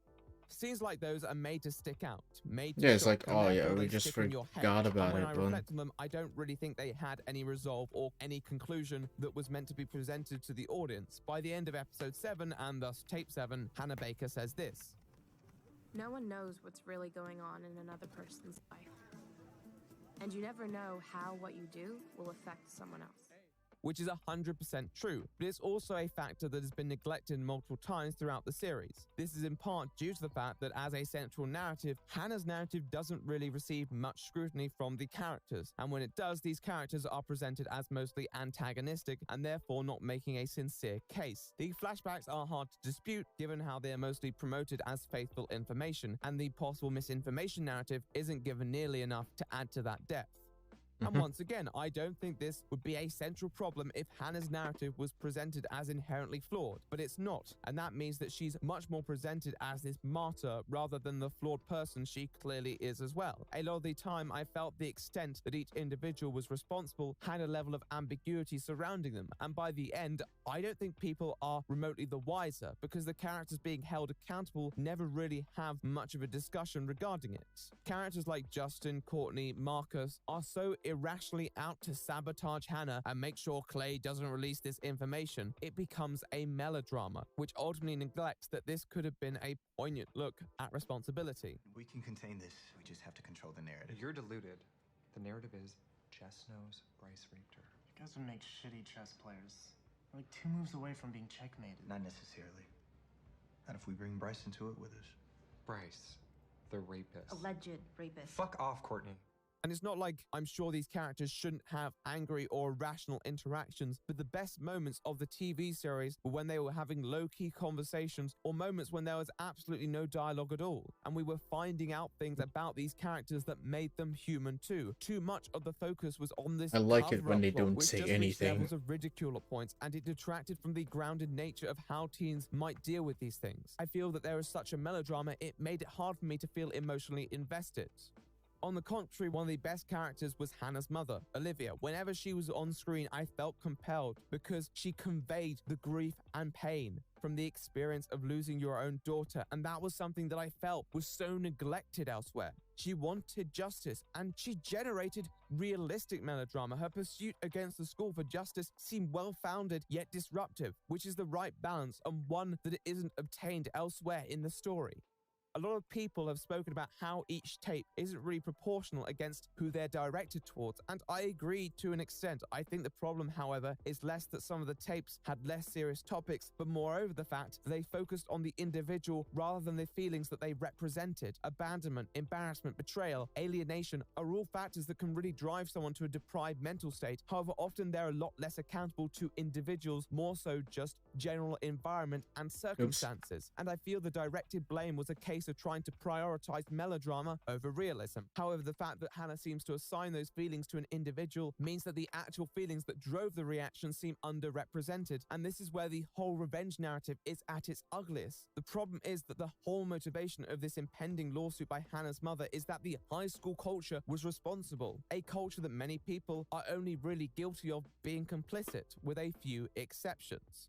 Because some of the individuals in the tapes don't necessarily do anything drastically terrible. However, as a recipient of the worst of high school culture, Hannah Baker should have been aware that naming people directly in a tape linked to her suicide could really negatively impact their lives if these tapes were released. The whole point was that high school students were creating social Allegations hierarchies of are surface already level judgments. What would make any of the people bad. on the tapes above that scrutiny, some of whom clearly didn't deserve it? This is why I didn't want you to listen to my tape. Because I didn't... Because you wanted to keep your secret. No. Because I didn't want you judging me for the worst thing I've ever done. Characterization is another point that many people feel wasn't covered well enough in the series, and that's an important factor considering that the show makes the assertion of starting a discussion around mental well-being. For me, it's a mixed bag. There are some really good interactions that would reflect someone going through those stages of suffering, and obviously there needs to be some conflict. That's how plots are created. But there are multiple points where the high school seems ridiculously over the top. There's at least one scene where all the students just take their phones out at once and start smirking at the same time, talking amongst each other, and it's so contrived. Often they try to make Hannah out to be at the mercy of the whole damn school. I think this was because they wanted to frame it as her having nowhere to go eventually, but you really didn't need to do that to generate that feeling. Once again, if they could frame the paranoia that such rumors create rather than pretending that paranoia is only the reality, then they would kill two birds with one stone. They'd accurately represent the flawed state of mind that that mentality creates, and they'd accurately portray the high school environment rather than merging the two and presenting that perception as truth. Something that would serve to perpetuate the idea that this scenario is much worse than it actually is. It panders to negative stereotypes that suicidal audiences are most prone to believing and presents it as verity. As a show that wants to connect with a more vulnerable audience, that sort of outlook seems rather inappropriate. As 13 Reasons Why goes, it presents itself as a discourse on accountability and responsibility. We observe a group of students come to terms with their participation in a toxic culture. This narrative could have worked if it was presented through the eyes of a neutral party or no party at all. But the problem is that we have the added detail that the narrative is presented by the victim themselves. This was clearly to add heightened conflict and more intimacy, but in doing that while combining it with the motivation to create a fully accurate portrayal, they succeed in making Hannah the perfect victim. The problem is that because the narrative is post-mortem, it is presented without challenge, and we never really learn much about Hannah or her imperfections. Even when she might behave in a way that seems irrational, it's never subject to much scrutiny because the narrative just continues. The only real dispute comes regarding whether she's lying, and we all know how well that plot line is pursued. In an attempt Why to would keep that the girl narrative lie? as rational and coherent as possible, it undermines the fact that many suicide victims have mental health problems and other factors that will influence a person's mental state to drive them to that position. It goes too far to rationalize the situation, even if it notes that it is not a good option. It makes the act seem very calculated, which is what leads people to this revenge narrative. I don't think the premise necessarily comes across as vengeful, but it's very easy to look at that delivery and see it as just that. A really good example is in the final episode, where the flashback takes us to the school counselor's office regarding a sexual assault case, which it's the exact something same we'll one. get to very soon. But in this instance, the counselor isn't empathetic enough. It happened, Hannah. And I believe you. But if you won't confront him, then the only other choice is to move on. Yeah. It's just what I'm gonna have to do. But the flashback also goes the distance to make sure it is very clear that no one is blatantly in the wrong. But afterwards, Clay's narrative cuts through, implying that the counselor should have pursued her after she gave him the impression that she didn't want to talk. A very strong impression. I must add. There could have been legitimate discussion at that point for what more can and can't be done sometimes, but they just kind of leave the point unchallenged, ending on this romanticized final "who really cares" speech. People did care, and I think setting the bar that high justifies an unfair expectation from many people and undermines their own humanity in a way, and what they may be going through as well. I think I've made myself very clear, but no one's coming forward to stop me. Some of you cared. None of you cared enough. And neither did I. And I'm sorry. And I understand, I guess, what they were trying to do with the idea that everyone has a perspective. It is a running theme, but the problem is that vulnerable individuals looking to adopt Hannah's perspective would find it rather easy to do so because the narrative isn't presented as flawed enough. The show starts a discussion, but one of the points of view implied by the narrative dictates that an individual can be justified in taking their own life on the basis of circumstances assumed, which is something that I and a lot of people don't agree with. There's been a lot of controversy surrounding the increased rates of suicide following the show. It's hard to prove anything with post hoc measurement, and it's not an environment that would be ethically viable to manipulate. So cause and effect can never really be established. It's also impossible to measure how many lives the show may have saved, so I do take this perspective with a grain of salt. But typically the concern from many individuals That's like saying is that suicide rates such with a a gun would suicide increase after depicted and Persona 3 published came can out. provoke copycat instance. Ironically, a copycat instance is depicted on the show when one of the characters, Alex, tries to shoot himself following this ongoing conflict. There are researchers who posit that it may well be the famous suicide scene that causes this. But I think it's more likely to just be the general theme of the show. You don't want to give people any reasons why, let alone 13, not unopposed at least. And the challenges against those reasons just come across as a bit lackluster. Now, the scene itself is controversial in other ways. In fact, it's so controversial that Netflix removed it altogether. Bit late for that. But I've seen many people praise it for its rawness and as a scene that feels important to the storyline, a convergence of the narratives. It's And shocking, I'll say, but it is it's powerful. important. However, at the same time, those scenes aren't going to be the ones that start discussions. They're going to be the ones to provoke emotional reactions. And although artistically, it might feel like the right thing to do, so I can see why a lot of people took issue with it. I don't know if the crew behind 13 Reasons Why anticipated that their audience were going to be as sensitive as they were. From what I understand, a lot of disclaimers have been placed in post-release, and I guess it would have been hard to completely ascertain that. But if they wanted to start a discussion, they should have been more considerate of the boundaries of that discussion, particularly when they appear to be trying to connect with that audience. I have a feeling that the whole discussion narrative was conjured up when they realized that they had some pretty severe incoming criticism. Maybe that's just my more cynical side talking.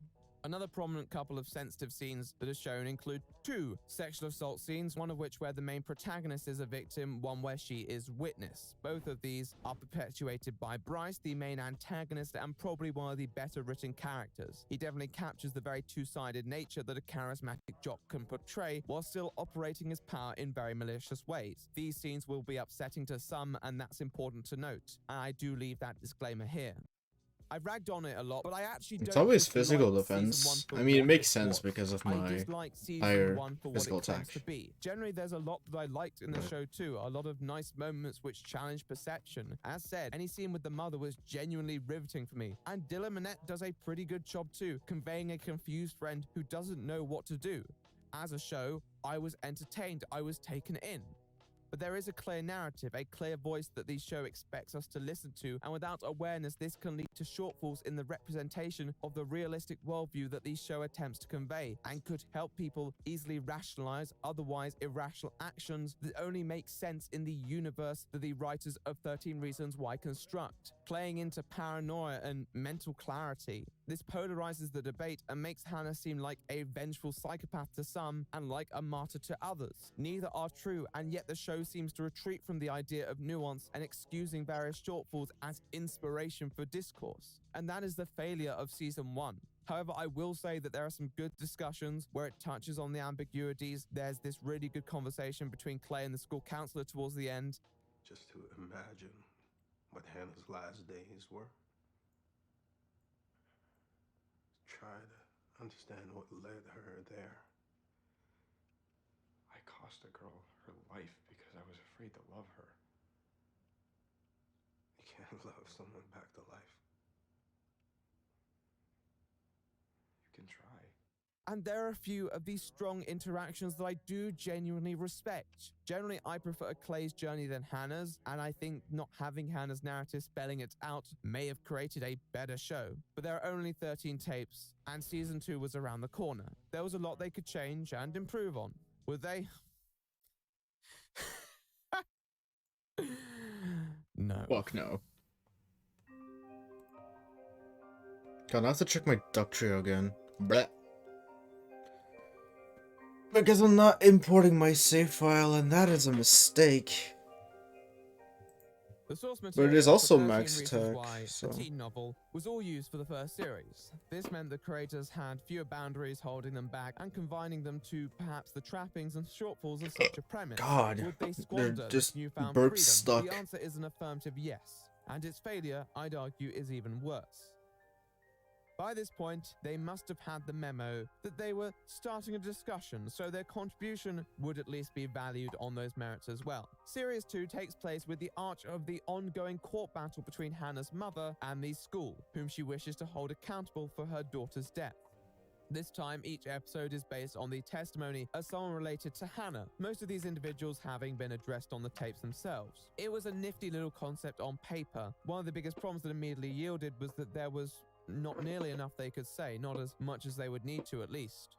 In 13 Reasons Why, Season 2, they repeat a lot of the trials and tribulations that characters in Season 1 went through, leading to frustration at points. For example, the main protagonist, Clay, has significant issues opening up. The arc of the first season provides the feeling that it's good and healthy to open up sometimes, a nice message, and holding these problems in only leads to greater complications. In the second season, this problem repeats itself again, which leads to similar discussions.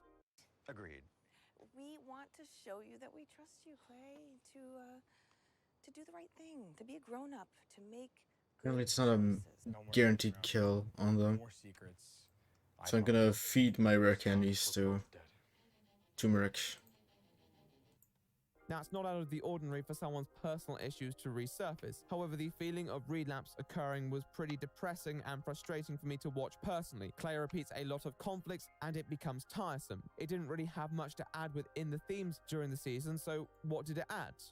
Melodrama. A ton of melodrama. There were people being beaten up, there were guns, there were knives, and at this point I felt I should be more annoyed. But at least they were making it obvious they were happy to betray this narrative that this was a realistic high school environment. And I stress, there probably are some high school environments that are rife with weapons, safety hazards, and various other issues that shouldn't be ignored.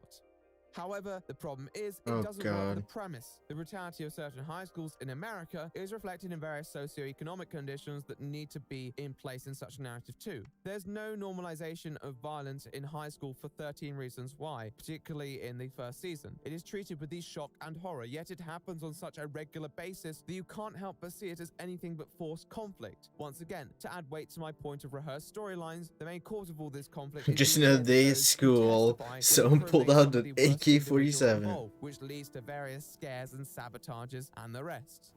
Because the thing is, in high school, everyone's watching you all the time. You have to be careful.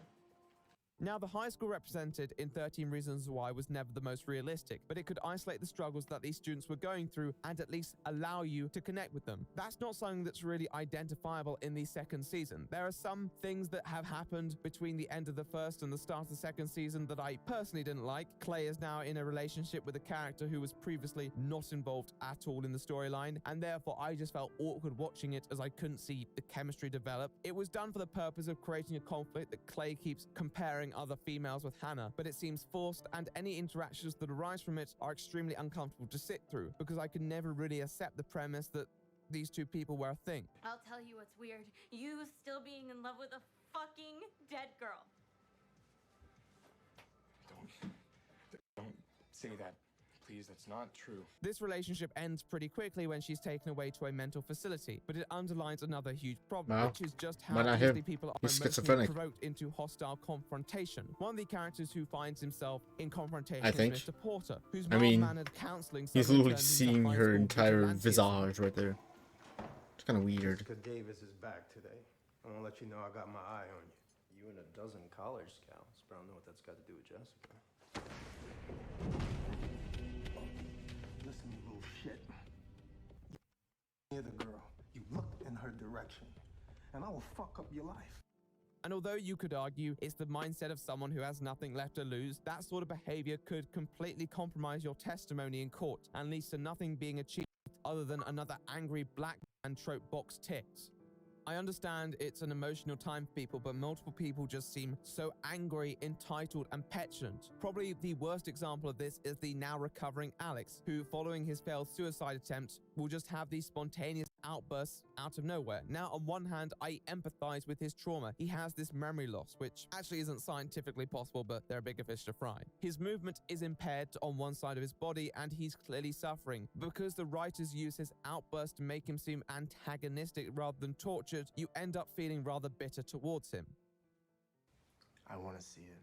Alex, honey, I don't know that you're ready to... What? To know the truth? Or know why I did it? Is this that you don't want me to think about it, or is it that you just don't want to talk about it? It's my goddamn note, Mom! I want to see it! Often his eruptions are spontaneous, and they spend much more time focusing on his emotional reactions rather than any discussion about what he might be going through. It doesn't mean that those conversations don't exist, they are covered, but you don't really need more than one of these angry moments to convey what he's experiencing. By the second and third time, it feels awkward to watch and so painful for the sake of confrontation. I don't think it does the suffering of such conditions any justice. But with that said, he's far from the individual who's suffering the worst treatment of their mental health here. I think that award goes to Clay Jensen.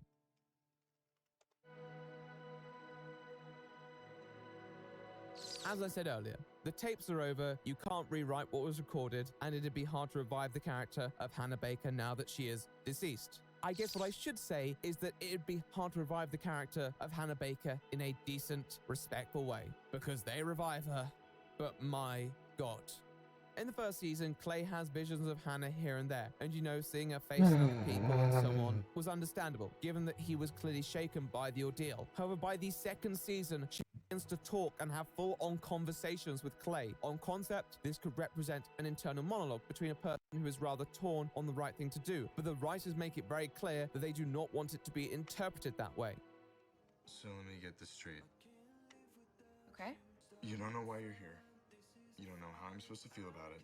You don't know why I haven't seen you and have in fact tried not to think about you for months, and then you show up tonight. Precise and accurate. In true What? Clay Jensen style.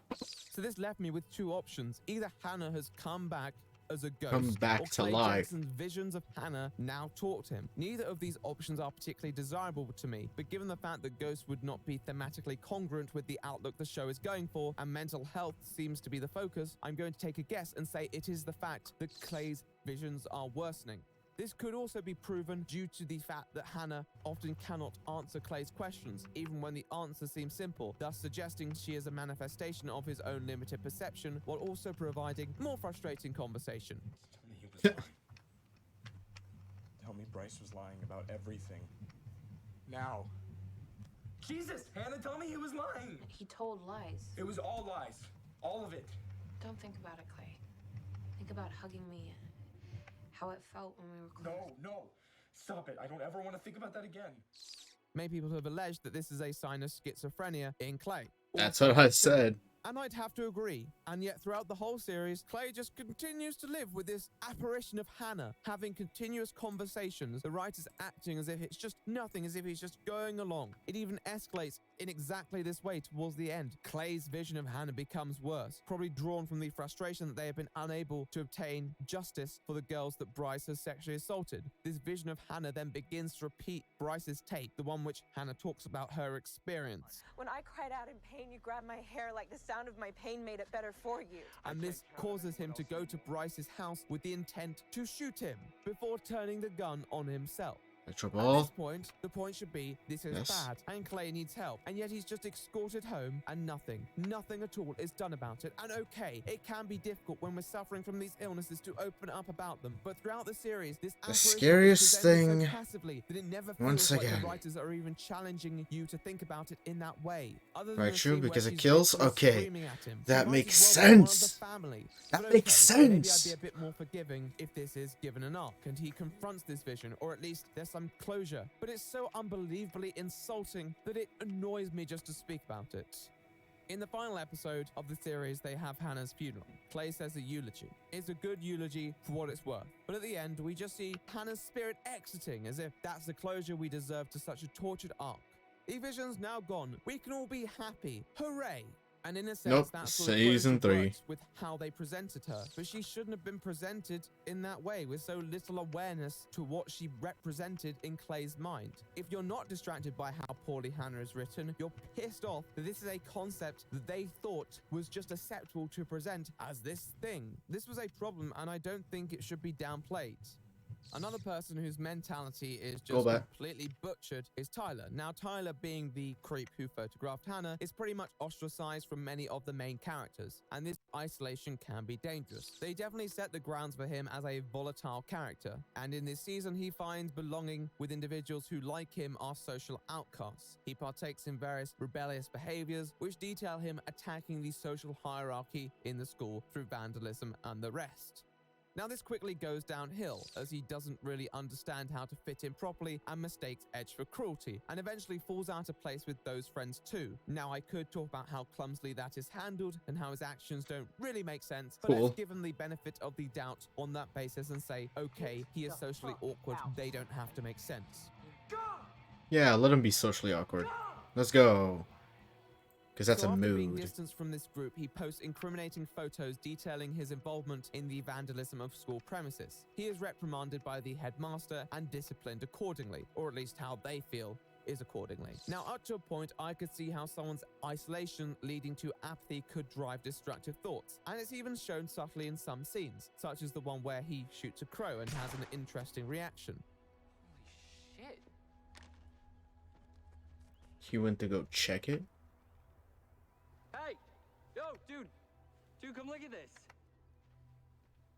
Did you hit it? Look at it, it was like... It's like flying like 30 seconds ago, now it's just... That is typical psychopath-related behavior. For those who are unaware, Tyler is meant to be the school shooter kid, and in certain episodes they're trying to outline his sensitivity to the possible radicalization that such environments might produce. It's a hard line to walk, because as always, you don't want to make the school shooter narrative seem too rational, you need to portray him as an outlier, but you have to make it real. However, probably high off the backlash they received for making it too rational in the first series, the writers go in totally the opposite direction and make his turn seem prompted by a scene that I'm going to have to describe. Part of his discipline for the vandalism incurred him going on a correctional course. He goes away for a certain amount of time and seems to come back as a changed man. However, on the first day back, a character known as Monty, who is known for being aggressive, violently attacks him with his goons in the toilet before ramming a mop stick up his anus. And this upsets him so much that by the evening he's just off to shoot up the school dance. The scene upset me a lot, to be fair. Mainly because I felt it was unnecessary. Not only do they really fail to document the gradual descent that many people in these scenarios go through, but they have to include a really ham-fisted scene that was basically used as a vehicle to justify why he did what he did. Why the fuck did you come back? And the misrepresentation doesn't stop there.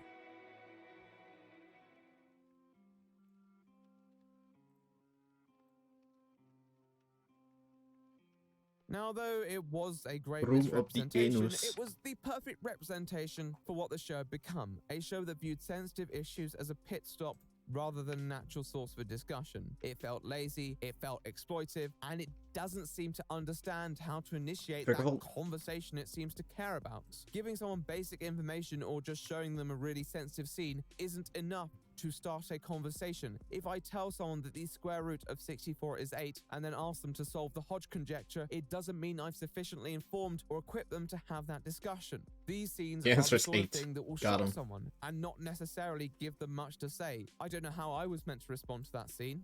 The scenes just discussed were the huge standouts for obvious reasons, and it's completely understandable. They were done for the sole purpose of shock value. With the first season's suicide scene, you could at least make the argument from an artistic perspective it had been built up appropriately. With this said, in season 2, there were plenty of other scenes that were now added in to embellish the timeline, which just felt frankly inappropriate. Most of these scenes were around the basis of Hannah, as shown by various testimonials. In the first season, the tapes were presented as a nearly wholly accurate representation representation of the environment that Hannah was subjected to. The second season uses flashbacks to add various details, which I suppose were meant to be twists. But all they did was throw into contention a lot of testimonials in her first season.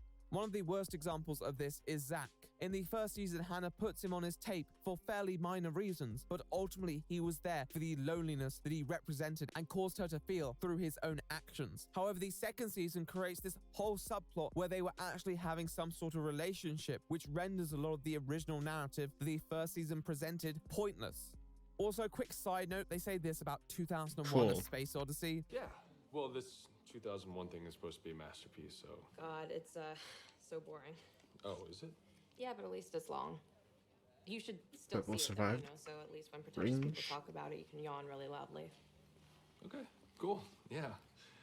I don't know exactly what they were trying to say here, but don't. Just don't.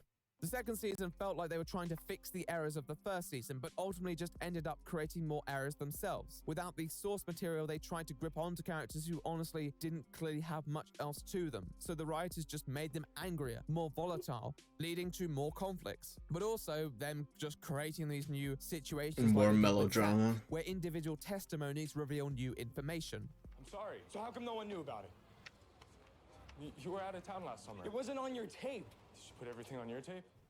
I assume they anticipated this and tried to deflect it in the script here, but this is no valid response. It's not about Hannah including everything about a person, it's about including the relevant arguments for why a person led Hannah to take her own life. And this story paints Zack like a completely different person to the one portrayed in the first season, and makes Hannah's tape basically redundant.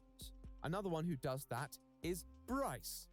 Maybe that's why Hannah pursued me, because she'd never felt that sense of belonging.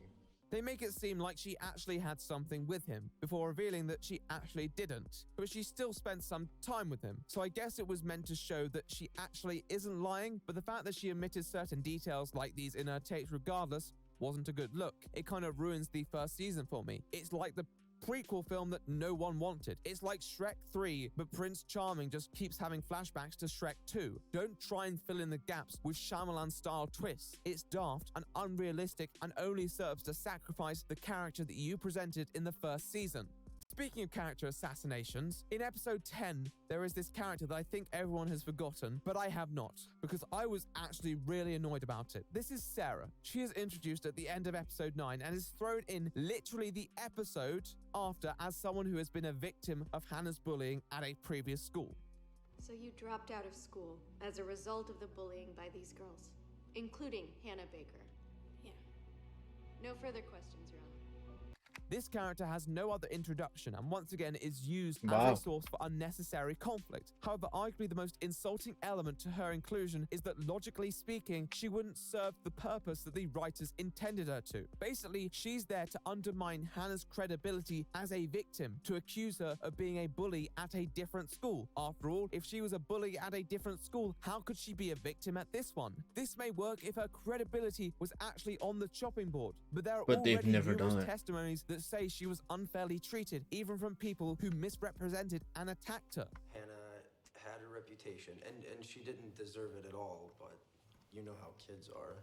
It's important to remember that the question was whether the school had failed to protect her, which was the point of the lawsuit. And if the prosecution lawyer had been more diligent, he could have easily flipped this to say that the school in that district, this other story of Sarah, also failed to protect this individual against high school bullying and harassment.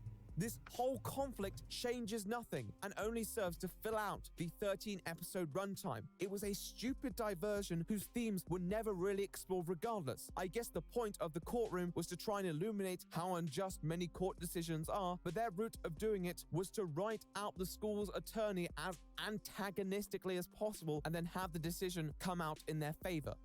And isn't it true that your vandalism caused thousands of dollars of damage to Zach Dempsey's car? I was angry at him. I paid for the damage. What did you do when you were angry at Courtney Crimson? I just took her to Hannah's grave. Are you responsible for Hannah's death? Yes. There are kids who did a lot worse. Kids who you let skate, who did things that you won't even talk about. And adults at Liberty, Request they to don't... strike that answer is non-responsive. So ordered.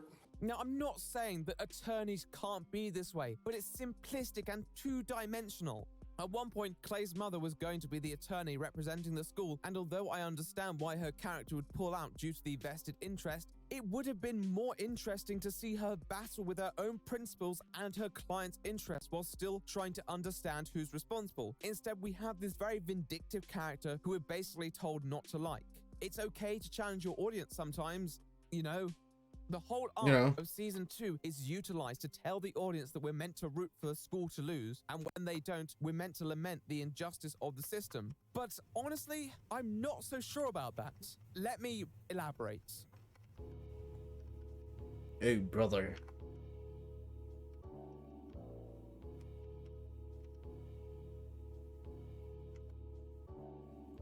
As I understand, the court case is meant to indict the school as culpable in Hannah's suicide. Now, in the first season, this discussion of responsibility is kind of juggled between parties, and the school environment is definitely brought up. And for what it's worth, there actually is a discussion to be had. Hannah's parents are initiating the lawsuit against the school, but it's also framed as an emotional decision and one done from people in exceptional grief, trying to find a reason for why their daughter took her own life. Now, what can we do about that? We could fight. You know, take on the monolith. We've got those pictures from the bathroom that you took. We have that list. And if that's not enough, then we're just gonna have to find something else, because we have to let them know that this is not a senseless tragedy, that there are reasons why this happened. The 13 school reasons is why. presented as clumsy, shallow, and occasionally irresponsible, but never is it really implied that the school had to pay for what they had done. It was a barrage of conflicting feelings with no clear answer. In the second season, the show pulls out all the stops to make sure the school is shown in the worst light possible artistically, while circumstantially trying to present the situation as completely unjust. So there are fights, threats, and so on. Yet barely any of this is mentioned in court that could actually incriminate the school environment. In fact, I believe the only person who does openly mention it is Jessica Davis. I found these just this morning in my math class. Objection. These photos were not admitted into evidence. One photo and it defines you. This is what they did to Hannah, and now they're doing it to me. Order. Order. If everything that happened in the school was reported in court, you might have a more watertight case, but nothing really is reported, and we're meant to be angry when the court comes to a decision that the school is not culpable. And after a while, I just reflected and felt that the decision was completely reasonable. The first series asked questions about responsibility, and the second series was just like, yep, that was the school. It doesn't help that honestly, a lot of the questions from both the school and family attorneys were about individual involvement, implying that this individual behavior was accountable to the school. Now, of course, only one side was arguing this, but it essentially became an argument of tone policing. The school was such massive pricks, like the principal, for example. He's a big old prick. And the most dangerous thing He's a big old prick. would be to believe somehow that Hannah's suicide is more than a tragic death.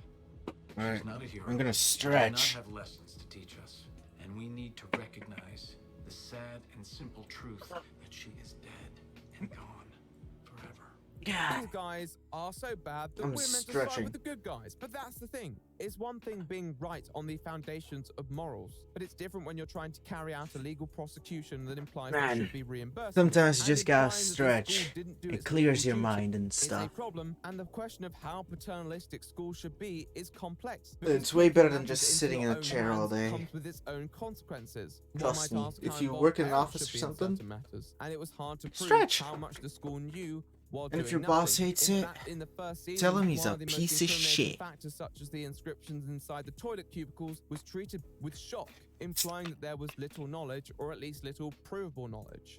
How have we never seen this before? Oh, well, faculty is not supposed to be in the student's restroom.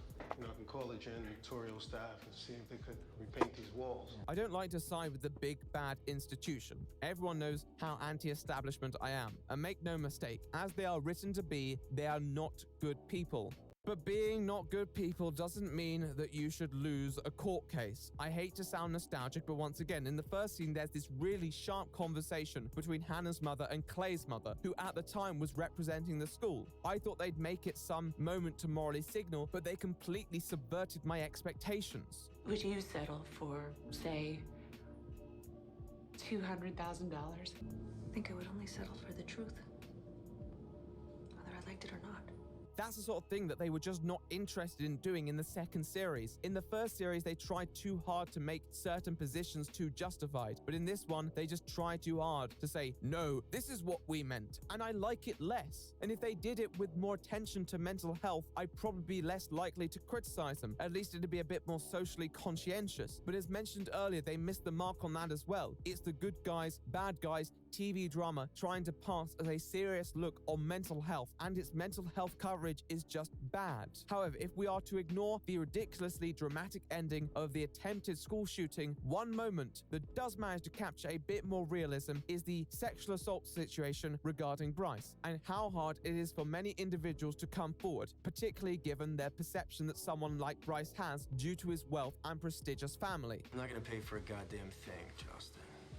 I've got a legal team working for me around the clock. I've got state fucking senators that will talk about what a fine citizen I am. What have you got? A junkie mom and a deadbeat dad? Throughout the series, he's presented as someone And under the pressure, truth. but also very calculated in his method to protect his reputation. He's an awful person who has raped multiple individuals, and yet even when his victims go to the police, he only receives a minor sentence of 3 months probation. And his former friend Justin, who is from a significantly less privileged background, ends up receiving a 6-month sentence, despite the fact that his worst crime was being too intoxicated to fully understand what Bryce was doing and not being persistent enough. This was a somewhat decent narrative on the failings of the legal system and how it often comes out in favor of those more privileged. There's also a good narrative about loyalty and the price of quote betrayal. I would have much preferred them to focus on that rather than the prosecution of the school. However, I guess that wouldn't fill enough episodes. I think the one scene that I'd use to summarize the tone of 13 Reasons Why Season 2 is an alternative flashback scene for Mr. Porter, the school counselor. In all fairness, it's not a bad scene. In this reality, he chases after Hannah as she leaves and helps her open up. I kind of like it, but the context of it existing seems to be basically the writers feeling insecure of how people may have interpreted that scene from last season, either defending Mr. Porter or attacking him. I can't let you walk out that door. Why? Listen, what happened to you was not your fault. You don't know what happened to me. Hannah, if my daughter were older, I would tell her the same thing. That men, they can control themselves. Everybody can, all right? Everybody knows whether they have it or not. And it was that boy's job to know. If that scene had been the first season, I probably would have liked it a lot more, as it would have felt more ambiguous. If season 1 says, here's what you could think, season 2 says, here's what you should think. And I have to admit, I dislike the latter more on principle. There's nothing wrong with trying to reel in the suicide is justifiable narrative, but they also go after a lot of other narratives too, which, to be honest, weren't necessarily inherently evil points of view, and compromise many of the not so bad elements of season 1. They are scrambling to appease their complaints, but don't have a grip on how to do it. Season 2 swaps out discourse for drama and waters down any substantial element that may have given it its appeal in the first place. It is not mental health oriented and commodifies a high majority of those topics. That is the failure of season 2. But hey, we could talk about season 3. They still have time to redeem themselves, so would they? No. Well, thank you for that confusion, but I have a... No, you've spoken enough now. We're like 5 hours Yeah, in you and need haven't to even shut watched up. season 3. I mean, that's what I was about to get into. Yeah, well, I'm here now and it's my video, so we can't all be twats with too much free time, can we? Now piss off and let me talk about this garbage fire. I hate everything. This show is declining in quality so rapidly. I'm genuinely curious as to how and where it could possibly go next. If nothing else, season 3 proves that there really is no rhyme or It really does reason hate as to everything. why any of this story is unfolding. Aside from the fact that it is recognizable, popular, and probably boosts Netflix subscriptions. As if the fact that a show called 13 Reasons Why is already 39 episodes long wasn't comical enough. We're dealing with the aftermath of an event so distant at this point that it's very difficult to justify why any of this is truly necessary aside from the pure, juicy drama of it all. Season 3 shifts gears in such a way that would be fine if it wasn't treated like it's doing us some kind of virtuous service, as if this show is anything more than the melodramatic high school drama aimed at young teenagers that it indeed is. In all honesty, I kind of enjoy my yearly dose of this series due to the absurd level stretch in order to keep this angsty snowball rolling. At the very least, I find it to be somewhat comically entertaining as a trashy drama aimed at young adults, but I'm not sure that's the kind of feedback the creators were hoping for. Wow! Tell us all about it! Okay then, if season 1 is about what led to the end of Hannah Baker and season 2 is about the court case that preceded, then season 3 is simply a whodunit murder mystery, with the hook or central question of the season being who killed. All of the marketing was brandished with the question of who was responsible. Who did it? Who killed Who did it? Bryce? Show it in the first episode, right? Yeah, pretty much. At this point in the show, though, we're very aware of how evil Bryce Walker is. He's so comically maniacal over the first 2 seasons that it's obvious he was set up and marked as the major antagonist. And his comeuppance is the only narrative beat that has any consequence, besides the more pedantic pieces of drama that fill out the minute-to-minute of the show. How long you been juicing? In order for this season to come together, the writers decided that for this story to have any weight behind it, Bryce needed to come across as being more complicated and well-rounded. You don't want to die. Come on, dude, you could kill the monster. So you felt more conflicted over his demise. Problem is, you ideally should have been sowing those seeds since the beginning, to avoid it coming across as retroactive and kind of cheap. For a show that typically seems to have dealt in pretty clear absolutes, it's very strange to me that 3 seasons in is when they suddenly feel inspired to add a bit of grayness to the intentions of their more controversial characters. What the hell happened? What have you done? It reminds me of the tropey writing. Is that the like guy Walking Dead from where a minor character suddenly gets an Detroit? intense Become backstory human? that fleshes them out mere moments before they're killed, so their death appears to have more impact. With the way the show has been structured and written, it seems obvious to me that everything after the original material has been composed backwards. They seem to have a pre-prepared list of dramatic and controversial ideas that fit in line with what made the original book so famous, or infamous, depending on who you ask. And instead of writing realistic people that progress in a relatable and honest approach, they appear to force the square peg into a round hole to continue to double down on this idea that 13 Reasons Why is on the cutting edge of socio-political commentary. I think it's mature and responsible storytelling on the part of Brian Yorkie and the writers. I mean, it's courageous too. So how do they attempt to make you feel sympathy for a violent, serial abuser fiend? Well, their answer was to hammer home this idea that at the end of it all, despite the consistent and still insistent human. amount of pure evil he has displayed in front of us, come on guys, he's still a person at the end of the day, right? He's a f***ing person, Clay. Human being. One of the main themes Human of this season being. is this idea that parents and or family have a huge role to play in shaping troubled lives. That behind broken or evil people is some kind of underlying trauma, be it a fiercely homophobic father, a distant, unloving mother, or whatever it may be. Which is an interesting idea to explore. There are a lot of movies I like that deal with these very themes. However, the script here is far too hokey and silly to sell any of it. Knock knock, parent entering. Oh, my parents. Let's not forget that at the start of season 3, Bryce is known to us as the guy who started the initial rumors about Hannah, viciously sexually assaulted a minimum of 3 different people with more implied victims, started more nasty rumors, this time about Jessica, tormented Zach by messing with Hannah's locker, lied while under oath countless times, and probably many more horrendous acts I've forgotten about. Now, I don't know about you, but I don't really think that Bryce could be properly redeemed as a character under any sense, really, with what we've No. already seen him do. Like, this is very extreme. Like, what he did is abhorrent.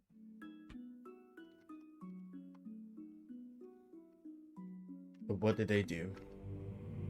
This guy is eviler than the fucking Emperor. The only possible way I could see it going down was perhaps in season 3 his arc was to come to the realization of what he'd done and confess the truth to the police and take his punishment like a responsible person. Nah, he wouldn't be forgiven, but that's the only real way I could see you taking this character in a sympathetic direction. Finally, the and still bird got out. maintaining some modicum of reasonable sense. It's true that suddenly Bryce seems to have some kind of realization in season 3 about what he's done and why it was bad. I assume they were going for a conflicted character who was fighting against the evil instincts that had defined him for so many years, which we learn seems to originate from a troubled family life growing up with parents that didn't love him properly. This show abuses the idea that if you have a sad backstory, that automatically makes the concept of evil deeds inherently more grey. However, as I already mentioned, it's looking for justification after the fact instead of having some kind of plan for the character from the beginning. It comes across that way anyway. Intentions aside, the execution of this character is where things completely fall apart, all for the sake of this ridiculous, murder mystery. Bryce follows through on some of the more dastardly crimes yet in Season 3. A particular standout moment for me being when he breaks into his dad's mansion to vandalize it, except it's revealed that he went to the wrong house and winds up threatening a small child with a knife, like an actual deranged sociopath. Well, I suppose he's only human. Speak and you die. What the fuck? Juxtapose that insanity against the attempts Yeah, to humanize him, a you human. wind up with some brilliant unintentional comedy, such as when Bryce and his mother finally bond by throwing paint on each other. And he fucking dies. No! No! This is without even mentioning the very intentional Yeah, because and that's what petty people physical love. assault that Bryce commits in the penultimate episode. Story-wise, this is for the character of Zack to have motivation to beat Bryce to a pulp, so he can be a red herring for the real killer. But anyway, Bryce decides to plow his body at full speed into Zack during the chaos of a riot that takes place in the middle of an American football match in episode 12. This is, of course, Ooh. fueled by pure jealousy because Zack moved in on Bryce's ex-girlfriend, likely ruining any chance of Zack's sporting career permanently. Might as well add a final destroyed life to the pile of chaos that this nasty character has left in his wake. You're going to hell. Well, I'll see you there. I mean, to be fair, he is only human. Only human.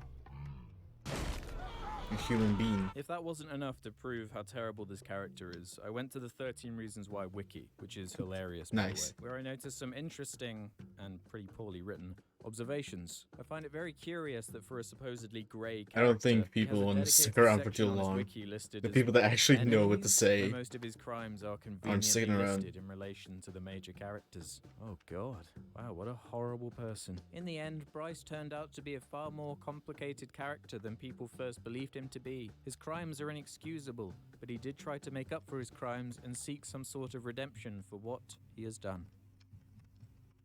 No, he didn't. You're talking about the same character who is listed under his personality section as a cruel, arrogant, spoiled, manipulative, violent, and selfish person, and is a very dangerous individual. That sounds like a more accurate description to me. It doesn't matter to me how many times he has a paint fight with his mother, apologizes to his victims, has a weird relationship with his dad, has a go at his meanie grandfather, or complains about the world not allowing him to change. Trying to be better. Fucking world won't let me. If anything, with the way it's presented, he comes across as a fairly consistent liar, who is never truly being genuine because as the viewer, we get to see that he really hasn't changed at all. It's even revealed that he's managed to fool multiple therapists. Why not a real therapist? Bryce had been to 3 already and fooled them all. As well as being responsible for having Tony's entire family get deported. They already have my dad scheduled for deportation. Jesus. Yeah, that's pretty fucked up as That's well. most of what bothered me about this character in this season, aside from one important detail, I guess, that being his relation to a new member of the cast.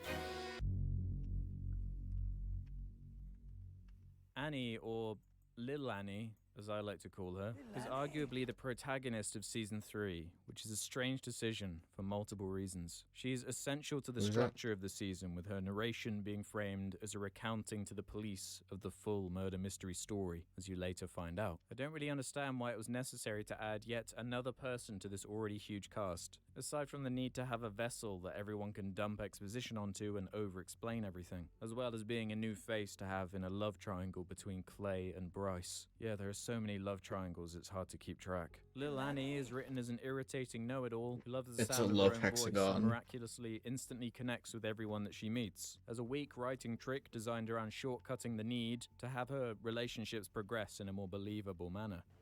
Well, I look at you and I see a badass. She's a blank slate who is used to second guess and constantly question everyone to keep them spouting the awful dialogue. God damn it, honey, I need you. No! How is everybody today? Oh my god, it is bad. She's also got a British accent for some reason, which I hate because I hate British people and their stupid accents. Oh, I wasn't going to say anything. Well, that's why you're here. She quickly I gets see. dangerously entangled in the entire affair, forming a strange relationship with Bryce and sleeping with him multiple times. I slept with Bryce. More than once. It doesn't make her a very likable character, but at least she knows by the end it was an extremely immoral thing to do. That's the worst thing I've ever done. Yes, it was the worst thing you've ever done. She's the most proactive character in terms of moving the mystery of the plot along, with her motivation being that she wants to find out who murdered Bryce because of her intimate involvement with him. I find it odd that they insisted on her being the lead detective of the story, instead of the literal police officer, who has been established, I think since the beginning, multiple seasons. Turns out he's the father of the murderer too. So that would be inherent added drama, but I suppose that would distract from the high school tween nonsense. We will get you whatever help you need, Justin. Factual. Oh, spoilers. Good I one. decided to lump these characters together for a couple of reasons. First of all, as if one love triangle wasn't enough, they needed to have a pesky little cheating side quest going on in the background, with Jessica juggling a relationship with the two fellas at once to add to the theater of it all. I already spoiled it, but it's revealed that technically Alex is the one who deals the final blow to Bryce, so he gets credit for the kill. It's fine though, because they agreed to frame another character I haven't mentioned yet, Monty. We'll get to him later though. Oh god, Monty Mole. Yeah. And you should fear that. The murder scene is a complete mess because of the shift Bryce goes through depending on what is convenient at the time to the script. At first he tries to make a case that he's trying to change and that the world won't let him, even though he hasn't really done anything aside from continue to be evil. Even going as far as to have made a confession tape to give to people instead of just telling the police. Why would you do that? However, the moment he's helped up by Alex, he says he's going to destroy Zach and break his other knee. I'm gonna fuck up his other knee and wreck his fucking life. Which you might justify as him being angry in the heat of the moment. He did get his ass kicked after all. I'm gonna fucking destroy him. But to me, it comes across as if his true nature is to be a violent maniac, as we've seen for 3 seasons. Either way, Alex kills him and they cover it up. The characters are covering up murders at this point. The main cast is so morally bankrupt at this point that I'm pretty sure there isn't a single one of them that doesn't belong in where they jail cause for the mass seriousness of genocide. their crimes. I suppose you could make a And case for cover some it of up. them before people were being beaten and murdered and hiding weapons so the police don't find it. What is going on? Is that where you guys dumped Tyler's guns? Correct. But it's hard to root for these characters considering the lengths they're willing to go to lie and cover up the truth of what really happened. They appear to make up their own moral code as they go along and take the law into their own hands, which would be fine if this show was treated for what it is and not sold as if it's this important learning tool for young people to start having a conversation. The show, which obviously is a weighty and important show. Justin doesn't particularly get up to much this season aside from dealing drugs from the 13 Reasons Why coffee shop they're all obsessed with. I suppose this and any other show would be quite a big deal, but that's a relatively tame story beat compared to everything else that's going on. We're told that Justin has an intense bond with Clay as he was adopted into the Jensen family last season, but I can't help but wonder why Justin wasn't used more in the investigation side of the mystery. It would have made a lot more sense to me to have Justin and Clay team up to find out the truth of what happened. It's not like a lack of motivation would be an issue, seeing as they both have fairly intimate backstories with Bryce at this point. I suppose we always have next season to explore the sexual tension of Justin and Clay. I'd do anything for you. Anything.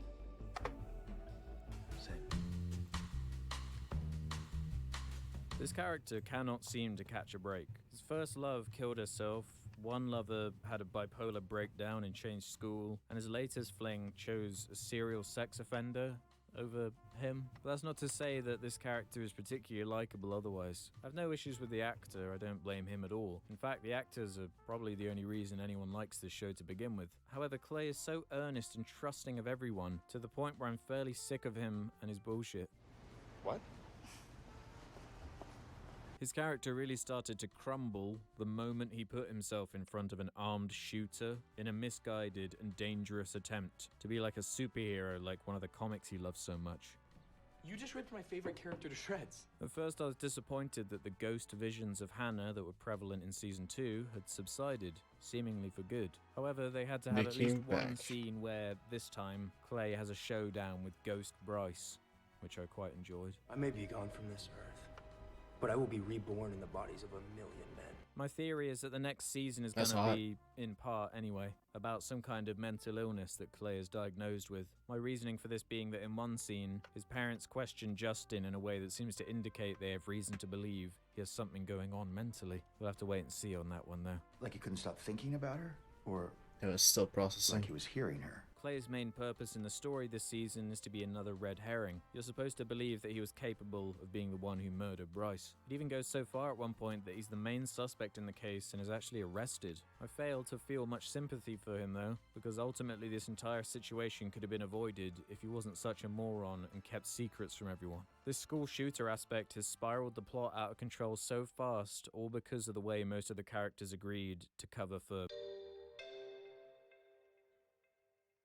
Season 2 obviously ended with the bombshell of Clay stopping Tyler from going Columbine, so the results ripple into Season 3 and have to be explained away with the most moronic decision-making this group has made yet. Instead of getting this kid the help he clearly needs and making sure he takes liability for his actions, they dividend responsibility between the group and implicate themselves to make sure Tyler is never given a chance to snap again and murder people. Yeah, that's their plan. Wow, these mental health expert children. Most characters are deeply frightened Who of would've what he's thought? capable of. I kept a gun. You what? And I didn't tell you guys because, I mean, I had a feeling that you'd get mad. And Clay even admits that he has nightmares about being slaughtered by him. In the dream, you pull the trigger. Luckily though, Tyler is made out to be such a sweetheart to make sure to justify the ridiculous actions of last season. They try to make the case that it was all worth it in the end, that Clay made the right decision. Step in front of a shooter. Go on. That's clever, because he's just a human after all. However, being the complete imbeciles that they are, they decided to hide his bag of dangerous firearms in the water where fishermen constantly peruse. So obviously the season ends with a tease of the guns being found, implying that part of next season all sorts of drama is going to unfold. I'm glad, Oh quite boy. frankly, they deserve everything that is coming to them. Most of the scenes with Tyler are him apologizing for nearly killing his classmates and coming to terms with the horrendous abuse he received in the last episode of season 2 at the hands of. So yeah, Monty kind of Oh, steps boy. in as the lead villain in Liberty. This character is fairly similar to Bryce. He's not quite as mustache twirling, but they take his character in a similar direction in terms of giving him a sad backstory, where it turns out he's a closeted gay with a nasty father. His main role in the plot is to effectively be set up as another red herring and eventually be the fall guy for Bryce's death, Monty realized that the cycle had to be broken somehow. so the others can get away with murder and cover it up. He also conveniently gets killed off screen, as we're told by the police that he was killed in jail. But Montgomery De La Cruz was killed in his jail cell just hours ago. I suppose you can have a crystal clear conscience, can't you, you monsters? Okay, he was a human being. Oh gosh, shut your face. He's a human being. This is the final character I briefly want to talk about because he's my personal favorite. He's the only one who calls the group out on their idiotic decision making. This is bullshit. I'm out. I'm scared of you. And to be honest, I don't trust you.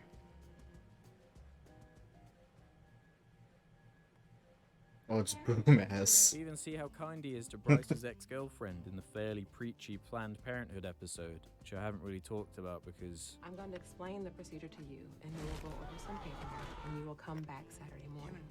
When you return on Saturday, we will take your blood pressure.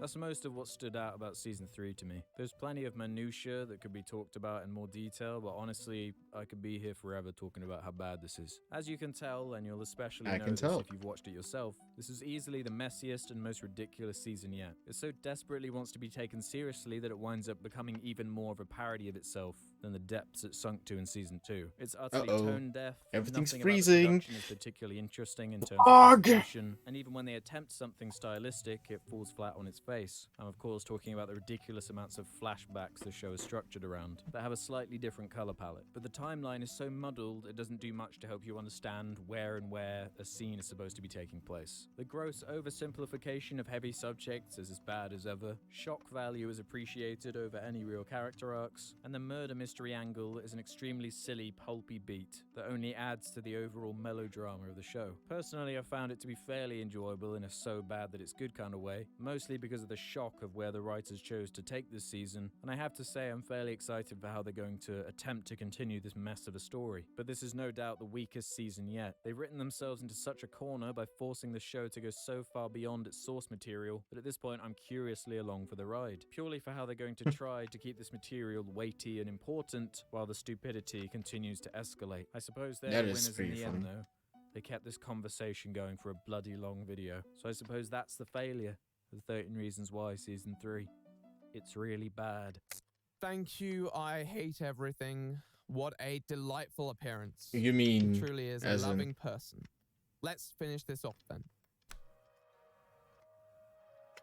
See, I don't have to fight him. I'm just... If 13 Reasons Why Just was crafty. about the first Just season, crafty. we could have a fair discussion about how it treats its subjects, where it comes through and where it falls short. But by the time it's continuing to string along various audiences by 2 and 3 with these narratives that are frankly rather worrying when treated the way they have been, it reaches a stage where one has to ask whether it's worth it.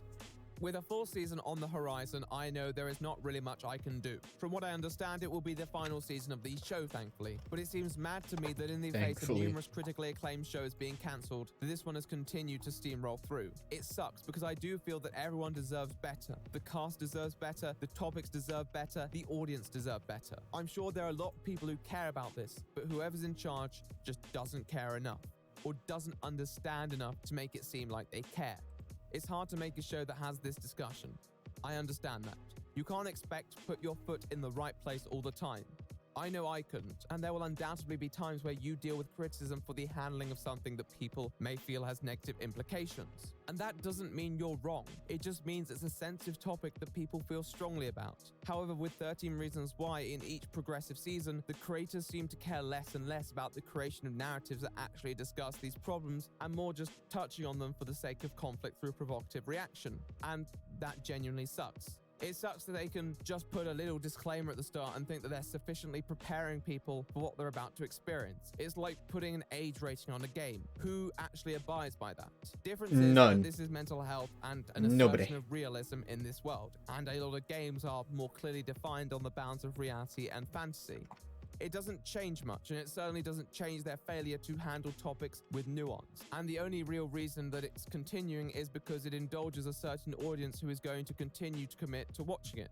And I get it. There aren't too many shows that have attempted to portray mental illness in teenagers, though they're out there. But as many people have noted, this doesn't do it accurately, and it misses out on one of the greatest elements, the element of getting help.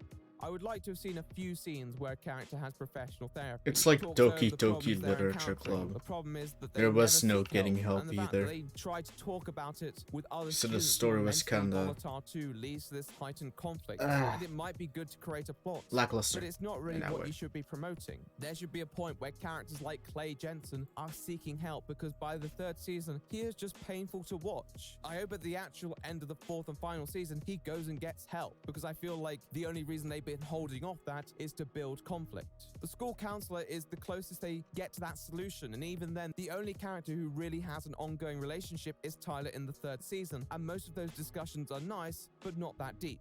And the fact that it takes them 3 seasons to get there is kind of sad.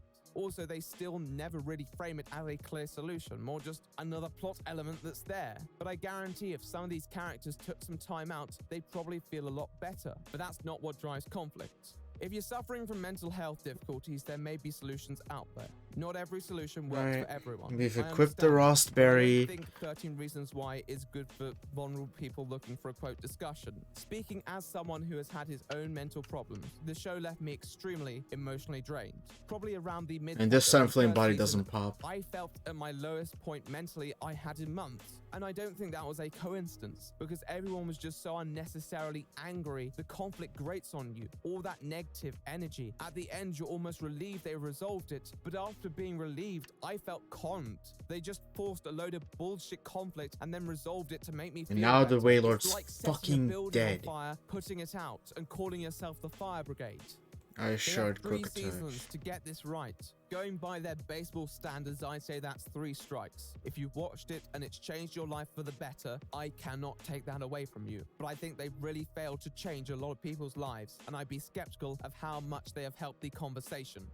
If you're not doing great mentally, this show wouldn't receive my endorsements. I think it's a placebo of sorts, and one that provokes a reaction that wears off rather quickly. At this point, I'd normally recommend a series that does handle it better, but to be honest, I haven't really watched that many. One that my friends always recommend is BoJack Horseman, which I definitely plan on watching soon. Though if any of my audience members would like to share some Personal ideas best. about shows about mental health in the comments Fuck. below, then I'm sure there'll be people out there who'd love Jesus. to hear them. If you're doing mentally Right, well, knocked 30 out. reasons why I wouldn't get my endorsement either, because seasons 2 and 3 especially just outright suck. Overall conflict, contradictory values, and generally just what appears to be a motivation to milk the discourse rather than actually contribute to it. And the fact that it has persisted despite the criticism from people all over the creative and medical spectrum is the failure of 13 Reasons Why. We are done here. Alright. Accelerock does take it out immediately. So yeah, that was the video. A Gengar. really fun one. So much fun. I had such a great time making it, and I hope that I can continue having a great, fantastic time. I'd like to give a big shout out to the editors. They did a fantastic banger job. Fist bumps to all the editors. I don't know who you are yet, but I love you. I love you guys. Shout out to my Patreons, my big old patrons. Oh, patrons. I call them Patreons, but some people get annoyed that I call them Patreons because I'm just trying to define them from the regular patron. But I'll say, Why is everything breathing so much, man? My patrons. I don't know why. And all the ones that are $10 plus are on the screen right now. But we're not finished there. We got to give some more special shout outs because I've got some big names. I got a big shout out to Be More Cool J. What a cool dude. Brandon, Christopher Karras, It is Chris, buddy. Stanton, Yeah. all $100 Patreons. And then my $50 Sulking. Patreons, Caroline, Hypercube, and some Hullabaloo. I did it in different order this week. You see, I'm feeling extra spicy today. But thanks again, guys. You're all the best. You're all the dogs. And I appreciate and love you guys. Alright, and then I don't Flygon. really have much else to say. Keep up the fantastic work. And if you want to speak to me, you can reach out to my Twitter. That's probably one I reply on the most, though I haven't been getting to DMs too much recently because I've been busy. Probably that's the best shout. Discord in the pinned comment. Facebook also in the pinned comment, though I haven't been using that much recently. Instagram too. I sometimes chill on there. So, not too much else to add. Have a good week. I've given up with the world, but I'm still here. So take care, chaps. All you fantastic chaps.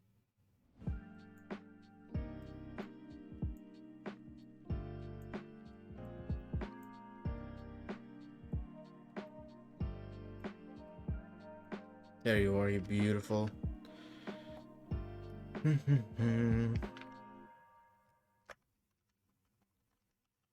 He's like, you fool. You're dead.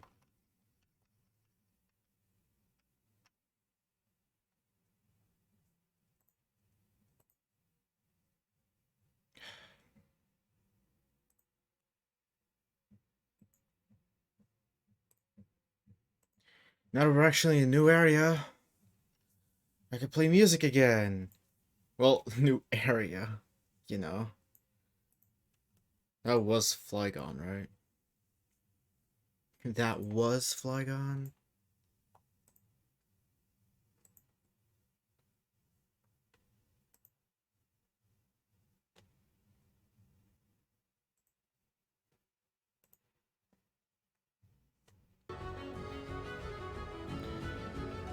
Sorry, a lot of freezing currently.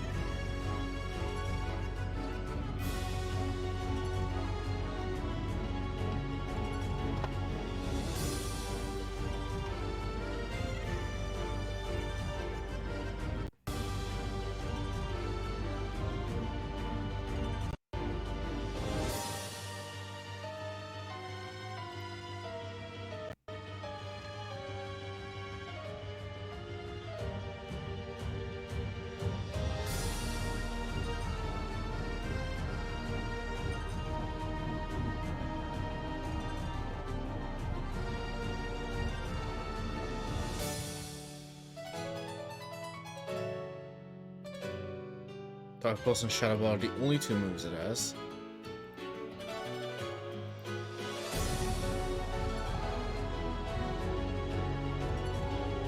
And Lycanroc is faster.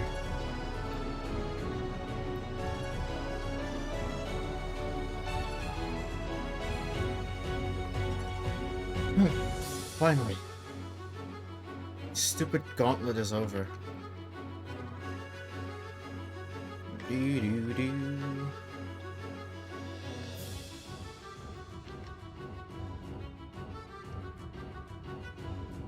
Cool, my pee-pee. Bailiff, wax pee-pee.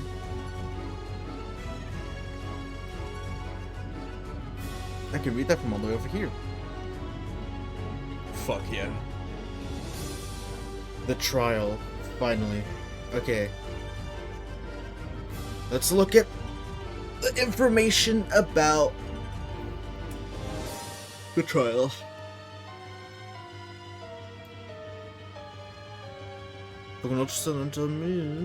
Jangmo, Hakamo, and Kamo.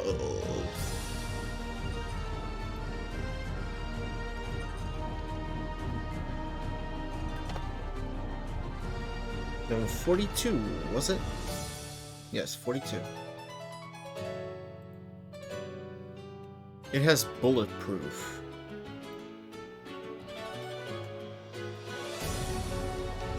What does bulletproof stop? Like Shadow Ball, Hydro Cannon. I think stuff like that. Energy Ball, Shadow Ball. Beak Blast, apparently.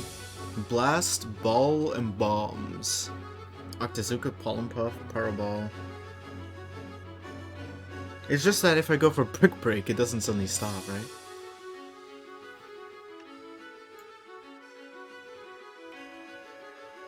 I'm thinking of just using Holucha. Holucha. Mucha libre. Oh la la. Yeah, Brick Break 200% Jangmo.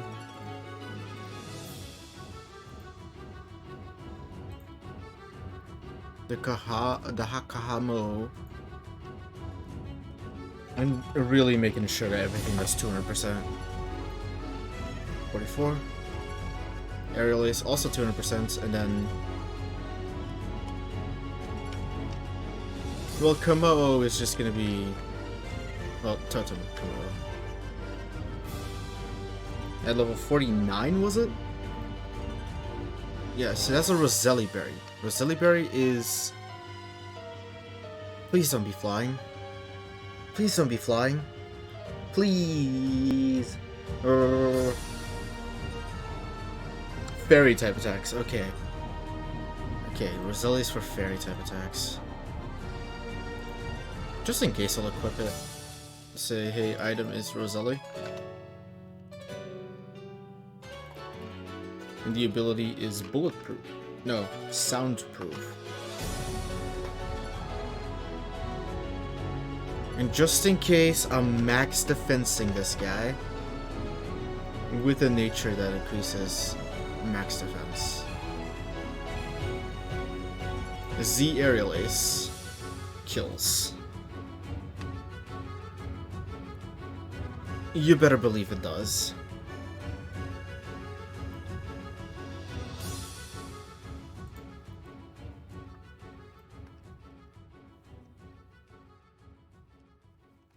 You better fucking believe it does. Wait, no, I didn't put +1 to everything. Because that's the aura. It's a chance. It's a fucking chance.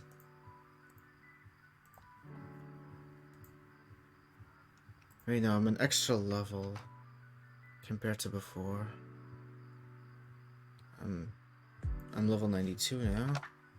Says I have 210 in my attack. 87.5% if it's max defense. With the stat buff of +1 to everything.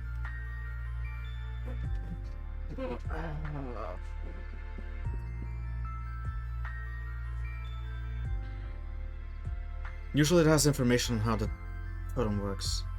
No trial captains to be the first, blah blah blah. Succeed out of the passenger behind the pedestal, they will be forced to turn back. In the battle with turn Komo, it will call Hakamo and or Noivern in Yusum on its first turn. Call Scissor if its HP is below 2/3. It's cool, it's like Komo with soundproof, and then it calls a Noivern that has boom burst so it doesn't hit it. That's really cool. 87.5%? Really? But that's only if it's max defense. The chances of that are pretty small, I'd hope.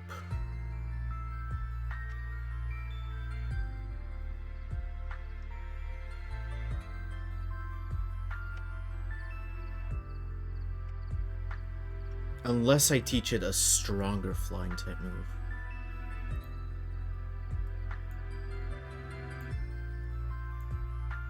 If I have one of those. I do not.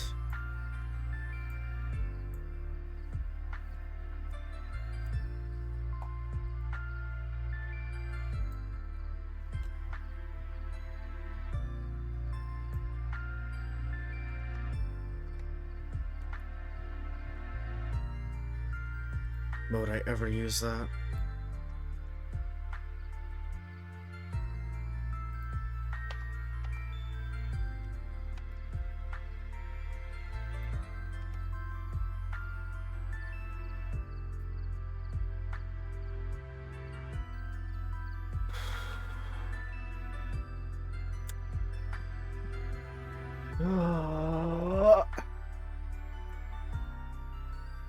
Just after. Oh my god.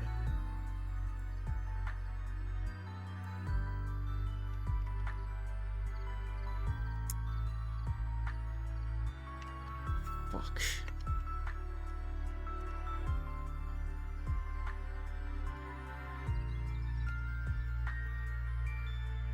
Man.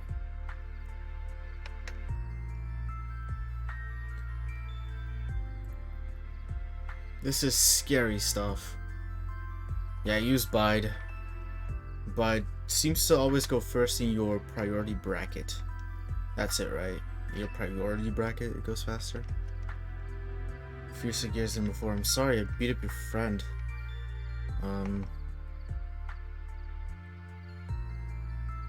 Even now I can use my Z move.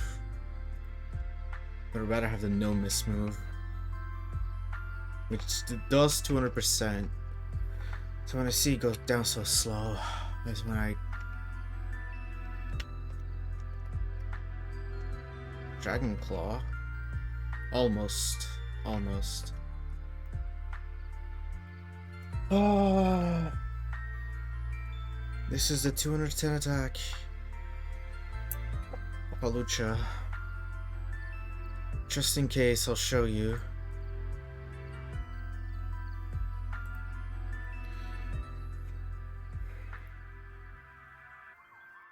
This is the move. Oh, that decides everything. Oh, it's freezing. I'm sorry. You can't even see my can't even see my facial expression. Oh, Streamlabs OBS is gonna crash. Yeah, this is the fucking move that decides everything. All like 8 hours of just this fucking section is all decided with this move. 97.7 to 115.7. Max defense calced everything into defense EVs.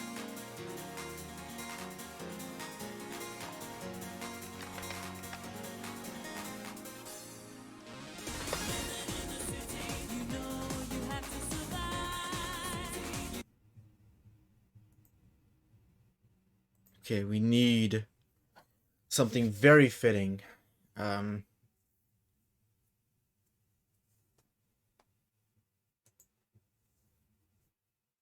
Video game music that makes you feel like giving up. Makes you feel like giving up.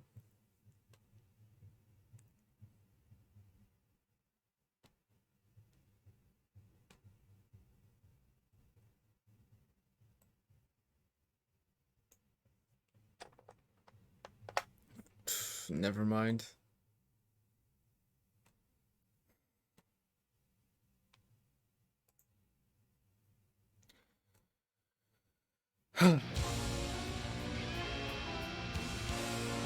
Shake off the stress. Just one last time. There you go. Max defense. 87.5% chance.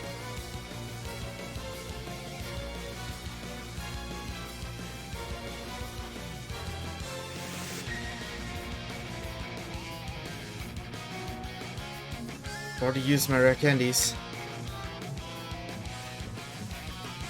Let's go! Let's go!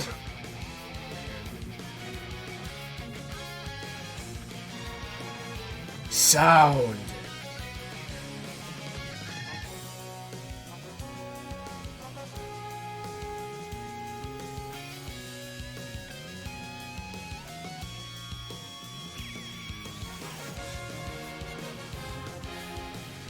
Seto power da! To the moon, baby! Come on! Please! I believe in you! Let's go!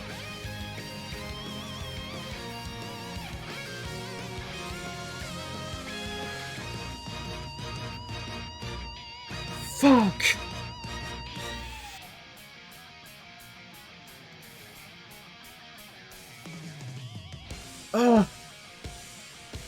Like 8 hours.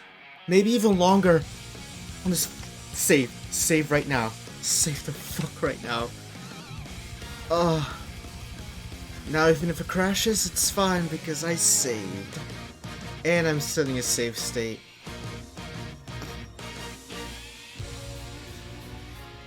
Crazy how even when I'm at level 92, it's not even like guaranteed to one shot, huh?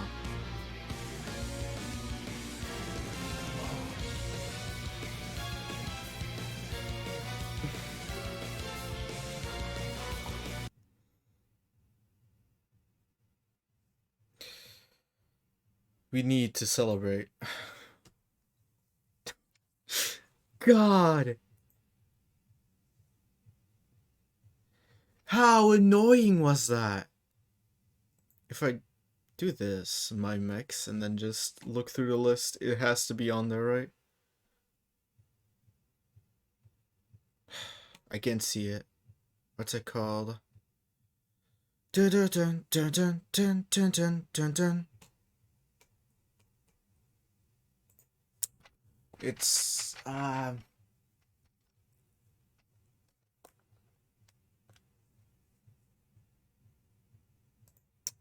maybe a different mix.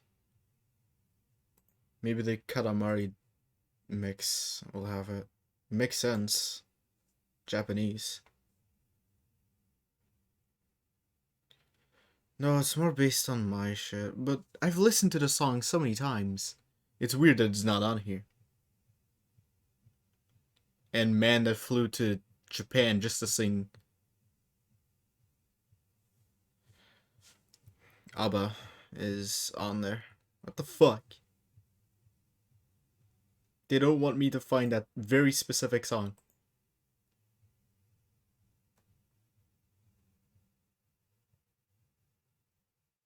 I forgot what it was called, okay? It's like, perfect something.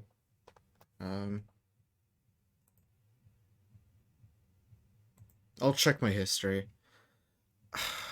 I'm just taking time off because holy fucking shit did that take long. That was a ride.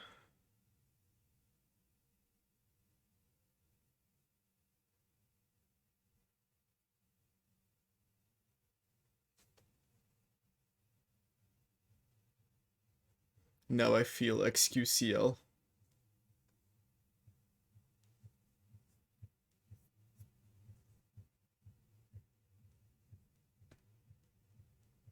Oh, wow, I haven't listened to it in a while actually.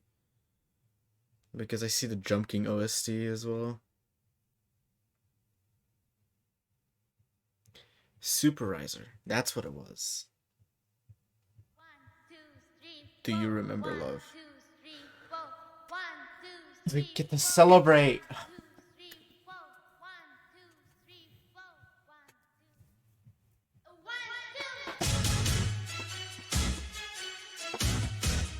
Just making sure it doesn't fall off. Oh, man. Oh.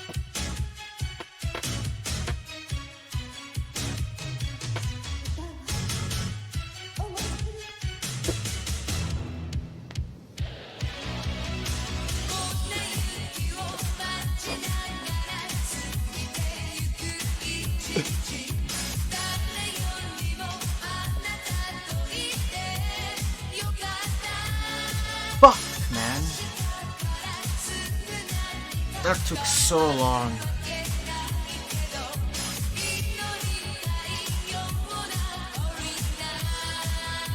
Oh, man.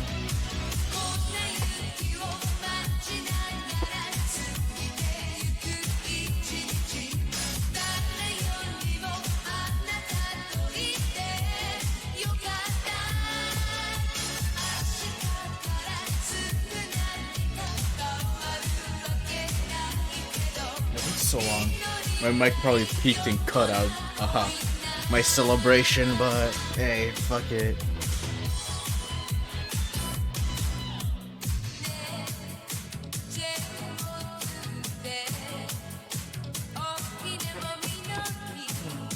Fuck yeah. God damn it.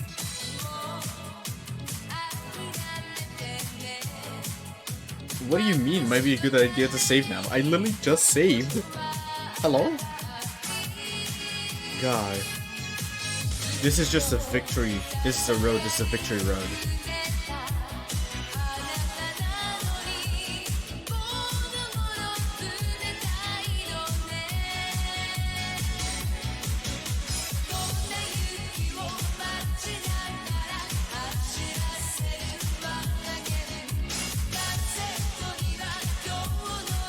Yeet.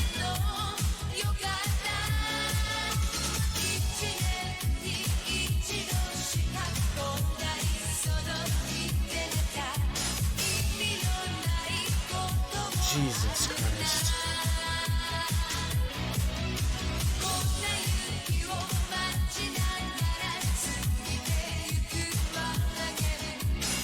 If I think I know what's gonna come up next, I'm gonna do it like that. You know? I'm gonna do it like that.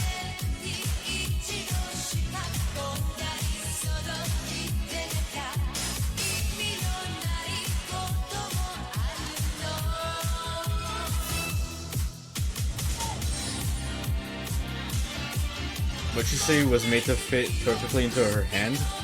So it's made perfectly to fit into an 11-year-old's hand.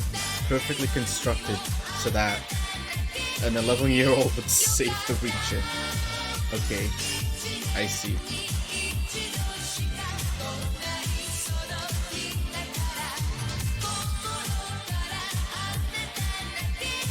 God.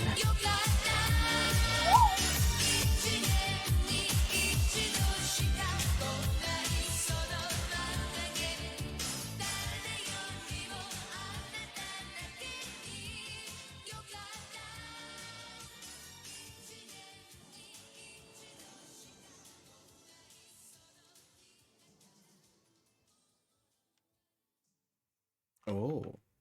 What the hell's going on now?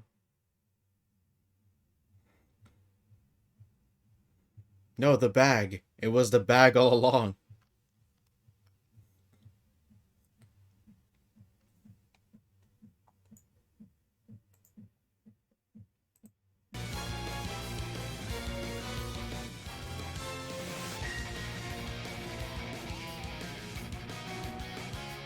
Oh, I missed a cutscene. What happened?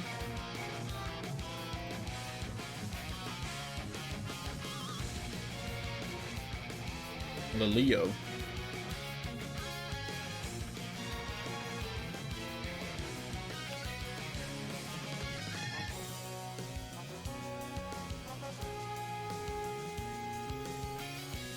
Alright, let's go.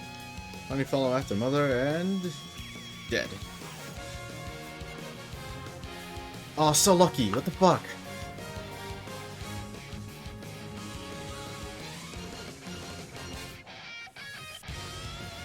You children, run away.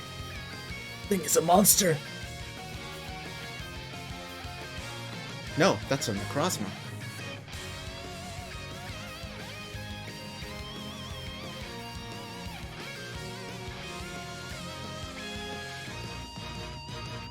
We can fight. I can do everything if I work together.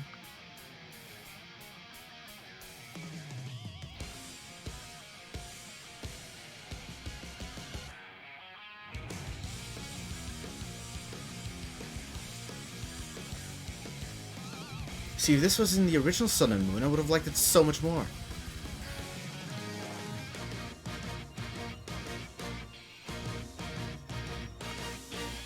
And it's been corrupted. The light has been corrupted by darkness.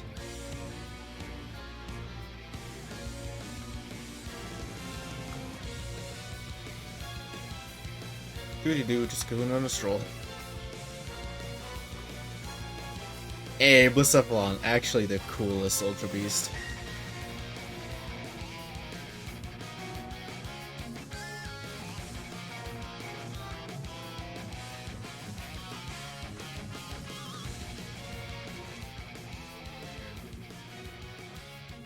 You're just a battle. Why not both? God, you're you, my comrades.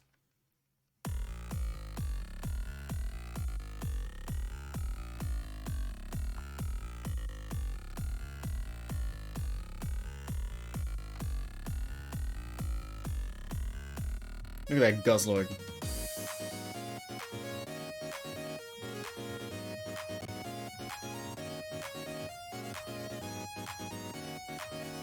And we of course face the source of the problem as the strongest trainer in the world.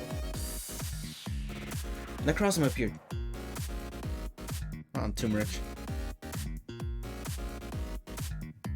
That's why I kept him in, because I think this is still the steel type.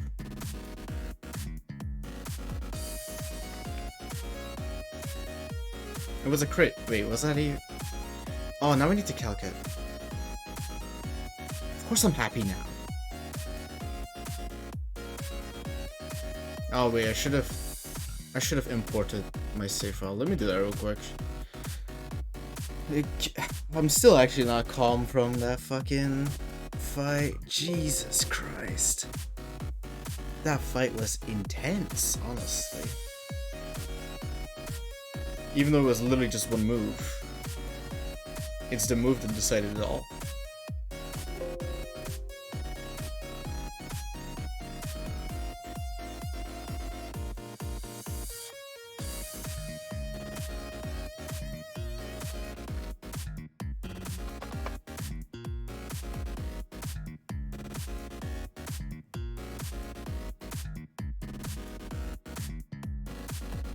Can't wait to look back on this journey, man.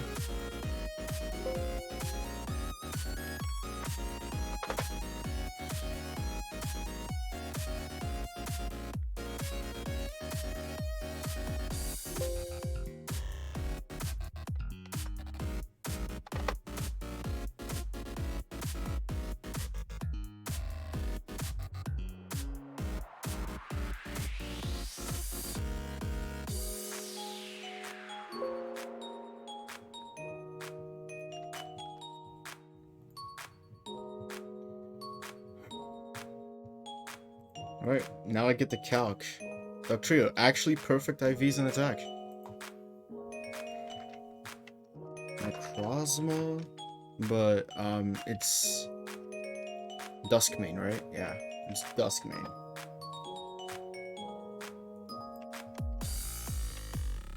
Oh, would have been a guaranteed one kill. One kill, one shot. Good. Will's life has been stolen by Necrozma. Oh wait, there was an entire cutscene? You're to such darkness. What was the Will's night? Light, it was so warm. But what are we to do now?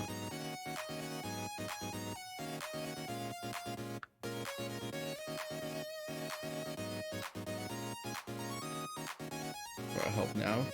Shut up.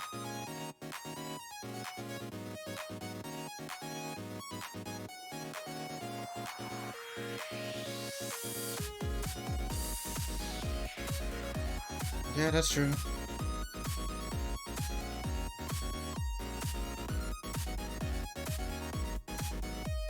Oh, Lunala to reach the world. Oh, where is Lunala gonna appear from? Who knows? To warp right. If you're gonna go to the Necrozma, you'll need to reach the white world pole and go through it. Me being a dumbass and not reading that part. I'm gonna like...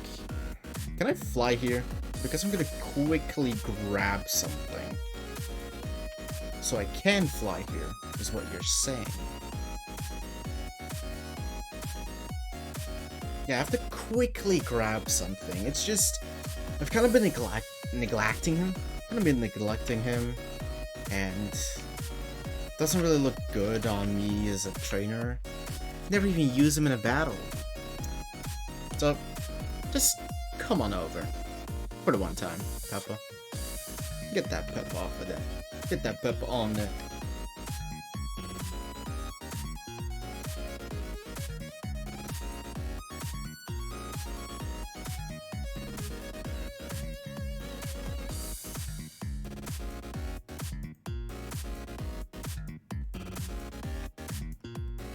Alright, let me check something real quick. Altar of the Sun. Let's check that real quick.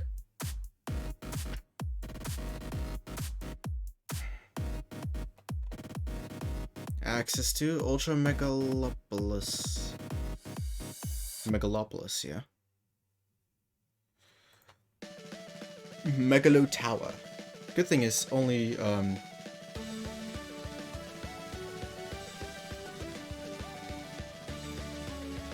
only Ultra Sun and Ultra Moon will appear there.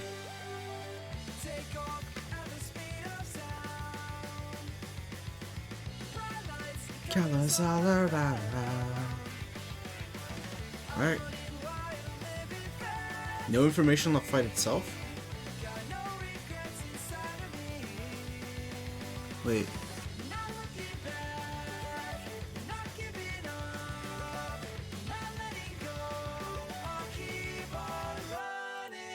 Maybe it's in Ultra Megalopolis? Where they show the information on the fight? No. What?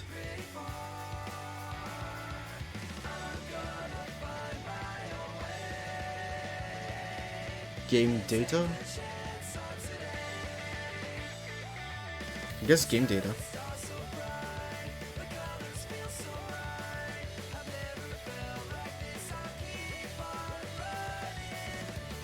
Scar so bright. Where is it?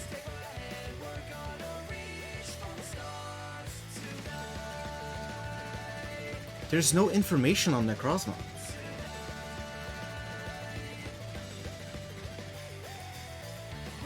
The only information I have is that it's level 60.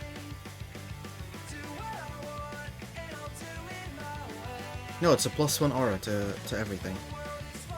Right? Let's check it. Necrozma Ultra. Level 60. And now I'm gonna be completely quiet so you cannot so you don't hear my strat.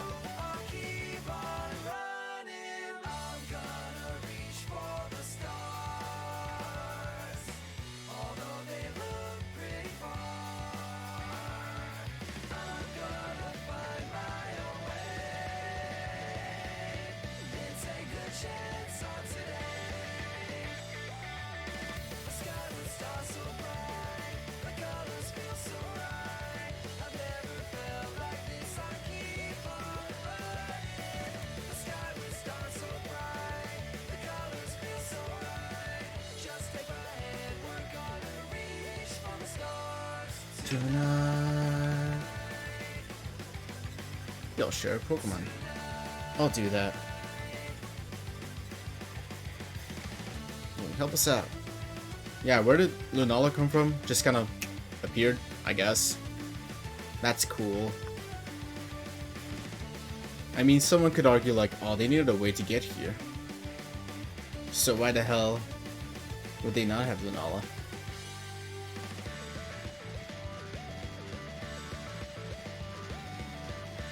Oh wait, I don't have the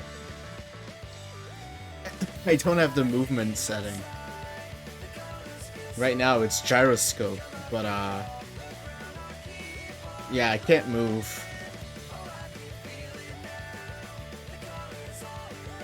So we'll just see what we go into.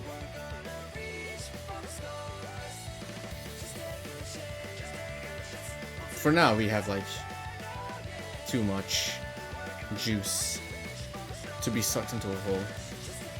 Unless a hole literally appeared right in front of me.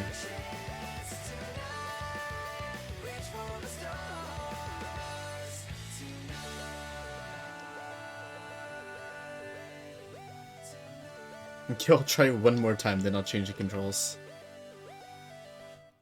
I'll try one more time, okay. Well, I didn't see a single white hole, actually. But I think every single one sends you through, when later on, the ones with rings will not send you to it. I think that's how that works. I'm not too sure.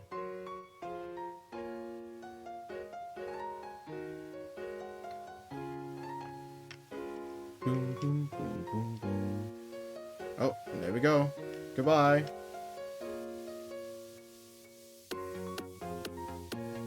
Apparently I almost went just as far as before.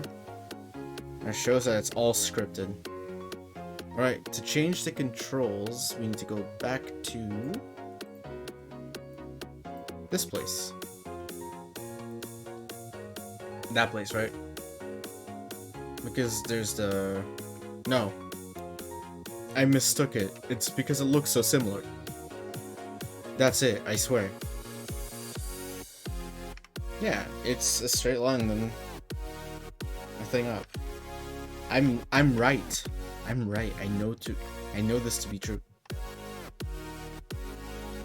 I'm never wrong. I thought I was wrong one time, but I was wrong. I think he's in the Game Freak place. You. I like the circle pad.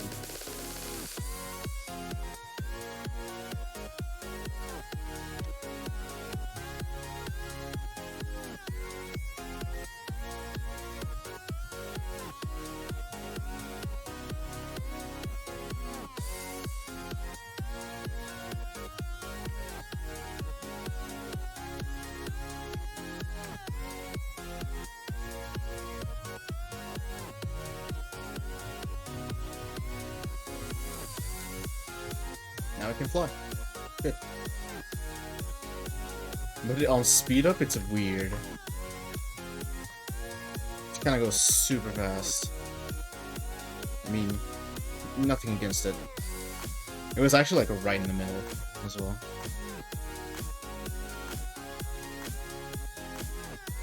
Ultra Megalopolis.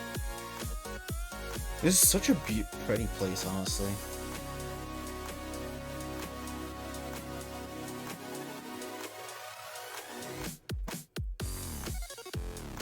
Well, like all the shiny, like black buildings, it's just very pretty. And like these blue, they look like gems, kinda, right?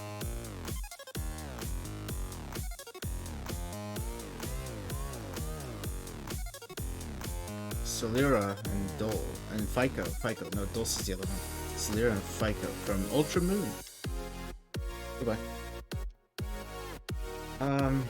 I've never tried to play in-game music, but I think if there's as good a time as any to try it, this is it.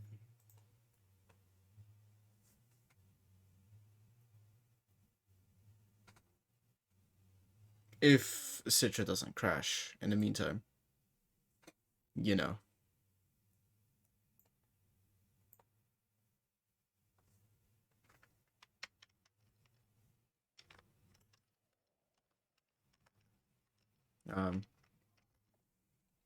Wait.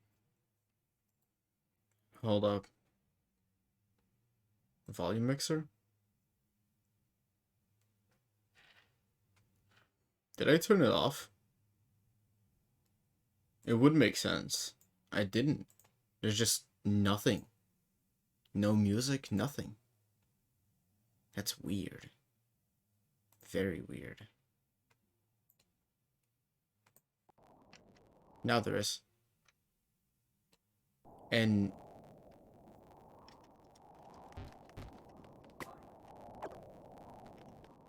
no, apparently there's a lot of static. I don't know why.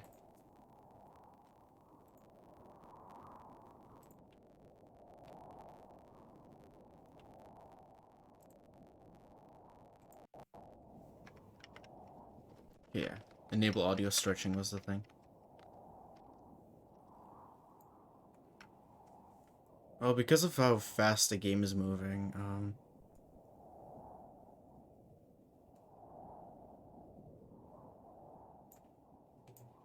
yeah, this is the most important part of the entire run. Alright. It's time to face Ultra Necrozma. The hardest challenge in Pokemon history. Main series Pokemon history. Let me run up. Don't want to take too long now. I think the mosquito actually bit me. Oh, we're here.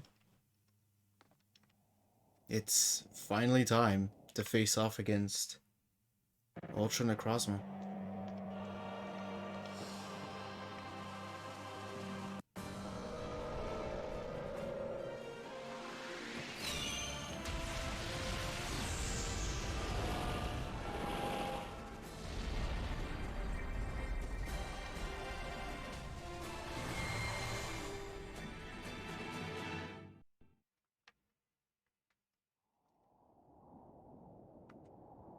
Necrozma is studying you. It seems eager to do battle. Right. It's time.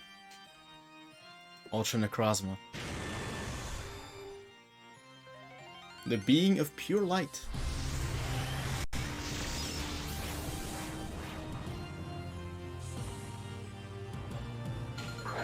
Here comes Hawlucha. But, in reality,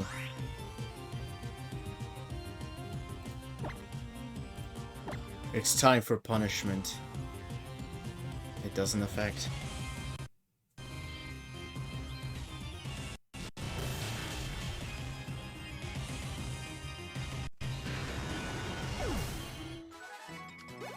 It's over. Kinda, staticky. The music, it is. It's kind of why I don't use it, right?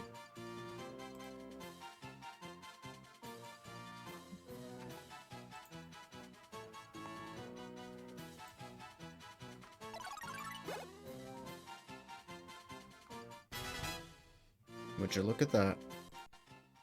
And now we can swap back. That was all for the video, baby.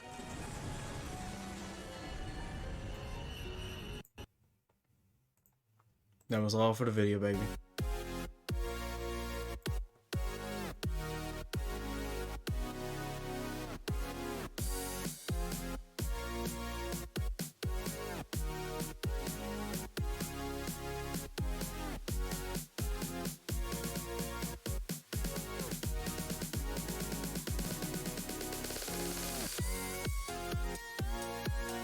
Necrozma lost its light and disappeared into another world.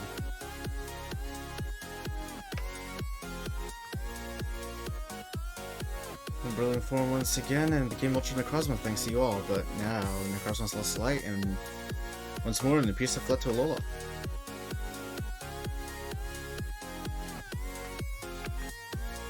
Not showing an interest in people from Alola. Seems he wants to stay together with them. There we go. I'd be happy to get this boy for.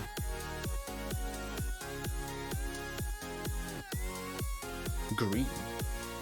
Green background. That's weird. You're gonna be Bleach.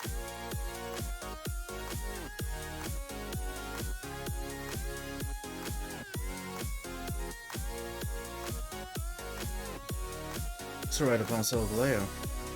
Solgaleo. It's the easiest way to travel.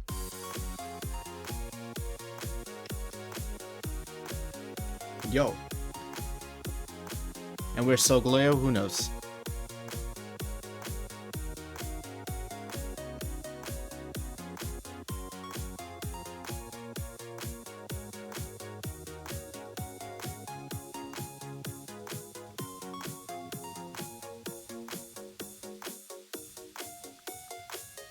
I had to feel hurt by suffering Pokemon. Or just knew that everything was dumbfucker, not me. Sheesh.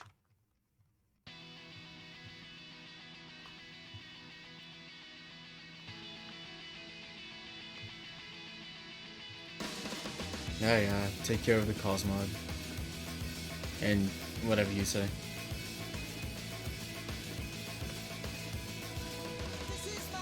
We saved the world. Finally, good riddance.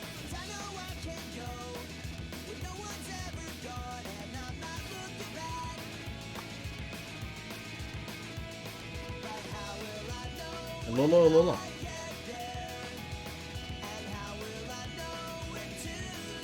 Yeah, just come on. I'll do. I guess.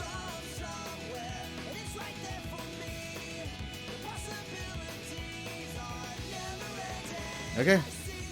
It's time for the trial.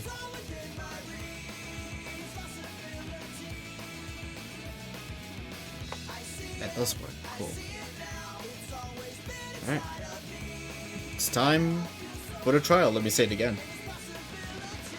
Right, it was a level 51 Mawile who was like, wait, how do I beat it? But now I have a good idea.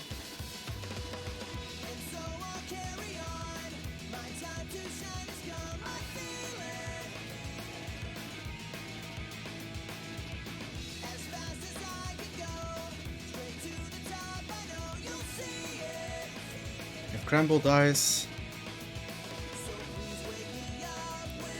then so does Rubombi because it is less bulky.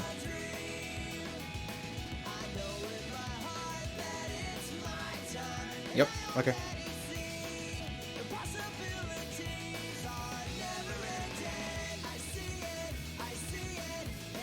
Unless it's max defense, it's a 43.8% chance.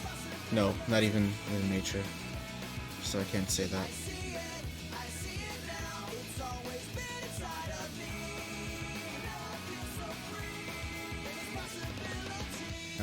Just to check, I'll make sure that Serena Z high jump kick against Mawile at -1.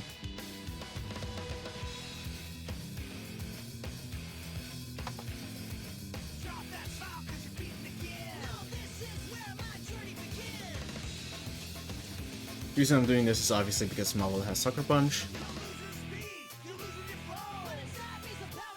Yeah, that should do it for a trial. Well, the fight.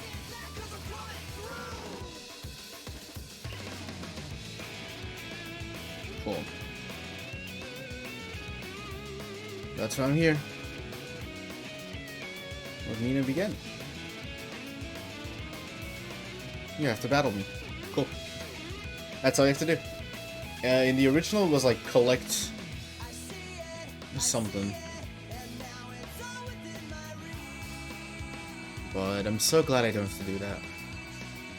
No.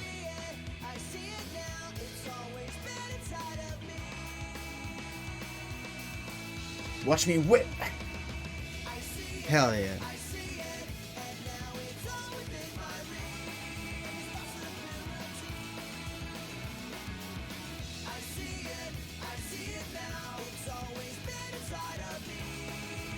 Oh, that's Mawile down.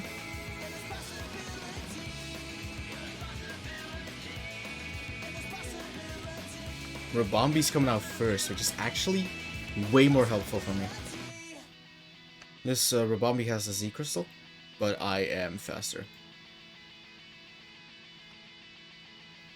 But yeah, so the Rubambi has a Z crystal, so it's like you can't say, hey. You know?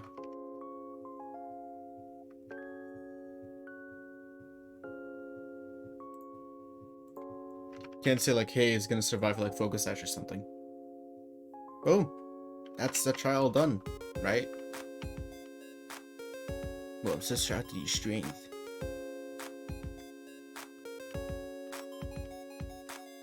It's her, haha, it's her dildo. You just become the real, oh, right.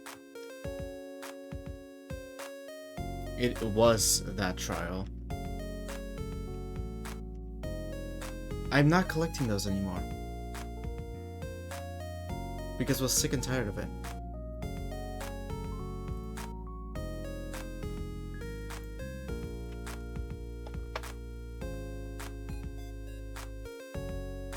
Can I just check her trial?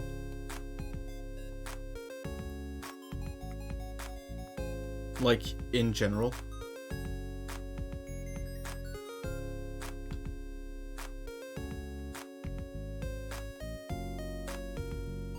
It takes place as a player.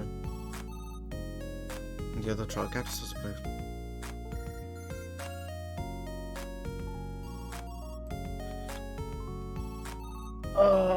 Her trial is so annoying in this game, right? I forgot. I thought that was Sun and Moon and they had like taken that out.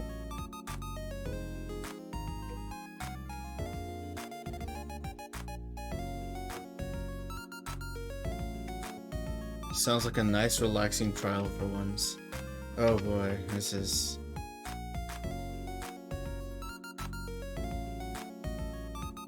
Well, let's start with the beginning. That's usually where you start, yeah.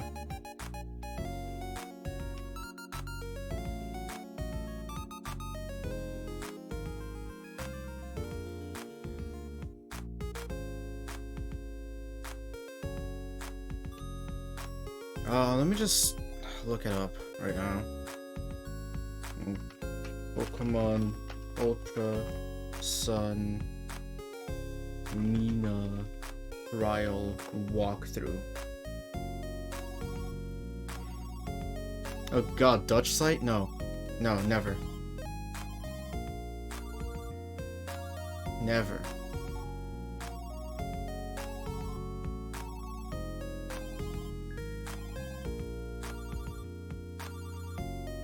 Okay, it has all the locations, good.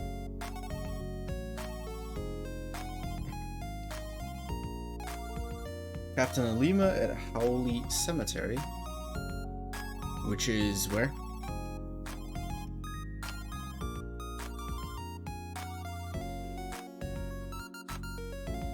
Here.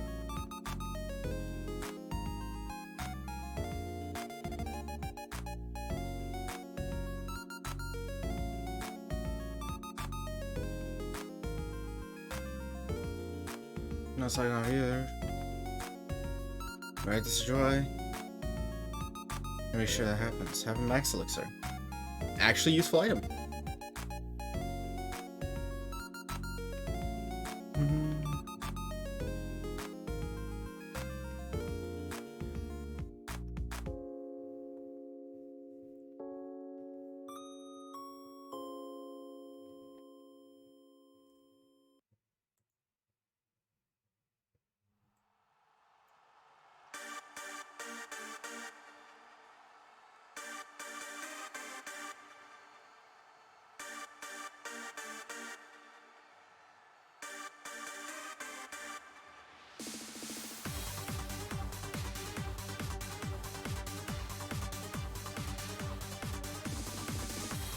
Alright, let's see. Gumshoes, Smeargle, and Kamala. No priority moves, so that's, well, Kamala has a priority move. That's easily,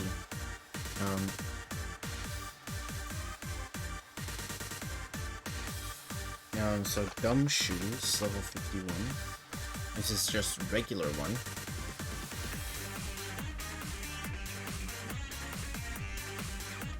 With a Brick Break, we do. It's Smeargle next, right? Extreme Speed. Oh. Okay, yeah, so it's a good thing we have Serena. I said no priority moves. Oh wait, he used the Smeargle with extreme speed.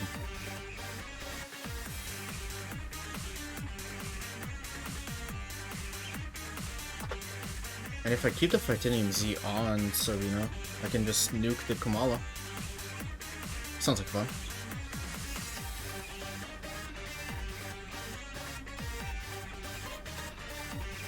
Yeah, sounds like fun.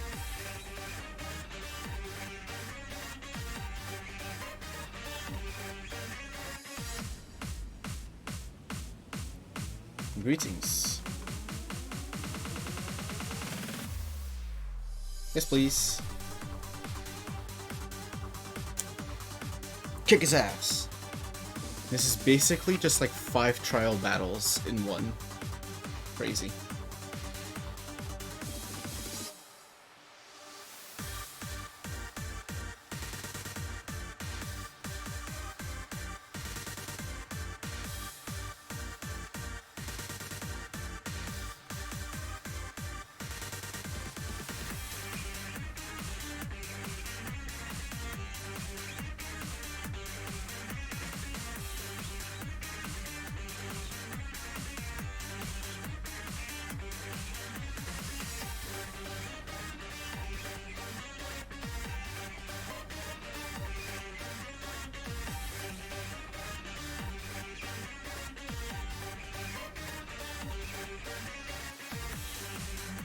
Whip. Boom. That should be Ilima. That should be Ilima.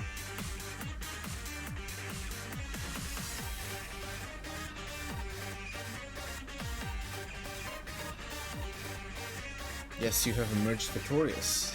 You're right, I have.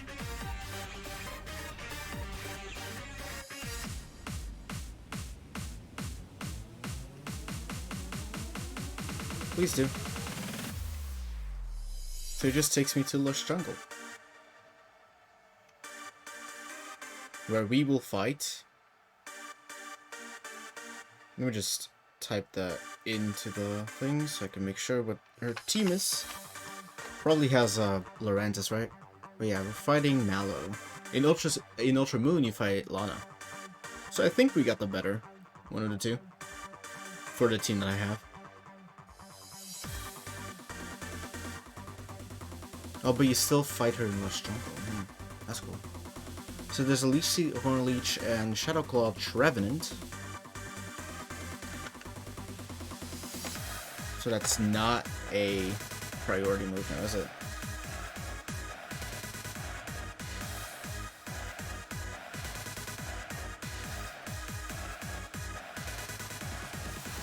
I'm pretty sure I can just send in Hawlucha and go Rambo on all of them.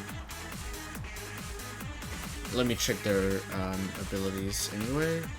But I know that Serena's ability is either Queenly Majesty or Leaf Guard. Or hidden ability, doesn't matter. Natural Cure, Frisk, or Harvest. So that's fine, nothing that has to do with contact. It's just that if Shiinotic has Effect Spore, yeah, that's the problem. I currently...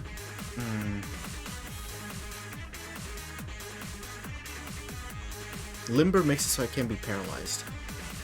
So maybe I should equip something that, like, gets her poison.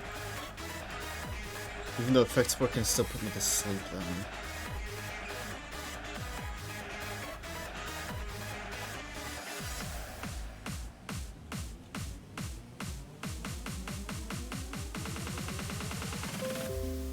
Oh, shut up. I don't.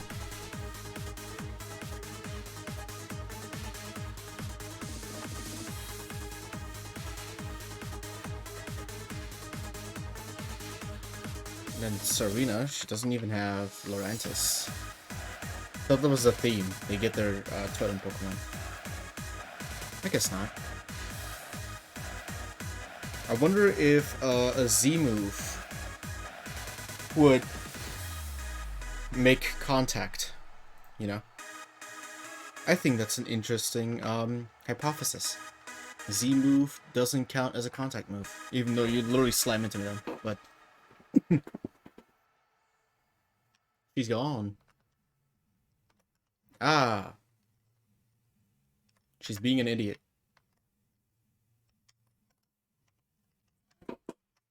So many wonderful Pokemon.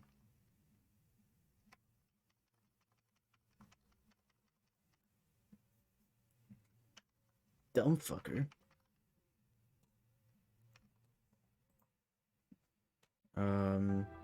Thank you. When did you get here? We were just getting high, yeah.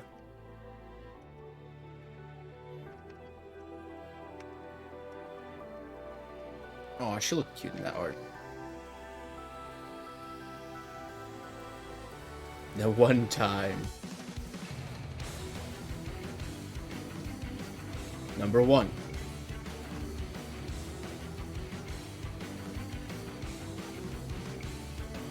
I have my hypotheses, and I will be carrying it out.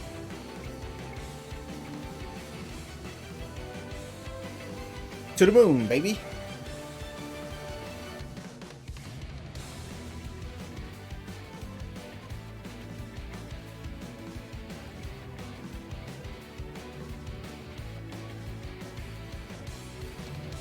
God, that move's so cool. Okay, effect support did not pop. So I think my my theory worked. Well, clearly I'm gonna stay in because Queenly Majesty. Like, if you were thinking I should use Felicipie, no.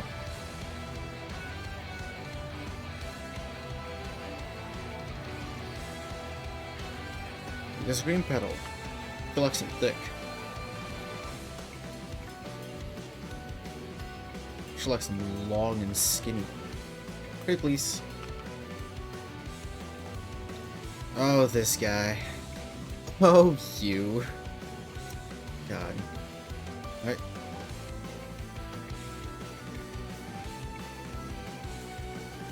Willow Volcano Park.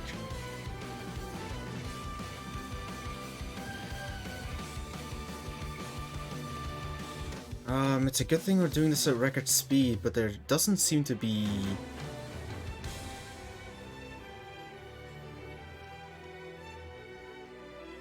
any information. Wait. What did I say? It's good against Hiker David's Pokemon too?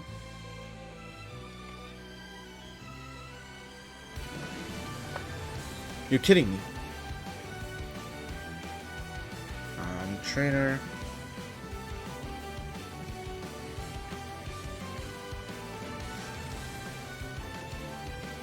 After defeating Kiawe, wait, he challenges you separately? Extreme Speed Arcanine.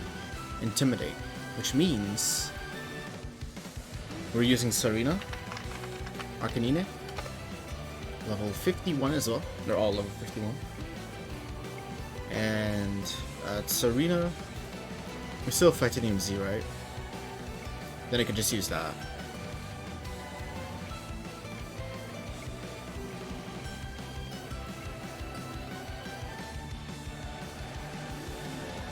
And the Talonflame is Flame Body. So it has Quick Attack as well, so I have to use my Rost Berry that didn't proc and Accelera Rocket. And then we have a Marowak, First Body. It's just a Marowak that we really need to know about. I mean, it's 4 times super effective. My Accelera is 4 times super effective.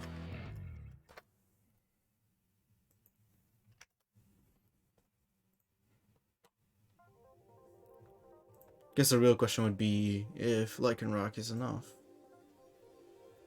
I did put a different Pokemon on my team called Pangoro.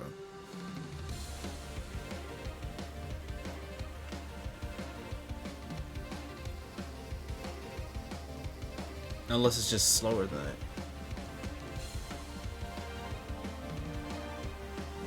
Alright. I'm faster than it, so it should be fine. But yeah, we use Z move.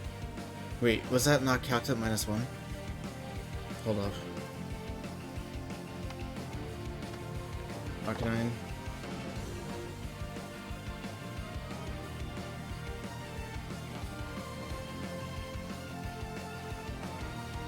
We should be fine. Keyword is should. Doesn't mean we are.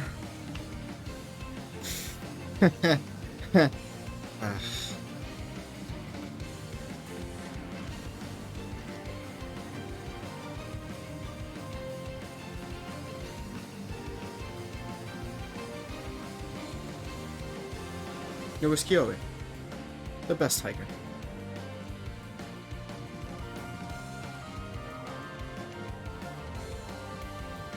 Good job, bro.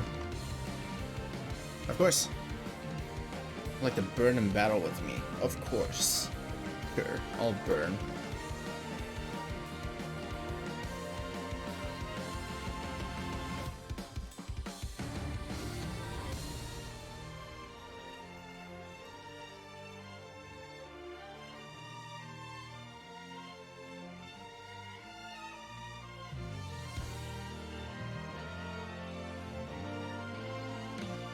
Go.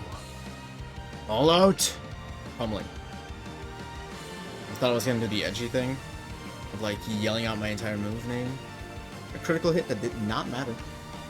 We did count this.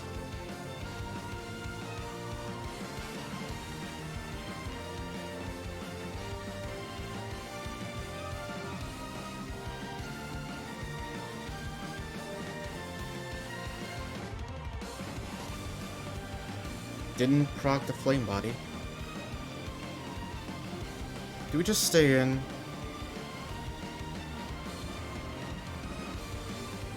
I'm so scared. Every single fight. I mean, is there a reason to swap? That's a real question. No. No, there is not. There's no reason to swap.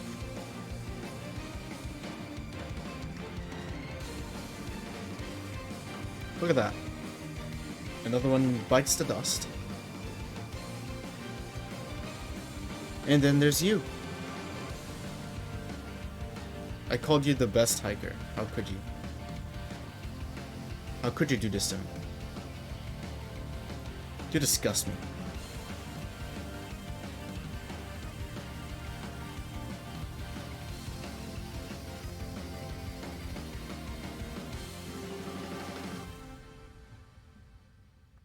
Skadoo skaday.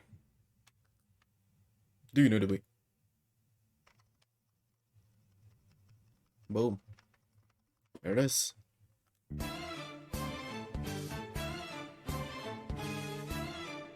My hiker friend was so pleased.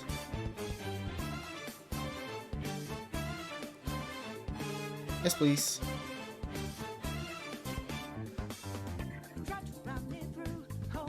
Oh, now we fight Sophocles. Okay.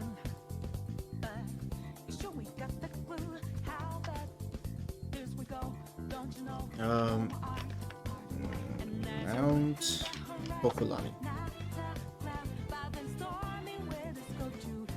Now we have Duck Trio. Hell yeah, you know? You never see it coming. So, now my mind is to pasperize.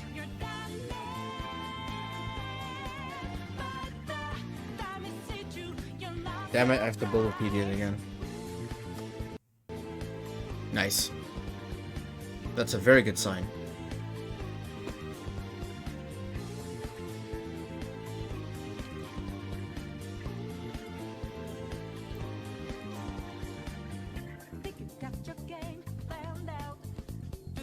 Oh wait, no, is it because it's not the observatory? That actually kind of makes sense. It's because I'm not in the observatory. That's why I can't see. Okay. Captain Sophocles, Togedemaru, Magnezone, okay.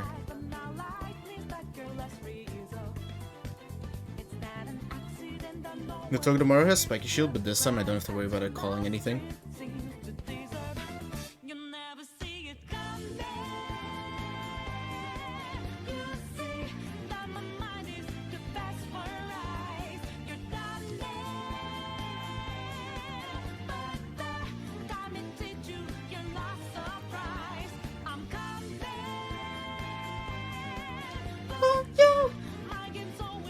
fast, so fine.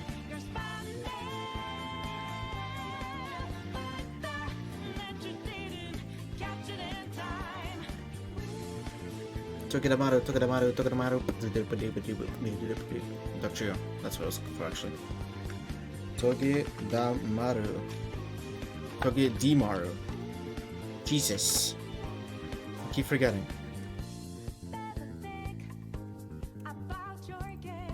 You're not sturdy, right? No iron barbs, lightning rod, or hidden abilities sturdy. No, there's no way they have hidden abilities, right? Should I really take the risk, though?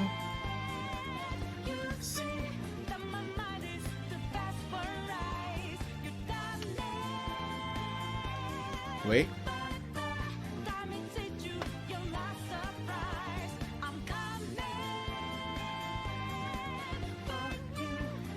Hokulane Observatory on Bulbapedia.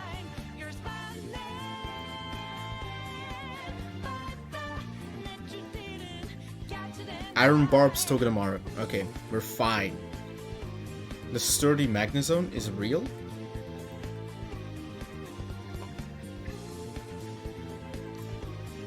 And the Golem is also sturdy. So we have to beat both Magnezone and Golem. With a double kick. Barely. So I'm gonna equip a Fist Blade. 121% now. Like it barely kills, so I don't want to take that risk. Golem. Golem? Golem.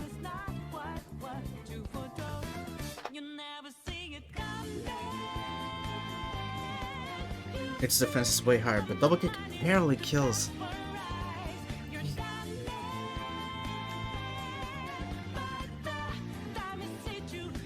It barely kills, and I don't like that.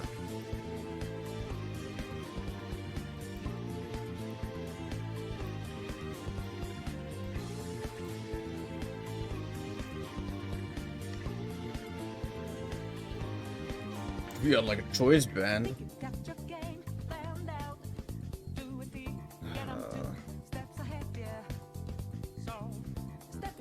Wait. Stoner Steamroller Thunder Punch. Never mind.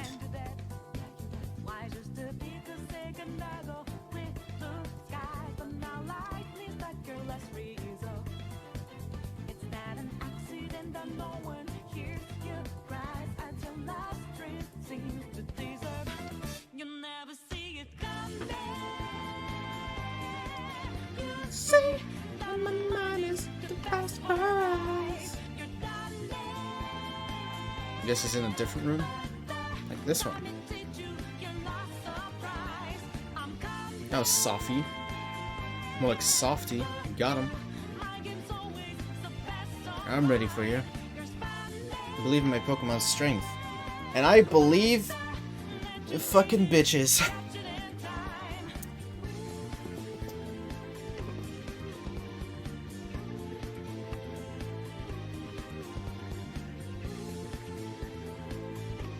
I believe in pussy, money, and weed.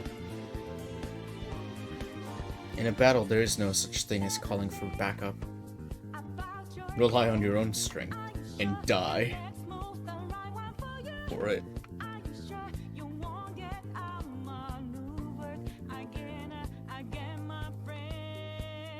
God, I love Incineroar.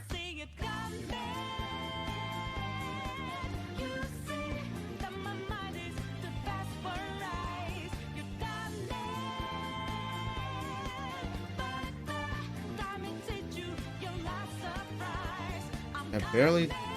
Oh! Oh! It gained 3 in attack because of that. I have to keep battling. I have to keep battling.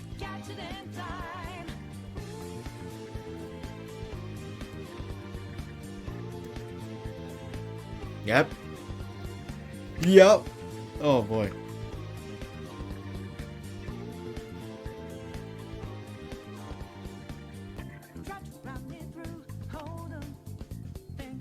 This is Big Mo. Big Mom. Shut up. The yellow petal. Gonna be okay? No thanks. I said no thanks.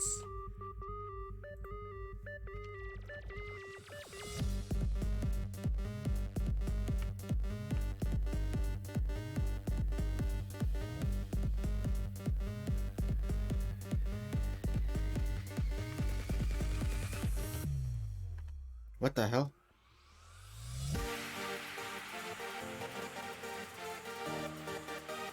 Aether House? I was supposed to fight someone here.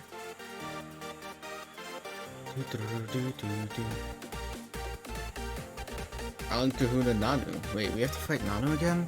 Oh god. But what's more worrying is the fact that there's someone waiting outside. If it doesn't note down a single Guzma fight.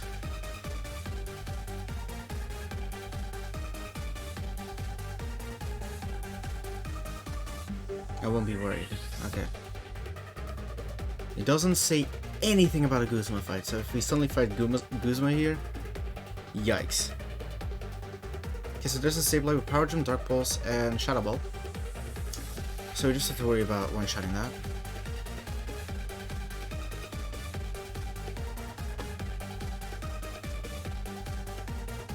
$52. Is it Persian 53? Yeah, it is.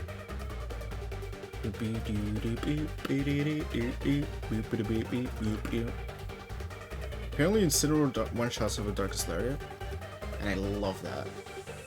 I love that for us. There's a Sucker Punch Absol. Ew. 52. I said 52. If we send in Tsarina, Dropkick kills. Good. And now Persian, Fur Coat, Persian.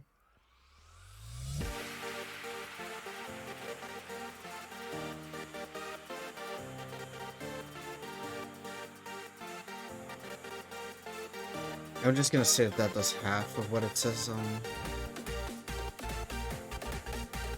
175, no, 125 to 150 is what I think my Z move will do with Serena.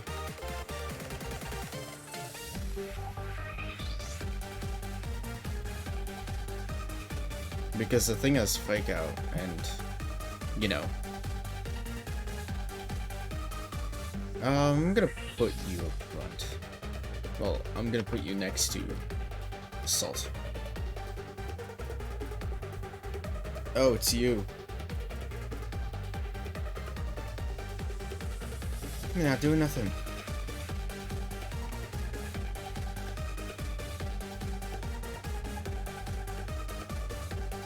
Friends.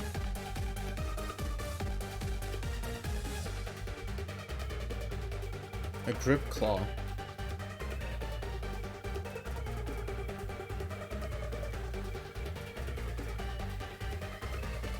Yeah, something.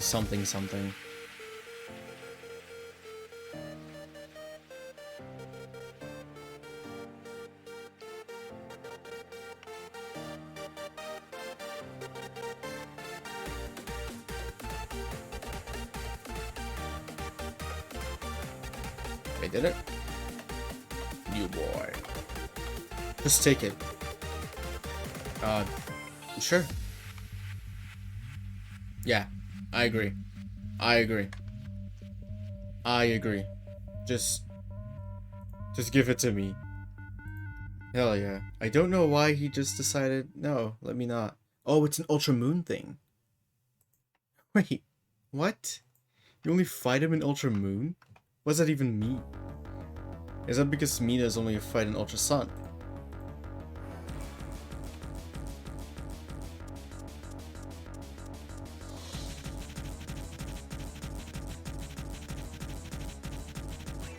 I'm so confused. Well, next you have to fight a Totem Bombi. I remember that. So we're gonna look that up.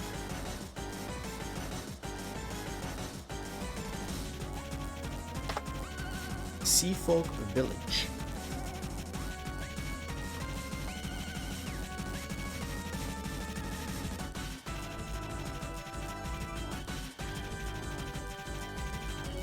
Oh wait, was it before? Totoro Bombi has +2 in every aura. Okay. Rabombi. What's it, level 52? 55. It has an Akaberry. That's for fire types. Now if I told you that +2 in everything.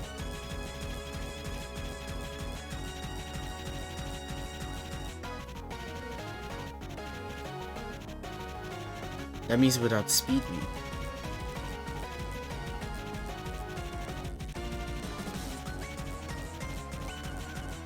You're kidding me. You mean to tell me that it will outspeed me?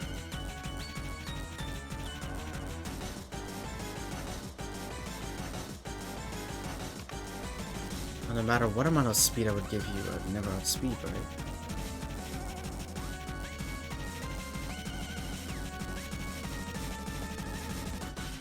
There's no way that I outspeed it.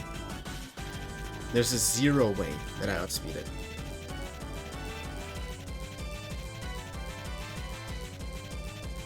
So I have to...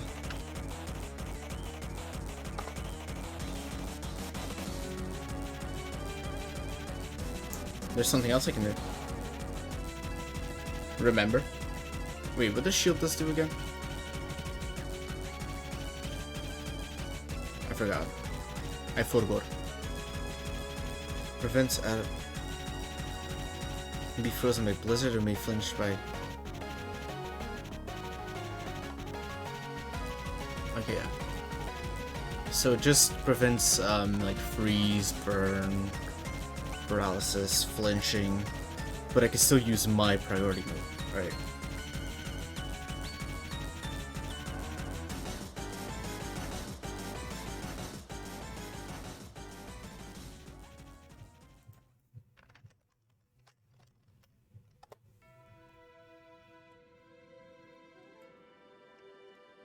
Bullet Punch never kills. Bullet Punch never kills.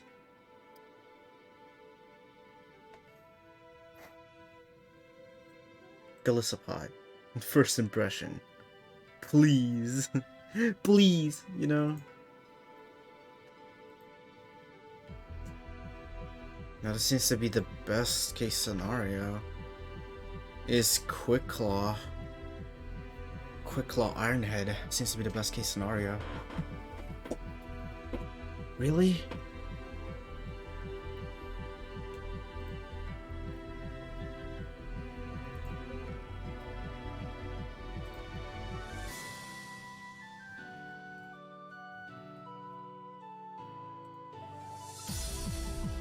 Level 55.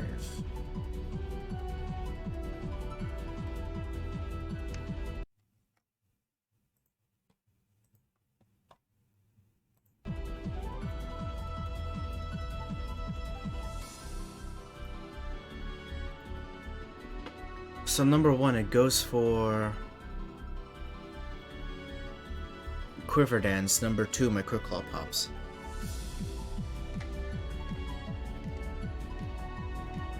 Well, first I have to give the Quick Claw. That would be pretty useful.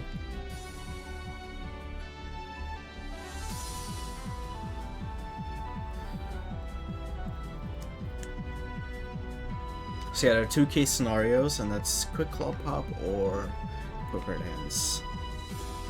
Because there's no way. Oh yeah, it's the minus speed nature. Let me just add plus speed instead. And then calc with max everything.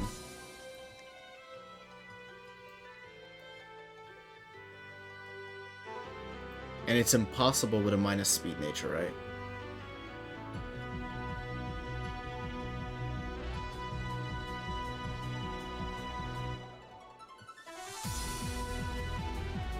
Yeah, it's impossible to outspeed with a minus speed nature.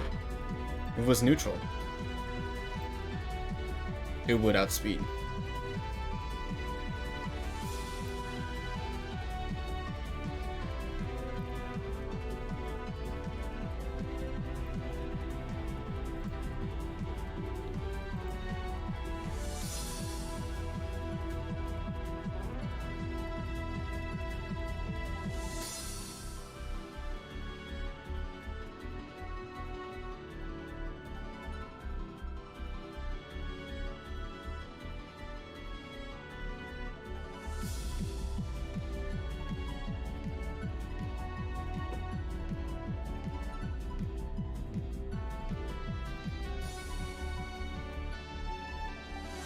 Wait, Lycanroc.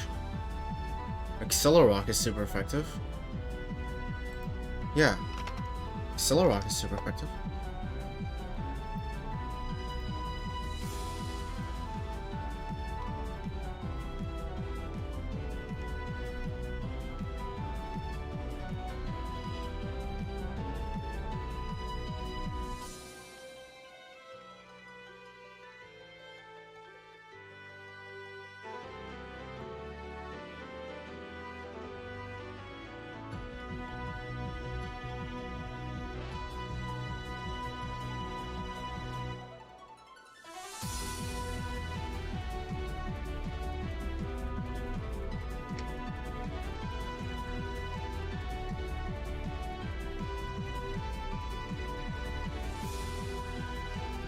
Where's the Heartstone? Where'd I put it?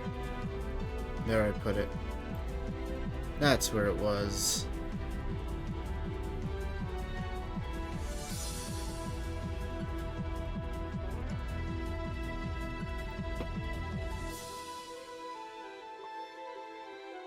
I could increase its level to maximize kill chance, so that even if it has HP inv.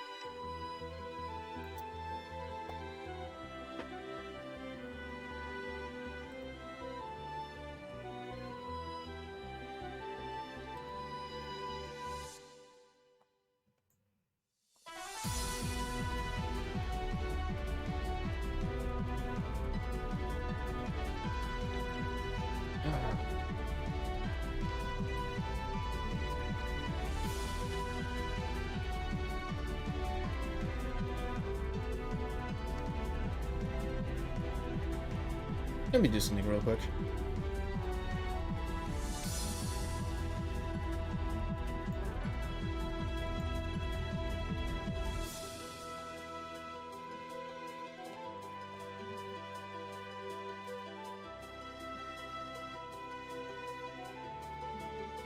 Alright. I did the thing.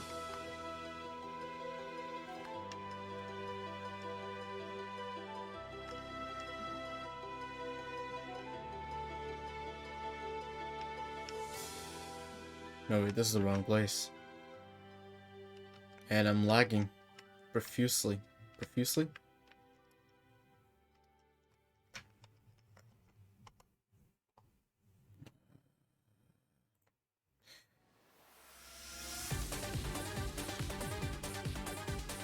I've literally just listened to this like twice.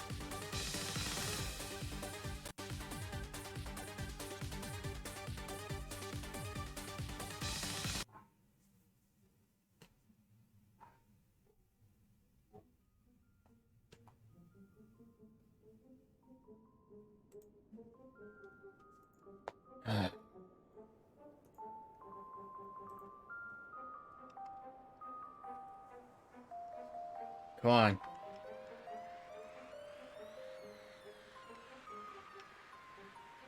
Yo, I got all the shit.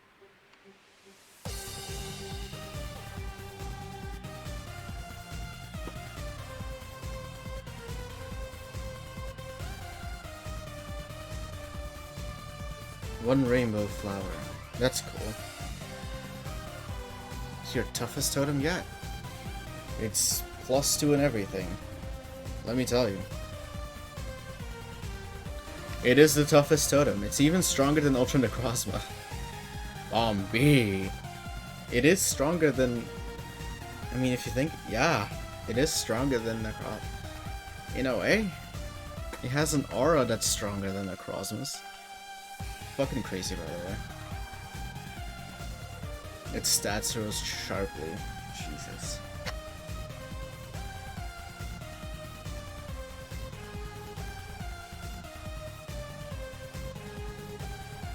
Nope, it's as I thought.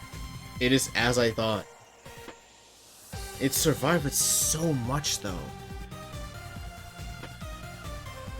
There's a crazy amount of defense.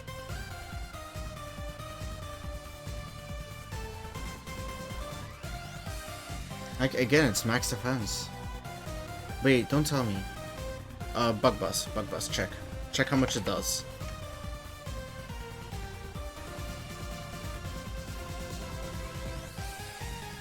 Nope, it did less than it actually showed. I was thinking maybe that's 252 in every stat. That's what I was thinking. Well, the trial fights are not that difficult, so it's fine for me. So what would be the best case scenario? Well, the best case scenario would be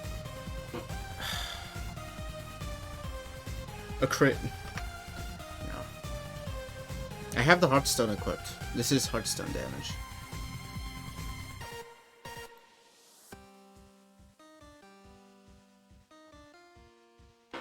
Yeah, one good case scenario would be if it... Damn, it's annoying.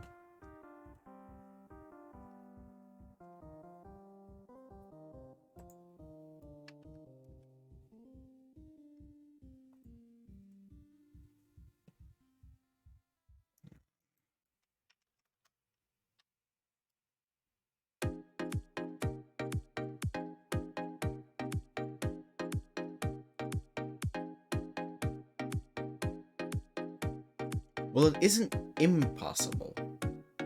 Let's just say that. It's not impossible. But I'm gonna try to find a strat to beat it. Right now, level 100 Buck Trio that we have currently, with Quick Claw, if we do the 252, there's a 68.8% chance to OHKO with Iron Head. That is a problem. That is a problem. So if we don't kill, it's gonna call Blissey. Below 2/3. It has Light Screen, Heal Pulse, Helping Out, and Dazzling Gleam. So it's probably gonna Heal Pulse, right? And then we can just take it out.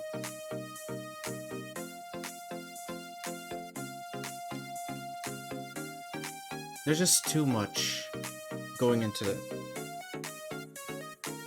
that you can't really say, hey, but yeah, that's gonna be my next strategy, I guess. Getting Duck Trio to level 100. God, that's gonna take a while.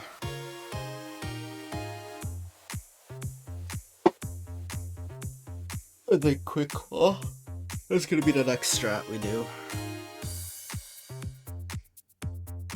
But yeah, I'm gonna end the recording here because I have been recording for 6.5 hours.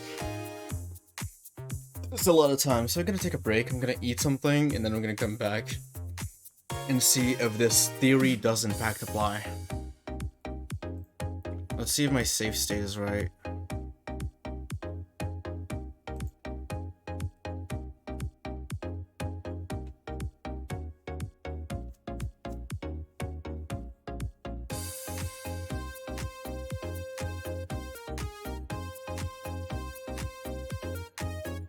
Because right now everything was super easy. Like, ridiculously easy.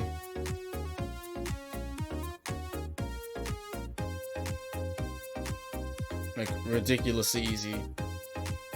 Like, everything is freezing because apparently loading a state is a death sentence. But yeah, we should be going back to after beating the Dragon Trial. That's fine though, because Ultra Necrozma is super easy to beat. First of all. Also, holy shit, it really doesn't like me, does it?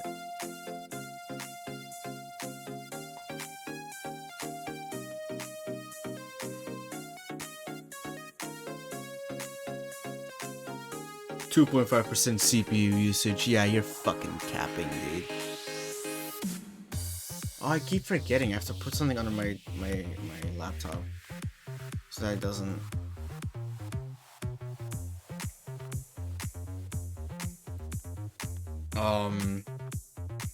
Hello?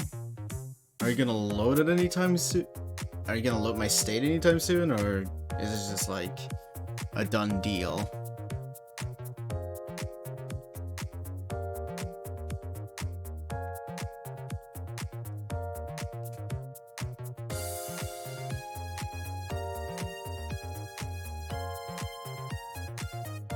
Like, you're allowed to load the state. You know that?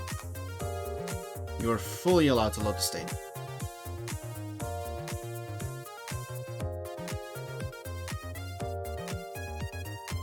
I guess that's gonna be a no. Okay. I'll end the recording here before it completely blows up.